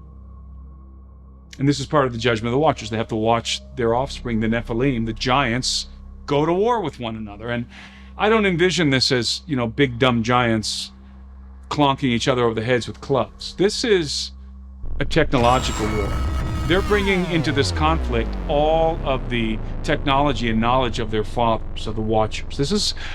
They're bringing into battle the armaments forged from the knowledge of the watchers. So I envision this much more like the ancient Sanskrit epics of India, in which you have these epic battles in which the gods and mortal men are locked in these bloody conflicts.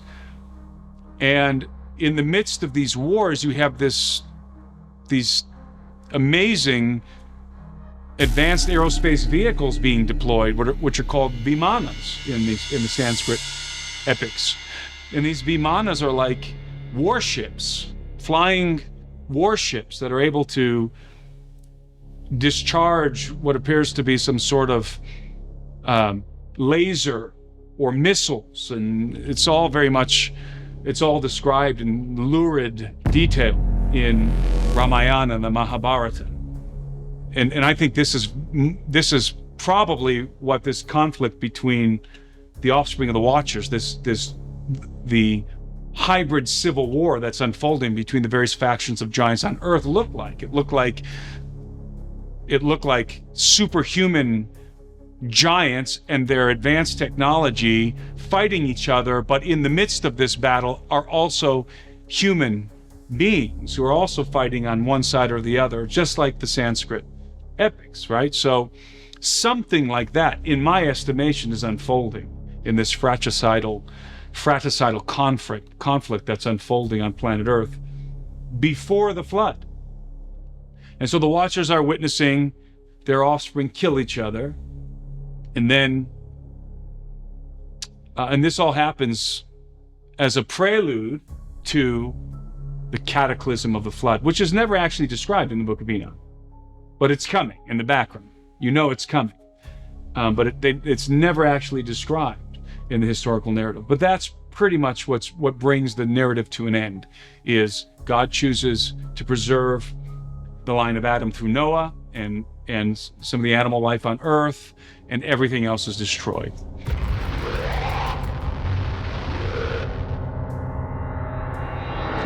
According to the book of Enoch, the Watchers descended in the days of Jared. And they remained on the earth from Jared to Noah, to the flood of Noah. And depending how you calculate that, according to the Septuagint, you have something like 1,250 years. That's if you interpret that genealogy in a linear way, as a linear calculation of time. It's over 1,000 years from Jared to the flood.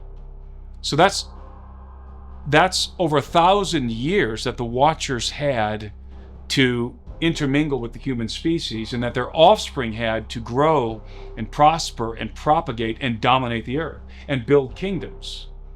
Because remember, I said that the third motivation of the Watchers was to usurp dominion of the earth through the agency of their hybrid offspring, who were human enough to claim that dominion, to appropriate the authority of Adam on earth. And so the Watchers were basically, the idea was to rule, to govern the earth from behind the thrones of their hybrid sons, who would become the kings. And indeed they did. They did become the kings, and this is inferred. But what else can you call it? If the Watchers, if the giants are consuming all of the acquisitions of the land, in other words, everything is being brought to the giants, they're effectively dominating the human race. They're dominating the human populaces. And I think that is an intimation, an allusion to the fact that they are actually ruling over the kingdoms of men, and indeed establishing their own kingdoms. And I believe the Watchers did exactly what Plato says that the gods did, the gods of the Greek pantheon. Plato says in the Critias dialogue, Plato says that the gods they apportioned the earth amongst themselves. It's the first thing they did. And we know that Poseidon took for his allotment, he took Atlantis, the region of Atlantis, and he established his kingdom. And then what does Poseidon do? After he's allotted his portion, and then he establishes his kingdom, and then what does he do? He marries a human woman, Plato.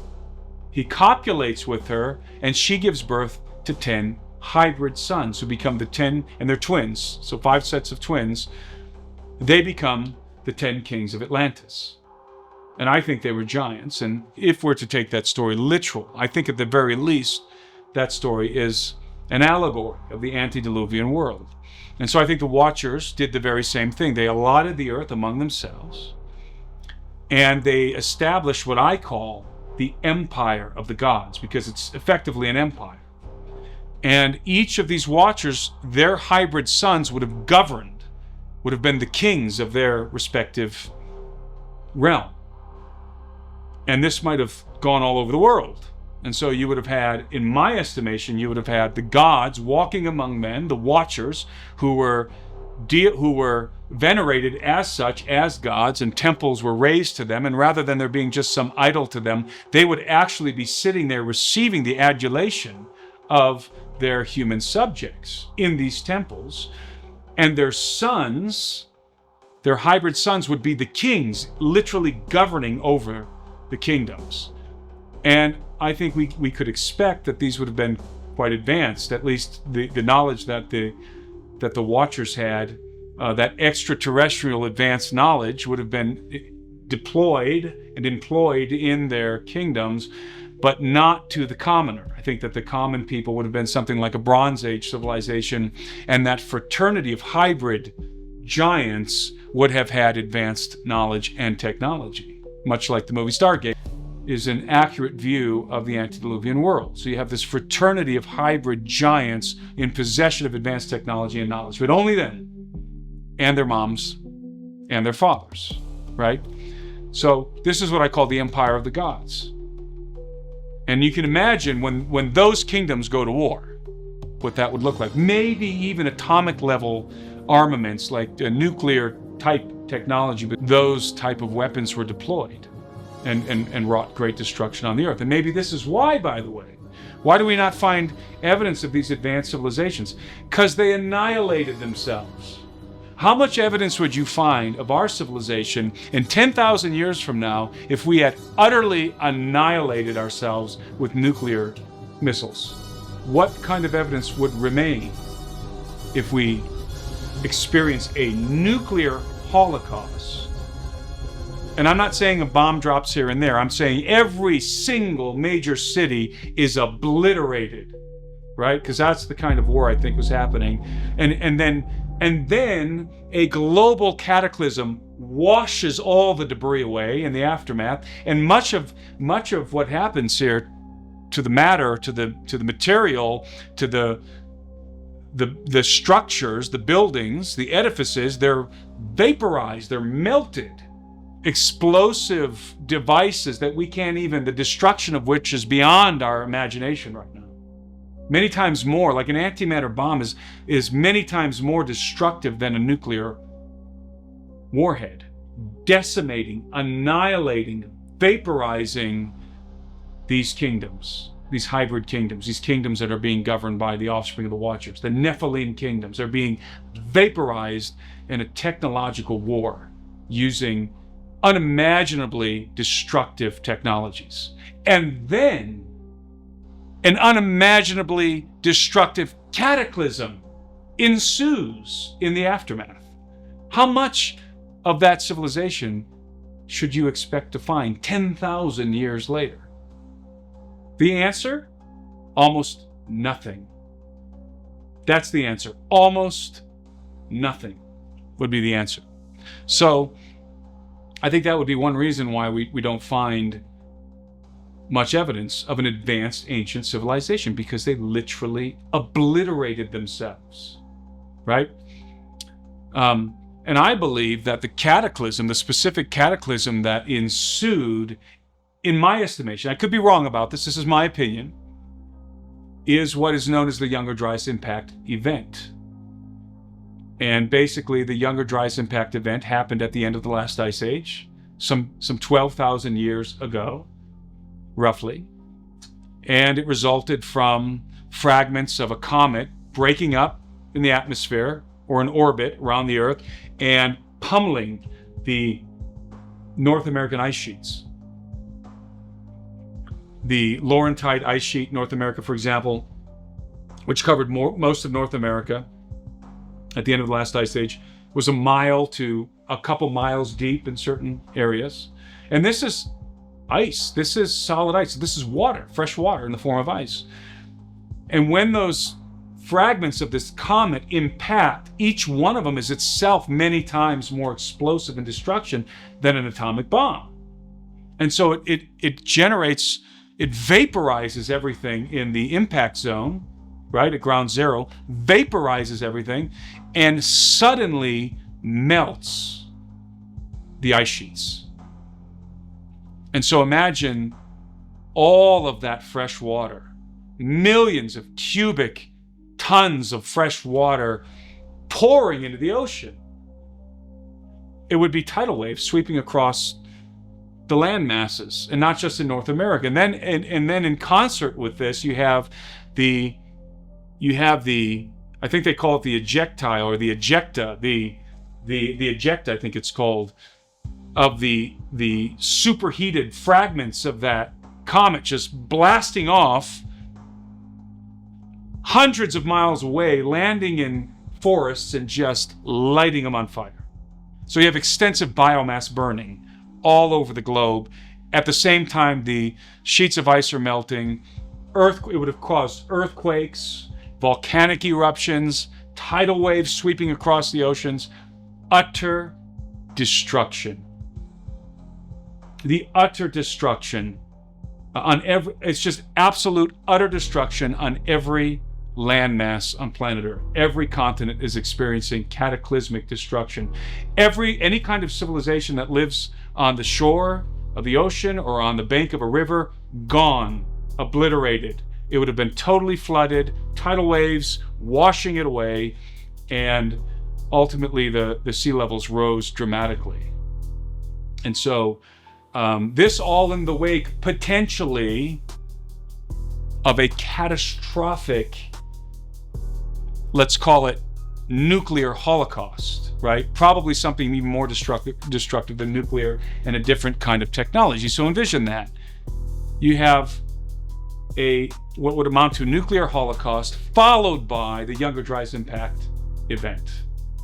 The Earth being bombarded at the end of the last ice age with these fragments of this comet, precipitating all of the calamitous things I just described, and more, by the way, and more, because it will be followed by a nuclear winter of sorts, which would blot out the sun, all of that debris going up in the atmosphere, blotting out the sun for an extended period of time. What survives this? Only Noah and his family, basically, through the providence of God. Now, do other things survive? Potentially. But we know that Noah and his family were providentially delivered, carried through this cataclysm. So you can see my perspective of the antediluvian world is much different than you saw in your coloring books in Sunday school. And I believe that this is much of this story that I told from Enoch. A lot of it is literally the text, what's written, but then I have also what's inferred. I've been communicating what's inferred or intimated, and I think this gives us an insight into the antediluvian world. So in the wake of such utter destruction, what would you expect to find on Earth? What remnants of these events, of this antediluvian civilization, would you expect to find? Only the megalithic foundations. That would be all that was left, the megalithic foundations. And that is precisely what we find all around the world. We find these massive megalithic constructions, edifices, that defy modern engineering capabilities in some cases, and that employ a level of masonry that is in some cases unrivaled on Earth, such as the walls of Sacsayhuaman, Ollantaytambo in Peru. Ollantaytambo, the masonry represented in Ollantaytambo with these massive megalithic blocks is unparalleled anywhere in the modern world. We cannot duplicate it. And it's represented in Egypt. It's represented to some degree in the Sphinx itself, which I think are very, very old. And it's represented in Baalbek, this antediluvian architecture, these megalithic foundations. Again, the only thing you should expect to find after a catastrophic war followed by a world-ending cataclysm, a catastrophic nuclear-type war followed by a world-ending global cataclysm. The big question on everybody's mind that I'm always asked is, how do you have Nephilim in the post-diluvian world? How are there Nephilim giants still alive, and not just the spirits of the giants, the demons, but actual giants still roaming the earth after the flood? That's the question that everybody wonders. And the answer to that question depends on how you view the flood. For one thing, there are several theories. The Bible is not explicit about this situation, about how we have post-flood Nephilim in the world. It doesn't explicitly tell us. So I think we have to make some guesses, some logical inferences. As I said, it all depends on how you view the flood. There are three ways you can view the flood of Noah. And contrary to popular belief, all three are plausible within the biblical text. In other words, all three can be argued from the text, from just the text in Genesis. The first view is the most common, the most popular, which is a global flood. When I say global flood, what I mean is every square inch of land on planet Earth is underwater. That means the top of Mount Everest is underwater. That's the global flood. That's the one that most Christians are familiar with and assume is the correct biblical interpretation of the flood. The second proposition is what's known as a local flood. And the local flood theory proposes that there was a catastrophic flood, but it was localized to the Fertile Crescent area. That the known world to the biblical writers at the time, i.e. Mesopotamia, was completely and utterly flooded. So that all of the mountaintops that they could see, or the hills that they could see in their local region, were utterly flooded. That is the local flood theory. The third proposition is one that I think I've invented. I've never heard anyone else propose it. So, but it's a middle ground between those two, between the two former theories, and I call this a global cataclysm, a flood that resulted, or rather, a flood that was a cataclysm in which there was catastrophic flooding all over the earth, but not necessarily covering every square inch of water, and not just localized to one region of the earth. So that would be sort of in between the global flood and the local flood. Again, what I call a global cataclysm. And I say cataclysm because the flood, in my view, a flood in this particular view, are only one aspect of the cataclysm, because it would all depend on where you live. You would have, as I said before, if it was the Younger Dryas impact, that is the source of the Noahic flood, then you would have all sorts of calamitous things unfolding on the earth. If you lived in the impact zone, then you're vaporized. If you live underneath those sheets of ice, in other words, if you live further south, then you're going to be washed away by a tidal wave from all that water rushing down to the ocean. If you live in a heavily forested area that is affected by the ejecta, this molten ejecta from the impact, then you're going to be consumed in massive wildfires. If you live near fault lines, you're going to experience devastating earthquakes. So everybody is experiencing the cataclysm. If you live on a coastal region, on a river or lake, you're going to be underwater. You know, if you're living in proximity to the ocean or a river, you're going to be underwater, right? So that's why I call it a global cataclysm. And most people just think in terms of a flood. I'm thinking in terms of something much more dynamic and destructive than just water. And I believe every continent was experiencing catastrophic flooding, but not necessarily that every square inch of ground was under the water. And again, people are going to immediately protest and say, but doesn't the Bible say X, Y, and Z? My answer, it depends. There are plenty of scholars who make a good hermeneutical argument for a local flood using the same words in Hebrew and with a very logical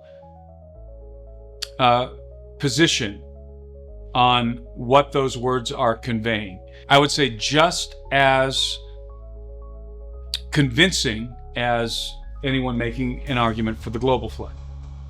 And that's important to keep in mind. Just because you haven't been exposed to that scholarship doesn't mean it doesn't exist. And a lot of people get very angry about this because they assume that there's only one way to interpret certain texts, certain events. It's just not true. It's just not true. And again, there's a lot of good scholarship arguing for a local flood. And if a local flood is possible, then a global cataclysm is possible. So those are the three options, and there may be more. You have the global flood, every square inch underwater. You have a local flood, a localized catastrophic flooding event, and then you have a global cataclysm, every square inch of the earth affected by cataclysm, but in different ways. Now, in the global flood scenario, you only have a possibility for survival on the ark, unless you're a fish. right? So all of the land creatures would be drowned, except for those that are on the ark. In a local flood scenario, then you have the profusion of life on Earth, most of it being unaffected, and only that region, that particular region being catastrophically affected by that cataclysm, by the flood.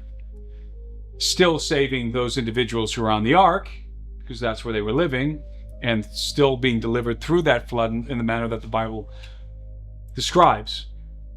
And if you and in the same way, if you have a global cataclysm, then you have opportunity for survival as well, outside of the ark.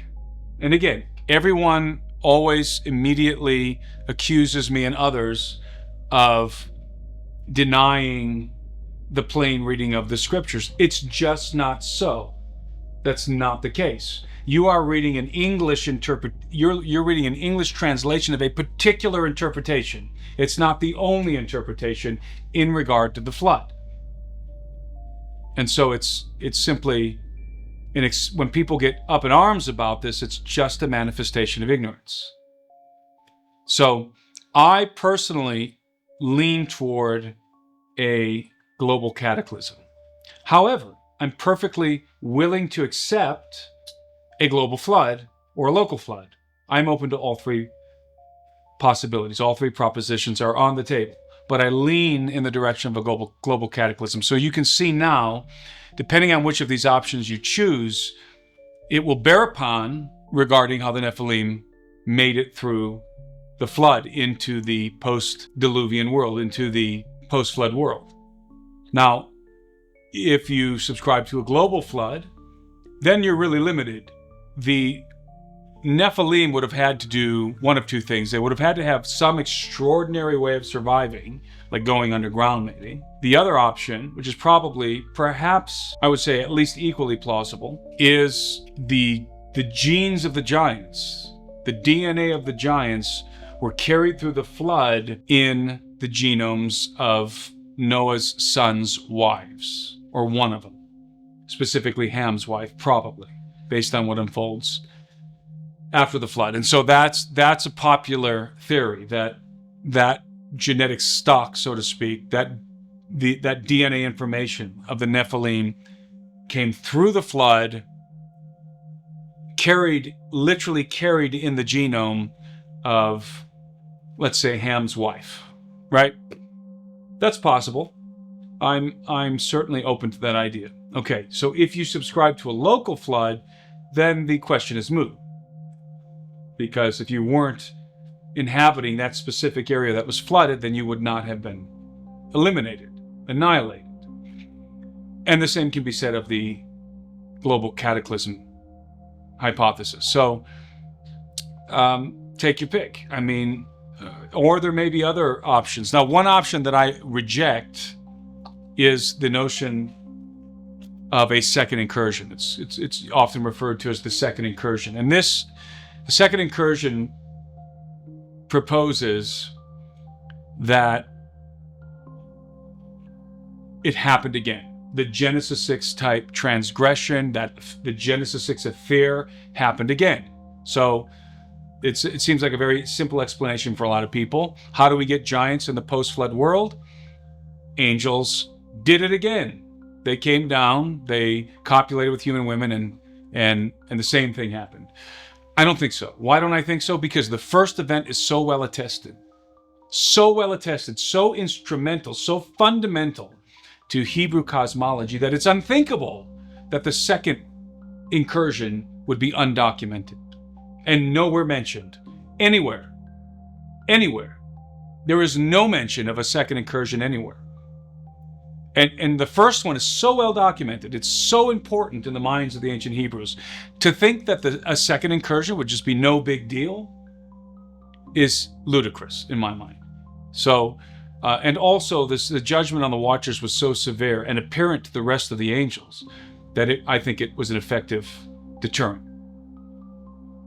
So I do not believe in a second incursion. There is no attestation anywhere, no textual attestation to a second incursion. You cannot find it anywhere within Hebrew cosmological worldview. I don't even think that any such thing is suggested. I could be wrong about this, but I don't think anything like that is even suggested in the Second Temple tradition. And now people would say, well, didn't God intend to kill them all? So what, he failed? You cannot avoid the fact that the Nephilim appeared in the earth after the flood, one way or another. Universal story agrees with the record of every major culture of the ancient world in which the astonishingly consistent story is told of gods that descended from heaven and or came through spiral vortices to materialize in bodies of flesh.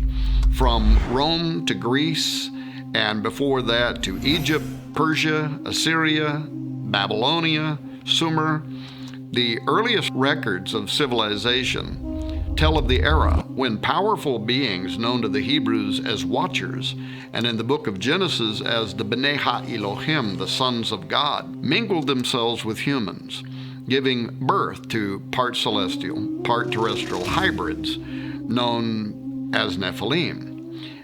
The Bible says this happened when men began to increase on earth and daughters were born to them, when the sons of God saw the women's beauty, and they took wives from among them to sire their unusual offspring. I believe a record of this is recorded in Genesis 6:4, when it says there were giants in the earth in those days, and also after that, when the sons of God came in unto the daughters of men, and they bare children to them. The same became mighty men which were of old, men of renown. It's the apocalypse, end of days, the judgment day, the end of the world, my friend. The Mayans knew about it, the Hopis, the I Ching, the Bible. What would you say if I told you that everything happening in the world today was predicted in a book that was written over 2,000 years ago? The information I'm about to lay out for you has been discussed for thousands of years. However, our generation is the only generation in the history of the world who is lucky enough to see these things come to pass, and it's happening right before our very eyes.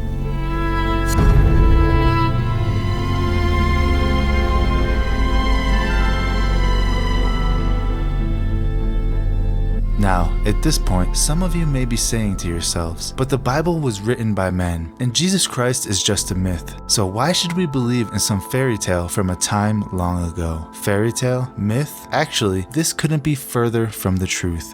The truth of the matter is that Jesus Christ was an actual historical figure whose life was well documented in non-biblical historical records. He was even documented performing miracles. His crucifixion, resurrection, and ascension are all matters of historical record. Real historians and scholars from all over the world agree on these things, and anyone who investigates these matters for themselves will reach the same conclusions. And I'm not talking about just Googling something or reading articles written by people who have an agenda. I'm talking about source material, original documents, and historical records. These things have no agenda and are not open to interpretation. They simply tell it as it is. Now, we could go on for hours talking about this, but I'll just leave you with this clip from Lee Strobel's The Case for Christ.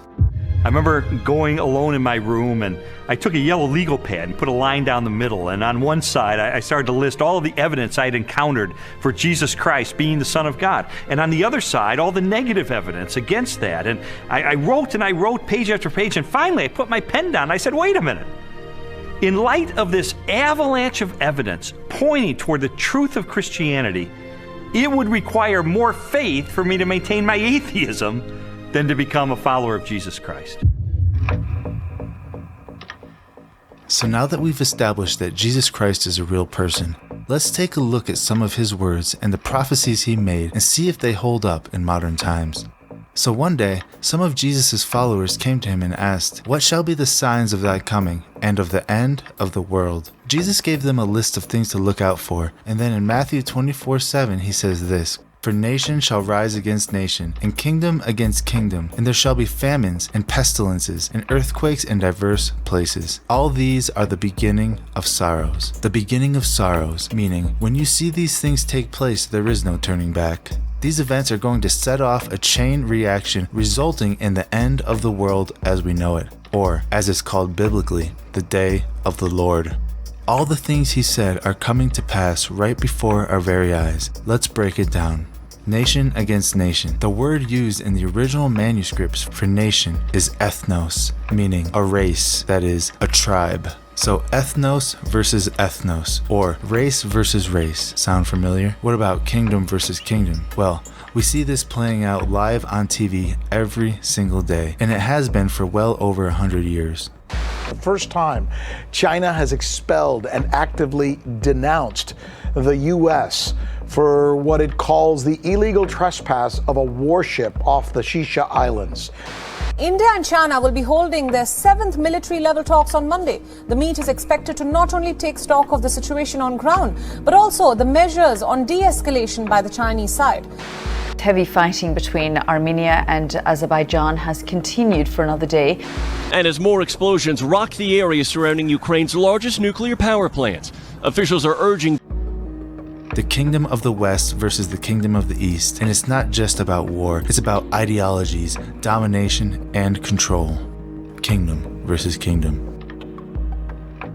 There shall be famines. According to the United Nations, the world is on the brink of a biblical famine caused by the COVID-19 pandemic. 135 million people in 55 countries experienced acute food insecurity in 2019. 135 million people, and that was last year, before COVID-19. Let's put that into perspective. 135 million people, that's almost half of the entire population of the world when Jesus was alive.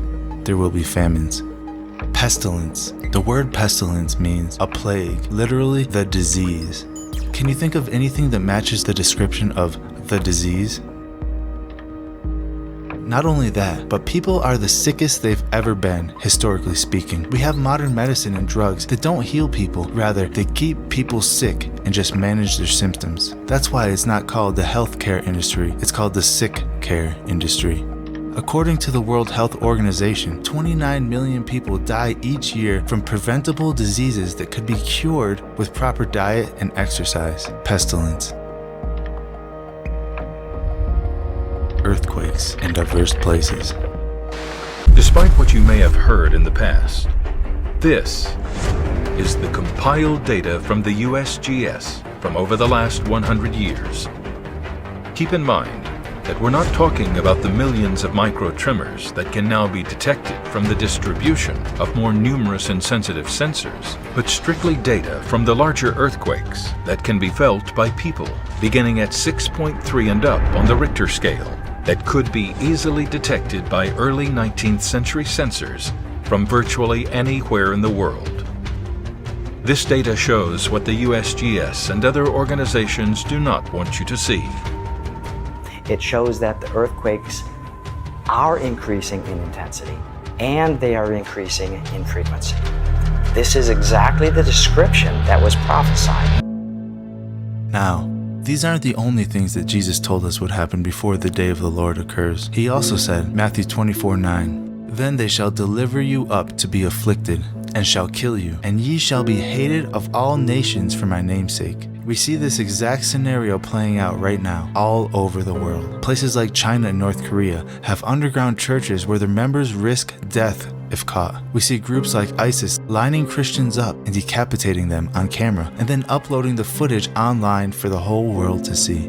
Not only that, he said, "Ye shall be hated for my name's sake," and that's exactly what's happening in society as a whole. People are embracing this newfound hatred for Christians and for Jesus Christ. Christians are now being looked down upon and treated like some kind of disease that needs to be cleansed from the earth. "Ye shall be hated for my name's sake." Matthew 24:10, "And then many shall be offended, and many shall betray one another, and shall hate one another." Many shall be offended. Sound familiar? It's no secret that society has become ultra-sensitive, and now people get offended by every little thing. You can't even speak about ideas anymore without someone taking it the wrong way and hating you for it. People call it political correctness or cancel culture, and the Bible told us this would happen. Many shall be offended. Check. And And then Jesus said in Matthew 24:11, and many false prophets shall rise and deceive many. False prophets deceiving many. Again, this should sound very familiar to a lot of you. We have people like Joel Osteen, Kenneth Copeland, and basically the entire NAR movement who are leading people in the wrong direction by preaching a false gospel to their millions of followers. There are hundreds of examples of this. The false gospel is being preached, and concepts like repentance and hell are being excluded from the Bible because people are too scared to talk about them. False prophets. Check. Matthew 24:12, and because iniquity shall abound, the love of many shall wax cold. Iniquity, otherwise known as wickedness or sinfulness. It's running rampant in our world. Just turn on the TV and wait 5 seconds. You'll see.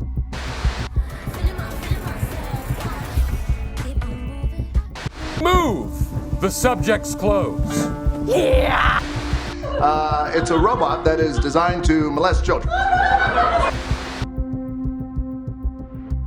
Another thing Jesus said in Matthew 24:14, and this gospel of the kingdom shall be preached in all the world for a witness unto all nations, and then the end shall come. This is a curious one. The gospel of Jesus Christ shall be preached to the whole world, and then the end will come. This news story from late 2018 really hits the nail on the head for this one.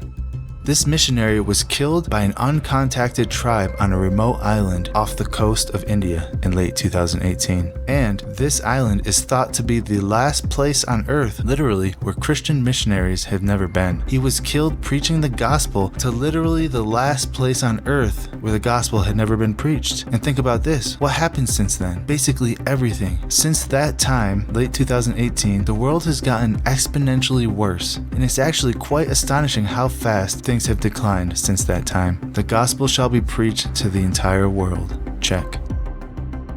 All these things Jesus warned about have come to pass, or are coming to pass right now.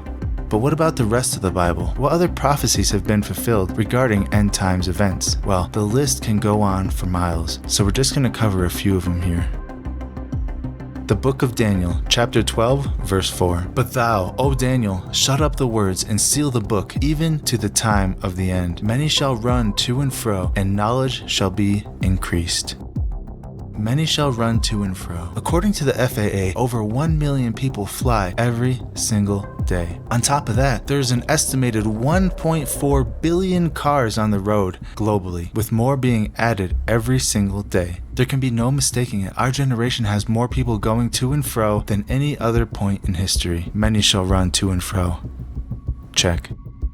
And knowledge shall be increased. This one is no mystery. With the advent of internet, smartphones, and technology, more people have access to the collective knowledge of all of humanity combined than ever before. Approximately 4.57 billion people in the world have access to the internet. Compare that with the 300 million that were alive during Jesus' time, and there could be no mistaking it. Knowledge has increased to levels that would be considered impossible by the people living in biblical times. Knowledge shall be increased. Check. 1 Timothy chapter 4, verse 1. Now the Spirit speaketh expressly, that in the latter times some shall depart from the faith, giving heed to seducing spirits and doctrines of devils. So this prophecy has two parts. In the latter times, people will 1. Depart from the faith, and 2. Give heed to seducing spirits and doctrines of devils. Now, it's no secret that large numbers of people are abandoning Christian beliefs and exchanging them for New Age ideas like reincarnation, karma, and the law of attraction. Here are a few charts from the Pew Research Center that illustrates the decline of Christianity in America. So this is between 2018 and 2019. And as you can see here, it breaks it down into the 4 generations and how many are Christian. The silent generation, born 1928 through 1945, 84% are Christian. Baby boomers, 1946 through 1964, 76% are Christian. Generation X, 1965 through 1980, 67%. And then now we get to millennials, 1981 to 1996, 49%. That's 35% decline. Only 49% identify with Christian beliefs. Now, if you look at the other side of the chart, 40% of millennials are unaffiliated, meaning they're atheist or agnostic or something like that. However, we know that these numbers are probably not too accurate, and people who identify with being Christian doesn't mean they're Christian. There's a large difference between somebody who who maybe was born in a Christian household and identifies culturally as a Christian, and somebody who is a born-again Christian. There's a huge difference there. So this chart doesn't tell us who's a born-again Christian and who's not, because we all need to become born-again Christians. Nobody's born a Christian. It's a decision you have to make for yourself. Now that we've established the fact that people have departed from the faith in large numbers, let's take a look at the second part of this prophecy. People will give heed to seducing spirits and doctrines of devils. So what exactly are seducing spirits and doctrines of devils? Well, spiritualism, New Age belief, witchcraft, and shamanism all fall into these categories, but that's not all. We can take a look at Deuteronomy chapter 18 verse 10 and get a little bit more detail on this subject. Quote, "There shall not be found among you anyone that maketh his son or his daughter pass through the fire, or that useth divination, or an observer of times, or an enchanter, or a witch, or a charmer, or a consulter with familiar spirits, or a wizard, or a necromancer. For all these things are an abomination unto the Lord." It's as clear as day. New Age beliefs are an abomination to the Lord. You see, all of these spiritual ideas do not come from God. They come directly from Lucifer himself. Remember what he told Eve in the Garden of Eden? Ye shall be as gods. Sound familiar? Because that's exactly the same philosophy that New Age teaches. New Age beliefs say that we are all God, the universe is alive, and we are part of it. We create our own destiny, we are masters of our own universe. And if we want something bad enough, just will it into existence because you are God. Now, we know that's false, and we know there is only one God, and that's exactly why it's an abomination unto the Lord to practice these things, because we're trying to put control into our own hands when there's only one in control, and that's the Lord. The bottom line is that New Ageism comes directly from Lucifer. Ye shall be as gods. It's the oldest lie in the book. Now, let's take a look at another chart from the Pew Research Center and see what it says about how many people believe in New Age beliefs. Now, take a look at this chart and you're going to see something shocking. It says right here, plain as day, 37% of Christians believe that spiritual energy can be located in physical things. Also, 40% of Christians believe in psychics. What does that tell you? It tells you that people don't read their Bibles because we know that it is an abomination unto the Lord to believe and practice such things. 29% of Christians believe in reincarnation, and 26% of Christians believe in astrology. These are all doctrines of demons, and they are giving heed to seducing spirits. And it's not just Christians that believe in these things. If you look at this chart, it says right here, 78% of people believe in at least one New Age belief. 78%. There can be no question about it. People have departed from the faith and have given heed to seducing spirits and doctrines of devils, making this prophecy fulfilled. Now let's take a look at Romans chapter 1, verse 22 through 32. And see if this rings any bells for you. Professing themselves to be wise, they became fools, and changed the glory of the uncorruptible God into an image made like to corruptible men, and to birds, and four-footed beasts and creeping things. Wherefore God also gave them up to uncleanliness through the lusts of their own hearts, to dishonor their own bodies between themselves, who changed the truth of God into a lie, and worshipped and served the creature more than the Creator, who is blessed forever. Amen. For this cause God gave them up to vile affections, for even their women changed their natural use into that which is against nature, and likewise also the men, leaving the natural use of the woman, burned in their lust toward one another, men with men, working that which is unseemly, and receiving in themselves that recompense of their error which was meet. And even as they did not like to retain God in their knowledge, God gave them over to a reprobate mind, to do these things which are not convenient, being filled with all unrighteousness, fornication, wickedness, covetousness, maliciousness, full of envy, murder, debate, deceit, malignity, whisperers, backbiters, haters of God, despiteful, proud, boasters, inventors of evil things, disobedient to parents, without understanding, covenant breakers, without natural affection, implacable, and unmerciful, who knowing the judgment of God, that they would commit such things, are worthy of death, not only do the same, but have pleasure in them that do them. Now, there is only one generation in the entire history of the world that matches this description. There can be no mistaking it. Just look back through history and try and find one generation that fits the bill. You won't be able to. The truth of the matter is that our generation is the only one in history to fulfill all of these things. There is no question about that. We could go on all day, as there are many more Bible prophecies that describes the times we are living in, but I think you get the idea. Prophecy in numerous parts of the Bible refer to a coming day when portals will be opened and spiritual entities are going to pass through and come to the Earth. There is something more supernatural on the drawing board at CERN than what is being admitted. Even Adam Barker of Tech Bubble wrote of CERN a while back that with the LHC, CERN are expecting to find other dimensions and open portals to these dimensions. If you have the image of Stargate in your head right now, you're spot on. That's what he said.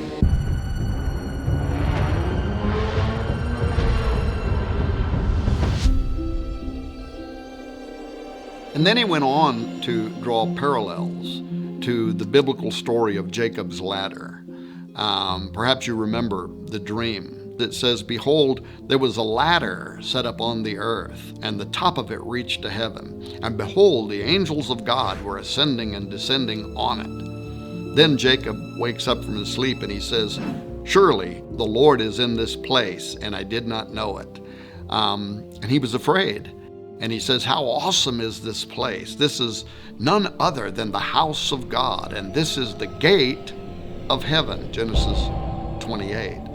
Now this ladder, described in the first book of the Bible, describes something like a portal from heaven to earth through which God's angels, interdimensional and spiritual beings from another reality, were traveling.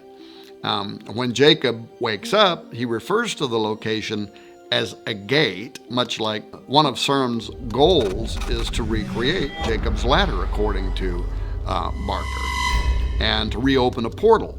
Now, Sergio Bertolucci, who is the official director for research and scientific computing at CERN, he was asked a while back about this extra-dimensional doorway by the Register, which is a London and New York operated science and technology journal. And he didn't hesitate with an enlightening response. He said, "Yes, out of this door might come something, or we might send something through it." Now, if that's true, and if those are accepted for their literal meaning and not written off as some kind of poetic allegory, as some scholars have claimed, then the idea of CERN playing with gateways is a major concern.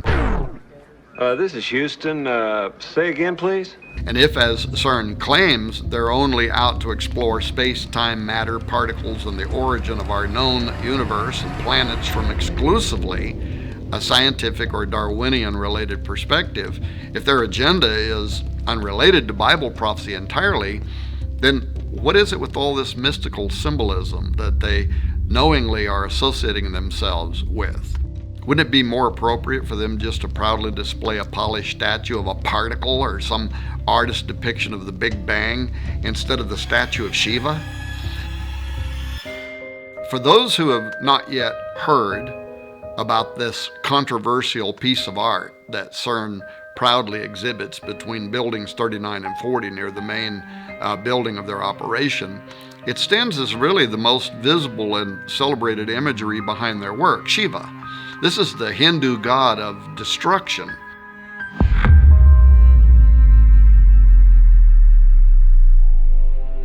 In 2004, the government of India, which has had a long-standing friendship with leaders behind the CERN project even before the completion of the Large Hadron Collider, they gifted CERN with this bronze work of an art depicting Shiva as Nataraja, the lord or sometimes king of the dance.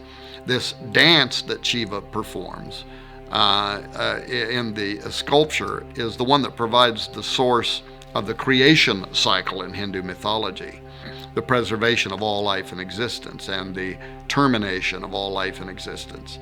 The Rudra Tandava is a dance that especially displays Shiva's sadistic personality as he rains down the ultimate destruction upon a weary planet.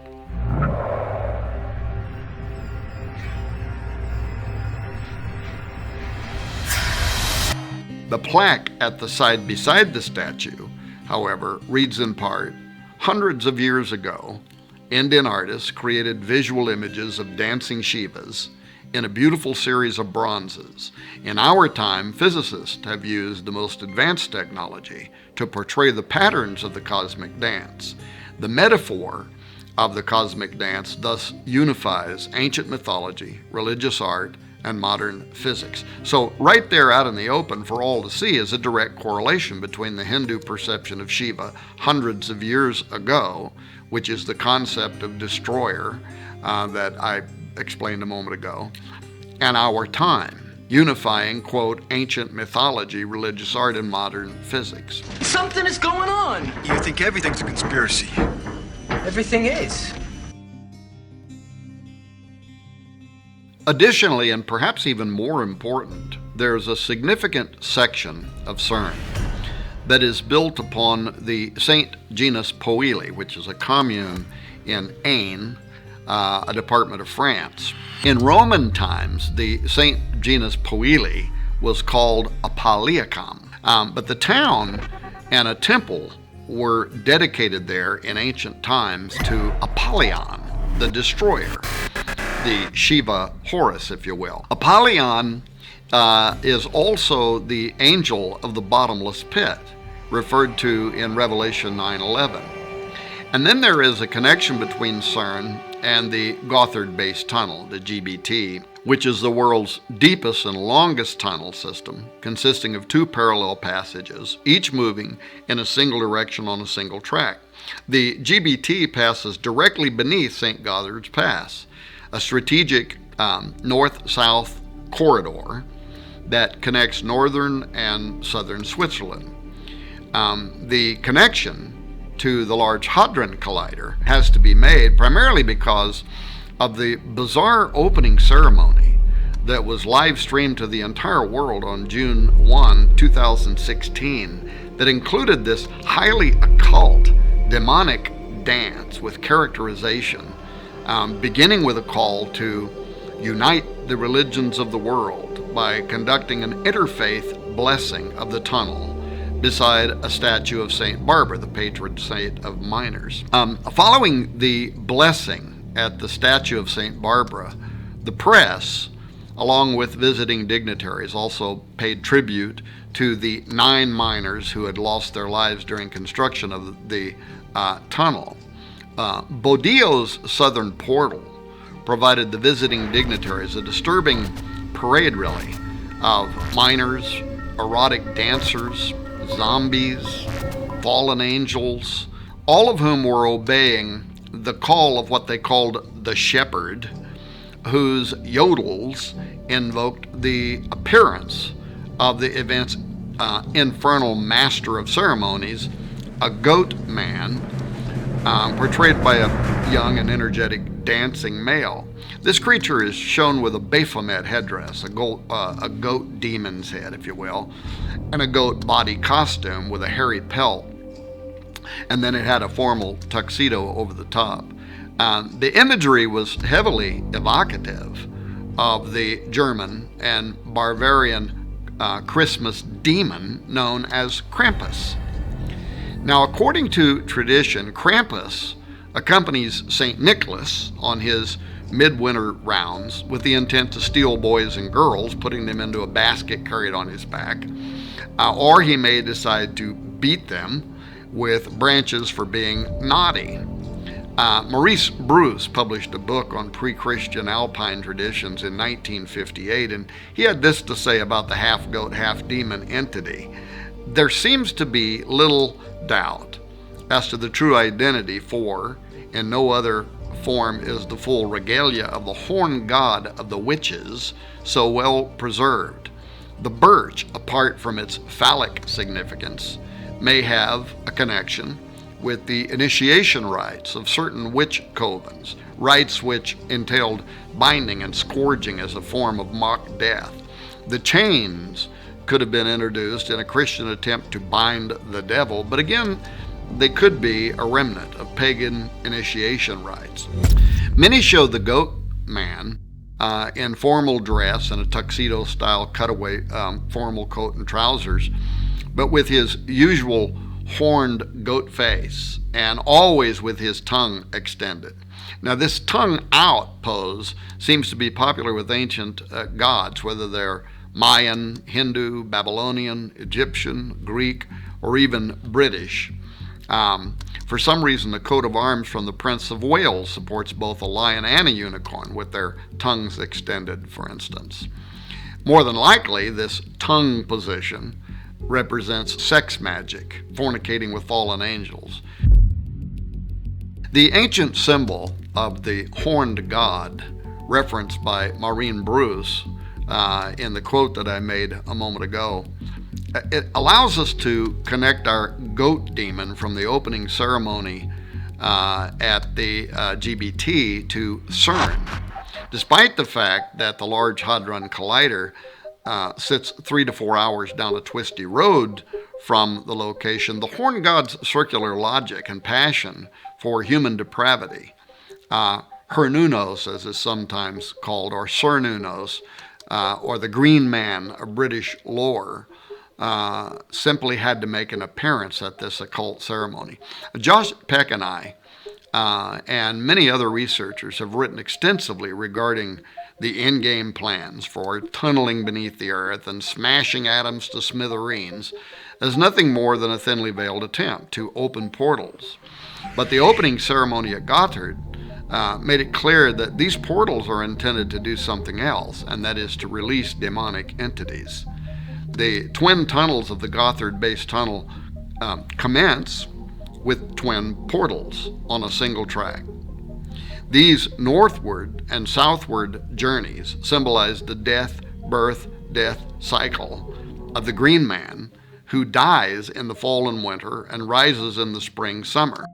The tunnel ceremony was all about sex rights and rebirth, leading to a new world order that's a complete reversal of the Judeo-Christian design.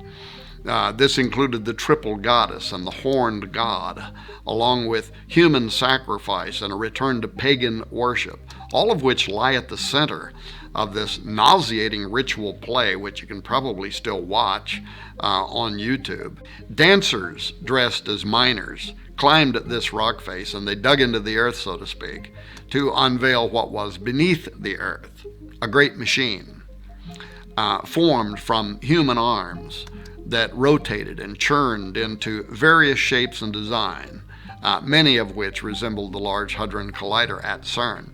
Once this opening was achieved, the miners stripped off their orange jumpsuit attire and took up arms. That is, they used staves to perform a dance routine that looked like warfare. It was this forensic dance that aroused a giant. So clearly, the endeavor connected to CERN is far more than Switzerland's braggadocio about an engineering feat. The connection between CERN and ritualistic summoning of a sleeping giant, the horned god of Cernunnos, or even Melkart. Both are types of the rising dying god, and Melkart slept for half the year, which may be why Elijah told the priests of Baal to call louder because he might be sleeping. Of course, I can only speculate, but I note the connection between Nimrod, Apollo, and Abaddon, Apollyon at CERN, and the history of the region are all highly curious. Apollo was worshipped by the Romans of that area, as well as the Greeks and in central France. Apollo was equated with the Celtic god Atep Omerus. These two characters were combined to create Apollo Atep Omerus, which can be translated as great horseman or possessing a great horse. In the Celtic belief, horses were closely related to the sun. The interesting thing to note is the connection between this idea of Apollo being associated with horses in France, where part of the LHC and CERN resides, and what the book of Revelation states about Abaddon, where it says, "And the shapes of the locusts were like unto horses prepared unto battle, and on their heads were as it were crowns like gold, and their faces were as the faces of men, and they had a king over them, which is the angel of the bottomless pit, whose name in the Hebrew tongue is Abaddon, but in the Greek tongue hath his name Apollyon." end quote. I also note that Revelation chapter 9, after describing how these devil worshippers will be judged during the Great Tribulation period, it ends in verse 21 saying, "Neither repented they of their murders, nor of their sorceries," which is the Greek pharmakia, "nor of their fornication, nor of their thefts." Now, pharmakia is the word that describes the ancient occultic effort to use mind-expanding drugs during rituals in order to open a doorway for making contact with unseen supernatural entities. So, given these descriptions, is it possible that CERN will have something to do with the opening of the bottomless pit described in Revelation 9? In your opinion, are we living in the end times? Yeah. We are now living in the most prophetic time since the first coming of Jesus Christ. I could take an hour or two and prove that to you. We don't have that kind of time right now, but we really are. I preach and teach on it all the time, and I've written books on it, and this prophecy conference I'm doing, I spent an hour and a half talking about why it is and how we know that we are living in the most prophetic times since the first coming of Jesus. And I'm trying to wake up the church. Look, we're living in very prophetic times. Israel's back in the land. Jerusalem now belongs to Israel. You know, the Middle East is on fire. Syria has collapsed. Turkey's collapsing into an Ottoman Empire. Russia's in alignment with Persia. Persia and North Korea. China's got their first military base out of their nation. I mean, on and on. The borders are collapsing. Western culture's being overrun by political correctness. Then to think of the technology explosion. And I love technology. I'm a techno geek. So I'm not one of those old guys that say, well, that newfangled stuff, that's of the devil. Well, but here's the deal. We have eaten of the tree of the knowledge of good and evil. So every technological boom that comes forward, CRISPR-Cas9, that's amazing. Genetic editing, that's astounding. Can we use it for good? Absolutely. We can bless people's lives, but is it going to be used only for good? Absolutely not. In fact, now it's already perverted and perverse, and we have not yet seen the bottom of that dark hole. All right? Robotics and artificial intelligence. Can we use that for good? Oh my gosh, it would just make the whole world transformed in some wonderful ways. But the problem is, we build the robots, we put artificial intelligence, and then the makers of it say, I know what, let's have sex with it. It's just the perversion is uncontrollable. Pandora's box has been opened. So when you put all this stuff together, and then you understand that we're the first generation in humankind to see the convergence of all this stuff since the return of Israel, just 70 years ago. Just 70 years, our historical lifetime. You and I, neither one of us are 70 years old, but you and I both grew up with Israel has always been there in our lifetime, but it really hasn't. It's just been 7 little decades. 7 little decades it's been there. 2,700 years before that, there was no Israel. Yet the Word of God said in the last days, I'm bringing it back, and I'm paraphrasing, but God says it in Ezekiel 38, 39, says it in Deuteronomy 4, and several other scriptures. In paraphrasing, he says, and when I do this, then the nations will know that I am the Lord, and there is no other. I will bring them back in the sight of the nations. This will be my witness to the nations that I am the Lord. And I'm going to paraphrase and add this because this is the implication of it, and that we are in the last days. When you see Israel return, we're 70 years. We're just a few months the other side of Jerusalem being restored, another 2,700-year-old prophecy that we're living in the midst of, and 98% of the pastors in America never mentioned it. And to this day haven't mentioned it. So yes, we're living in the end times, and what that means is we're getting so close to the return of the Lord. Now, I know there's going to be an Antichrist system, but as horrific as that is, if we understand the scriptures correctly, that's just a short period. I mean, 7 years maybe, yeah, that's what most of the charts and graphs and maps say, if they're correct of taking that literally. 7 years. Well, what's 7 years? I remember 7 years ago like it was yesterday. I mean, time's moving. And it's coming like a flood, just like the Word of God said. So I know that's got to happen, but that could happen in our lifetime. And so, you know, and then, well, where's the rapture? There's raptures at pre-trib, mid-trib, post-trib. Some people say there's not even a rapture. I happen to believe the scripture is very clear. There is some kind of a protecting, a taking out, a taking away, a catching away. Those words are actually used, as you probably know, in the original languages, and they're translated into the English. So the bottom line is, we're living in the most prophetic time since the first coming of Jesus Christ. because the next big prophecy prior to his second coming was the return of Israel. Well, we're there. Then the return of Jerusalem to Israel. Well, we're there. Then the collapse of Middle Eastern nations, Syria particularly, the joining of Russia and Persia and, all this stuff. Well, that's happening. Terrorism, men's hearts will fail them because of the terror of those days. Well, we're there. I mean, you could go on and on and on. Christian persecution will be worse than ever before, Jesus said. And I know that when people look at that, they say, well, that's in the middle of the Great Tribulation. Maybe so, but all I know is all of the stats, all of the people that collect this information have recorded very, very accurately and faithfully that in our generation, there are more Christians put to death every day and every year than collectively in the entirety of Christianity before us. So we are already living in the prophecy of Jesus, where he said, in those last days before the return of the Son of Man, you'll be put to death, you'll be killed by the sword, and it'll be worse than anything before. It'll be, and already it is. Now, people might be screaming at me right now saying, but it's going to get worse. I think it is. I think you're right. All I'm saying is, we're already there. So you began by asking the question, are we living in the last days? Now, I want to make sure that your audience understands this, and I'm sure most of them do, but you're always getting new viewers and listeners and new Christians, new people to the Word. So when the Bible speaks of last days, and you ask me, are we in the last days? Yes, we are. I'm not setting dates. I don't know. Antichrist, the return of the Lord, that could happen in our lifetime. It may be 100 years from now, maybe 200 years from now, but I doubt it. And I could be wrong, but I doubt it. It might be 2,000 more years from now, but I doubt it. Just everything's coming together so quickly. And I truly believe part of that countdown clock is the return of Israel. And so that's happened. And we're 70 years. That's a prophetic, profound number. I'm not trying to do numerology here, but the Bible speaks heavily. The 70 weeks of Daniel, 7 times 10, the 10 commandments, the number of God's administration, 7, perfection, completion, 70 years. God is a God of math and numbers and intelligence and design. And so the Word of God is designed with that intelligence embedded in it, and a lot of it's wrapped around numbers. And so here we are. We're 70 years the other side of Israel.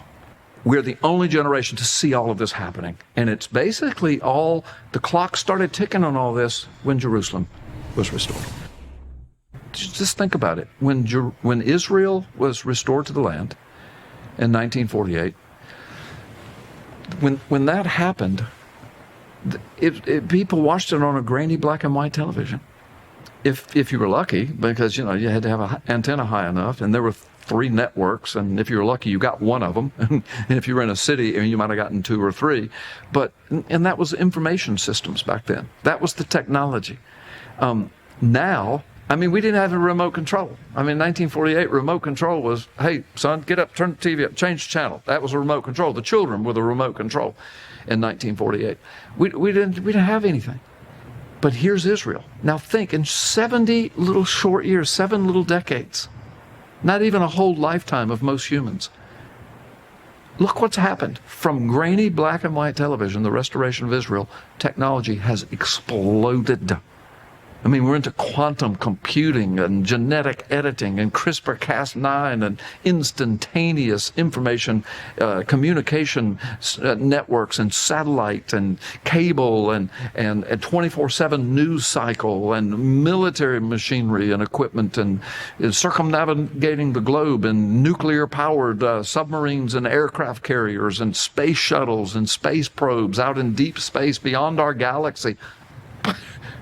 From a black and white TV 7 decades ago to this, and it's still exploding. AI, robotics. It's unbelievable.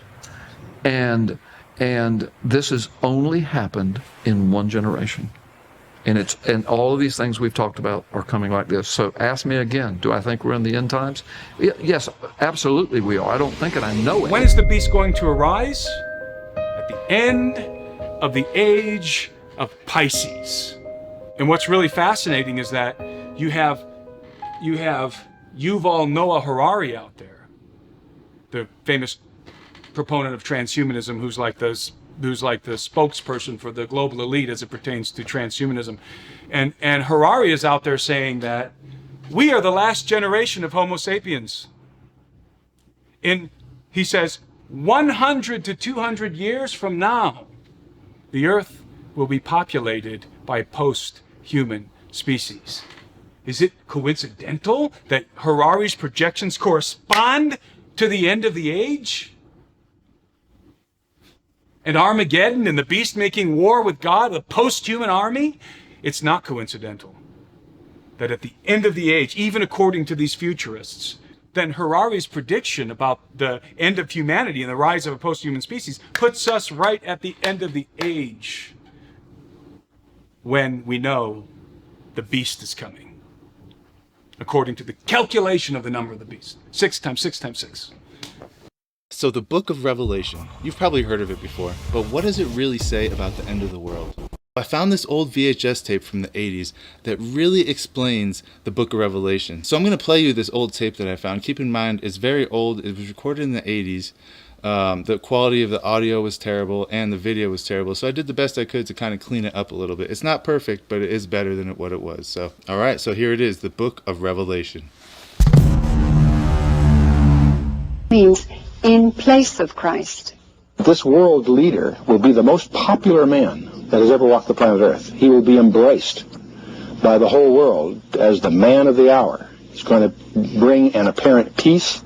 He will rise as a finance man, a peacemaker, but emerges as the most powerful dictator that the world has ever seen. He will be a dynamic, mesmerizing public speaker. Apparently, this is the way he will literally sway the world. And it talks about him winning the hearts of the world, not just taking power over them, but he wins their hearts. He convinces them that he is the one who can bring world peace and prosperity and security. He's a convincer. He's able to persuade people like no one ever has before. The Bible also speaks of him as having supernatural powers, doing signs and wonders. He's going to be a very convincing act. He's going to be the most attractive leader. There's a tendency, because of our spiritual orientation, to paint him in evil colors, and that is certainly valid, but it won't be apparent to the secular world. He is going to be the peacemaker. He's going to solve problems that no one has been able to solve to date, and as such will be embraced by the general population. He will be a media man's dream. He's not going to have to shoot his way into power. The people of the world, disillusioned with disorder and bankruptcy and all these individual and intractable problems and drive-by shootings and revolutions and the unmanageable state of world affairs, they will welcome a great world leader, the man with a plan. Every tribe, every tongue, every nation will worship him, not just follow him, but worship him. It speaks of him as being a miracle worker, a person who will appear to be a very good man. In fact, many characteristics of Messiah will be found in him. But I believe that, as Revelation 13 describes, he will be personally indwelt by Satan. He is energized by and the pawn of a final scheme by Satan himself. And it's Satan's attempt to counterfeit the real Messiah in an attempt to thwart God's purpose. This false Messiah is portrayed in Revelation as a rider on a white horse, the first of the 4 horsemen of the apocalypse. His control of the world becomes so complete that no one will be able to buy or sell anything without his mark of 666 in their right hand or on their forehead. Anyone taking his mark is doomed to spend eternity in hell. All who refuse to take his mark, called the mark of the beast, will be hunted down and killed. He will force all people to take a mark, called the mark of the beast, without which no man will be able to buy or sell. This will probably be linked to a global cashless economy, which will be introduced in the wake of some economic calamity. This is not out of the realm of possibility within the very next few years. A strong government then will be able to control every person on the face of the earth. Because when we spend money, they'll know where we spend it. When we receive money, they'll know when we receive it. Every purchase we make is going to be recorded. Cash is gone. Everything is digital. You start to pay for the groceries. Your number comes up. The lady or the man says, "I'm sorry, but your number's been deactivated." Then you go back to what the Bible says. And he's given power over the money so that people cannot buy, they cannot sell without his mark, without his number, and so on. According to the Bible, these 7 years will be a time of tremendous deception. The world media will promote this global leader and his agenda. During this period, all religions will be considered equal and unite into one compromised worldwide spiritual organization. It's interesting that this coming world leader will apparently be successful at causing a universal one-world religion. That sounds very appealing to the modern mind, but it is directly antithetical to the teachings of Jesus Christ. In order to bring the world together as one, it's going to have to be done with a religion. And I think we have that religion just over the horizon. I think it's going to be an occultic religion. It's going to be a pagan religion. It's going to be a religion that will syncretize all of the other religions of the world. We can naturally presume that he somehow is going to bring together the New Age, Islam, Catholicism, the apostate Christian church, and so forth. There's going to be an integration, not only politically and economically, but ecclesiastically or religiously. A second person referred to as the false prophet will rise to world power within this organization.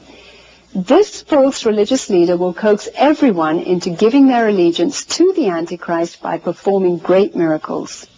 The true believer, those that are God's own, will avoid being deceived only by supernatural means. Jesus says if it were possible, the very elect would be deceived, but fortunately it's not possible.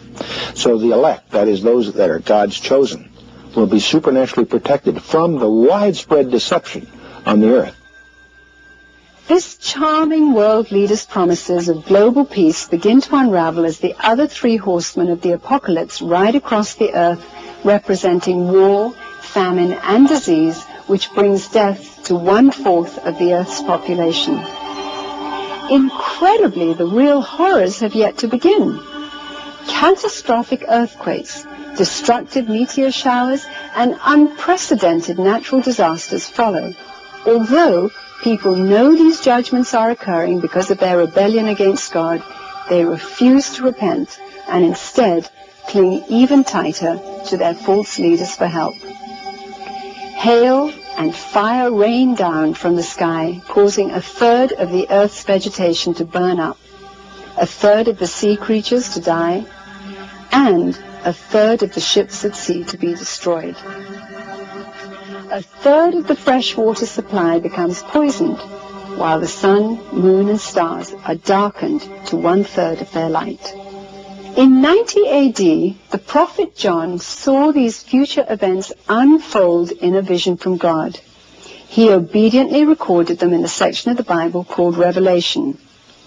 There he describes sadistic creatures not of this earth that come to torment people. Their torture is so bad that people beg to die. As if all this wasn't enough, an army of 200 million kills another 1/3 of the remaining population with fire. During this whole 7-year period of time, there will be earthquakes, volcanic eruptions, tidal waves, natural disasters of every sort, which will produce great devastation throughout the earth. In addition to nuclear warfare and all the horrors that go along with it. There will be plagues, famines, diseases. The Bible says that more than half of the people who will be alive in the earth will die within that 7-year period of time. Man is now saying, I am autonomous. I am master of my own destiny. I can handle everything. And by the way, he's going to get the chance. That's why the tribulation comes to pass, because God speaks to autonomous man and says, you have bragged about how you can run the world. Here's your chance. And he runs the world into the ground. Except those days be shortened, there should no flesh be saved. During the first half of the tribulation, 2 miracle-working prophets of God based in Jerusalem tell the world's population why God is judging them. They also proclaim God's free gift of salvation available through belief in God's Son, Jesus Christ. Exactly 3.5 years into the 7-year period, the world leader kills these two prophets and enters the rebuilt Jewish temple in Jerusalem. There he demands the entire world worship him as God. Those carrying the 666 mark become infected with awful sores. All sea life dies and the remaining fresh water becomes polluted. People chew their tongues in pain and curse God, refusing to turn from their evil deeds of murdering, stealing, witchcraft. The worst earthquake in history strikes, leveling the cities of the world. Hailstones weighing more than 50 pounds each rain down from the sky, crushing everything with their devastating impact. Finally, the armies of the world gather together in the Jezreel Valley to instigate the infamous and deadly Battle of Armageddon. This all-out confrontation almost annihilates mankind, but is stopped when Jesus Christ returns to planet Earth in the clouds. The entire world witnesses Christ's return. So there it is, the book of Revelation. Now, keep in mind, this was written 2,000 years ago. And you might be saying, well, how do we know it wasn't changed? We know it wasn't changed because we have the original documents still. We have the original documents that were written in the original languages. Isn't it interesting the way Hollywood is beating this drum about the return of the Titans? Thanos, the Mad Titan, Sam Worthington, who was in Clash of the Titans and Wrath of the Titans, starred in a movie last year, went straight to Netflix, called The Titan, and the new Godzilla movie, where they have rebranded them. They're no longer Mutos, which is what, monsters of unusual size or whatever. They've rebranded them as the Titans, the original and rightful rulers of Earth. Because again, presenting them as Titans, the original and rightful rulers of the Earth. The Titans are still around. In fact, I argue in my book, Last Clash of the Titans, that they are somehow still influencing things on this earth, even though they are currently chained in the abyss. Revelation 9 says they're going to get out for 5.5 months at the end. When the Nephilim return, and we understand that the Nephilim, the spirits of the Nephilim that were destroyed in the days of Noah, in the flood, were barred entrance into the afterlife, into the netherworld, into heaven, basically condemned to roam the earth. That was the belief of the early church. That was the belief of the Jews in the time of Jesus and through all, the Old Testament period. It wasn't until Augustine in about the 5th century that that belief went away. He also basically turned the church away from believing that the Nephilim had been created at all. Ezekiel, though, saw it. And this is the thing. God bless people like L.A. Marzulli who've been, teaching this for a long time. He's right. The Nephilim are returning. Where I differ with L.A., and I've got to give him credit, because without him and his book Nephilim, which was a novel that got me down this path, I wouldn't be here right now. But I think Ezekiel 39 is a clue, but you got to understand the worldview of the prophets to understand what Ezekiel was writing. In Ezekiel 39, he's writing about the culmination of the war of Gog and Magog, and Gog was the Old Testament Antichrist figure. Okay, he is the figure that John in the book of Revelation calls the Antichrist. That is the same war that culminates with the Battle of Armageddon, which is fought for the Har Moed, God's Mount of Assembly, which is Zion, the Temple Mount in Jerusalem. Ezekiel says, God said that he will prepare a place in Israel for burial of Magog, the forces of Magog. The Valley of the Travelers east of the sea refers to east of the Dead Sea, and it will block the travelers. The key is understanding that travelers in the Old Testament concept, the Old Testament world, were spirits that would travel or cross over from one plane of existence to another. In other words, the realm of the dead to the land of the living. And the places where he identifies east of the Dead Sea are places that during the Exodus, the stations of the Exodus, refer to a couple of places that are named for these interactions with the spirit realm. One of the stops in the Exodus, one of the stations of the Exodus is called Ovoth, which means spirits of the dead. It's based on a root word Ov, which means medium. The medium of Endor that Saul went to see was the Ov of Endor. In fact, one of the giants killed by David's men, Ishbi, they condensed the word. Ishbi Benab is how it looks to us in English. Ishbi Ben Ov. Ishbi, son of the necromancer, son of the medium. And he was of the descendants of the Rapha, the sons of the Rephaim. The Rephaim were these spirits that the Amorites, the Canaanites, believed were the spirits of the mighty men who were of old, the ancestors of their kings. They were called in Canaanite texts, called by scholars the Rephaim texts, written about the time of the judges, where these Rephaim were summoned through necromancy rituals to the tabernacle of El, Mount Hermon, where El, they believed, would speak words of revivification to resurrect these spirits that were called warriors of Baal. And in these texts, they're described as warriors. They mount their chariots and they travel first one day and then another. And at dawn of the third day, they arrive to be resurrected.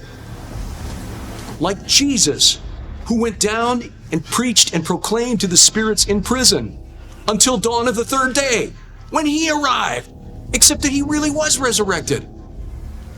And Ezekiel, in Ezekiel 39, says, this is where these travelers will be buried. Another one of the stops on the, in fact, the mountain where Moses was led by God to get his only view of the Holy Land, the Promised Land. Climb this mountain of the Avarim. In Hebrew, that means travelers. Mount Nebo is the mountain of the travelers. It's right there across from Jericho in the plains of Moab.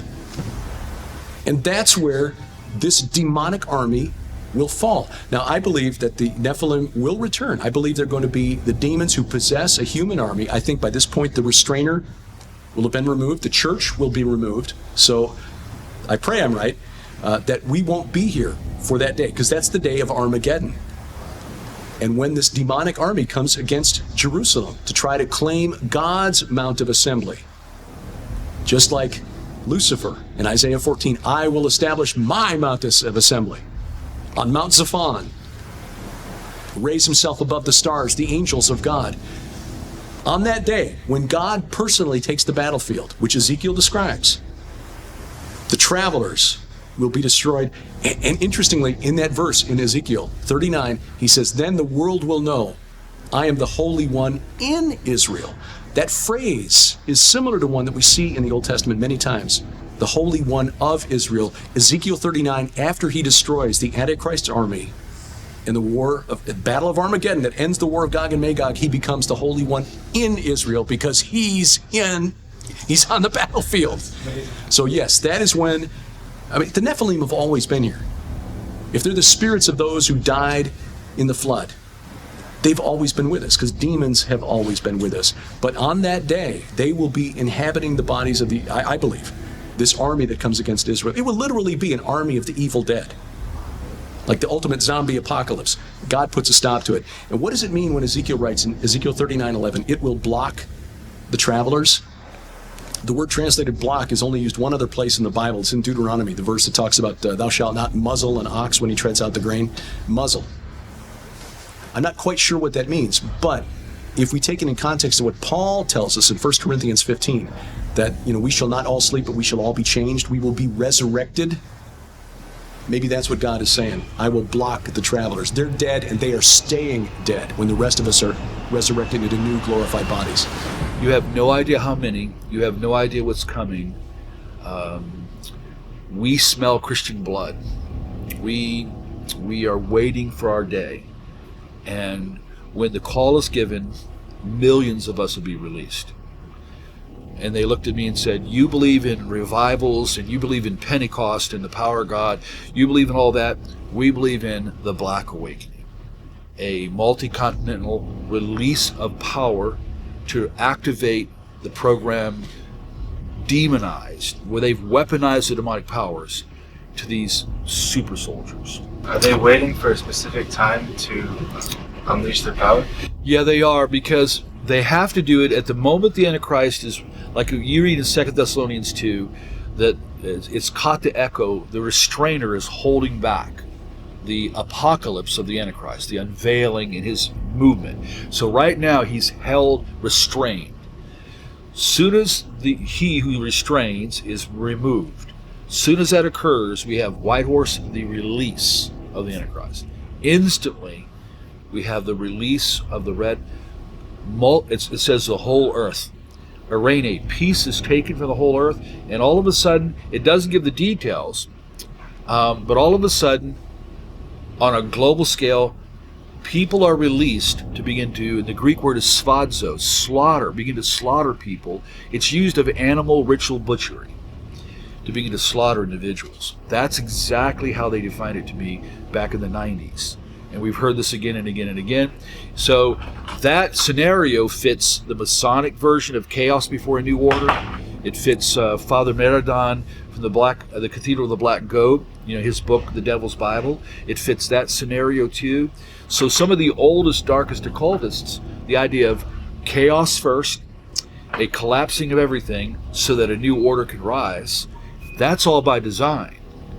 And we've been given the heads up in prophecy, but all prophecy has boots on the ground. It'll all eventually happen.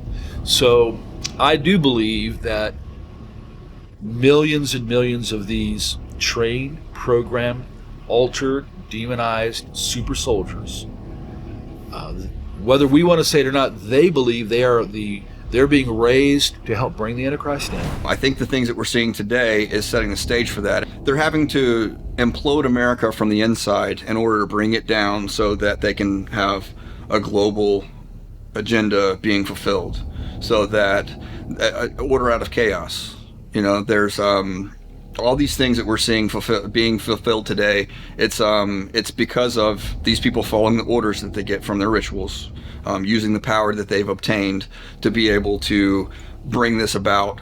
They're hell-bent on seeing this come to pass. And the end deal, if you look at what the Bible says about it, we're living in these times. Matthew 24 is even more applicable today than it was when it was written. The book of Revelation, same thing, all of it really. It's more applicable today, and it's necessary that we're standing strong in that and standing steadfast in it. Because without it, what hope do we have? Without it, it's going to be like the people taking a knee to Baal. They're going to see this supernatural world king come in, who's going to be filled with the spirit of Satan, literally embodied inside of this human being.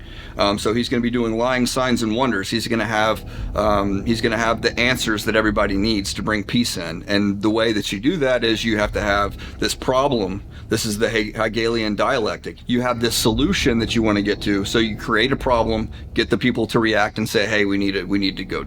Somebody needs to do something about this. And so they'll gladly accept what the end is. They'll gladly accept this next solution. Kind of like, let's use it with the police system right now. Well, we need to defund the police. We really need to go do something about this. Okay, well, we've actually got this new police set up over here, and so they've got these new laws and guidelines. We've just, we've gone through it with a fine-tooth comb. So here, take this new police. Well, that's also, part of this one world system that we've been looking at for a long time.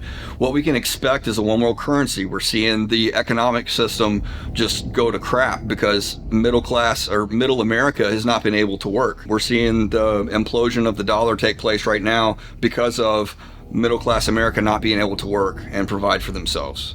We're seeing people being more dependent on the government to give them help. The elitists, they've already got all the money in the world, so they're sitting back just watching it go to hell. The first thing I think that people need to take away is that we've been lied to. A lot of people get offended when you start talking about these types of issues. In Proverbs it says that, a fool is going to discount a topic without looking into it. And that's what I see in America. I see a lot of Americans and they're just quick to discount things, write you off without even looking into it. Those people who refuse the truth, they're going to be given over to a reprobate mind. They're going to be deceived. And I tell people, you don't have to be deceived. We're living in an age of technology. We're living in an age of information. We can just go to the Library of Congress. We can just go research these things. And so I tell people, take from this film real information, let it change your paradigm if need be, and move forward without having scales on your eyes. Look, we don't know how much time we have on this earth, but we do know that Jesus is going to return. When he does, we need to make sure that we're in good standing with him. We need to make sure that we are not deceived by this global scheme of the Antichrist. And I feel like the humanity, they're going to melt it all down. Just-in-time shipping. no one knowing how to grow anything or make anything anymore. It's all building this house of cards really, really tall. They're going to pull out the bottom card.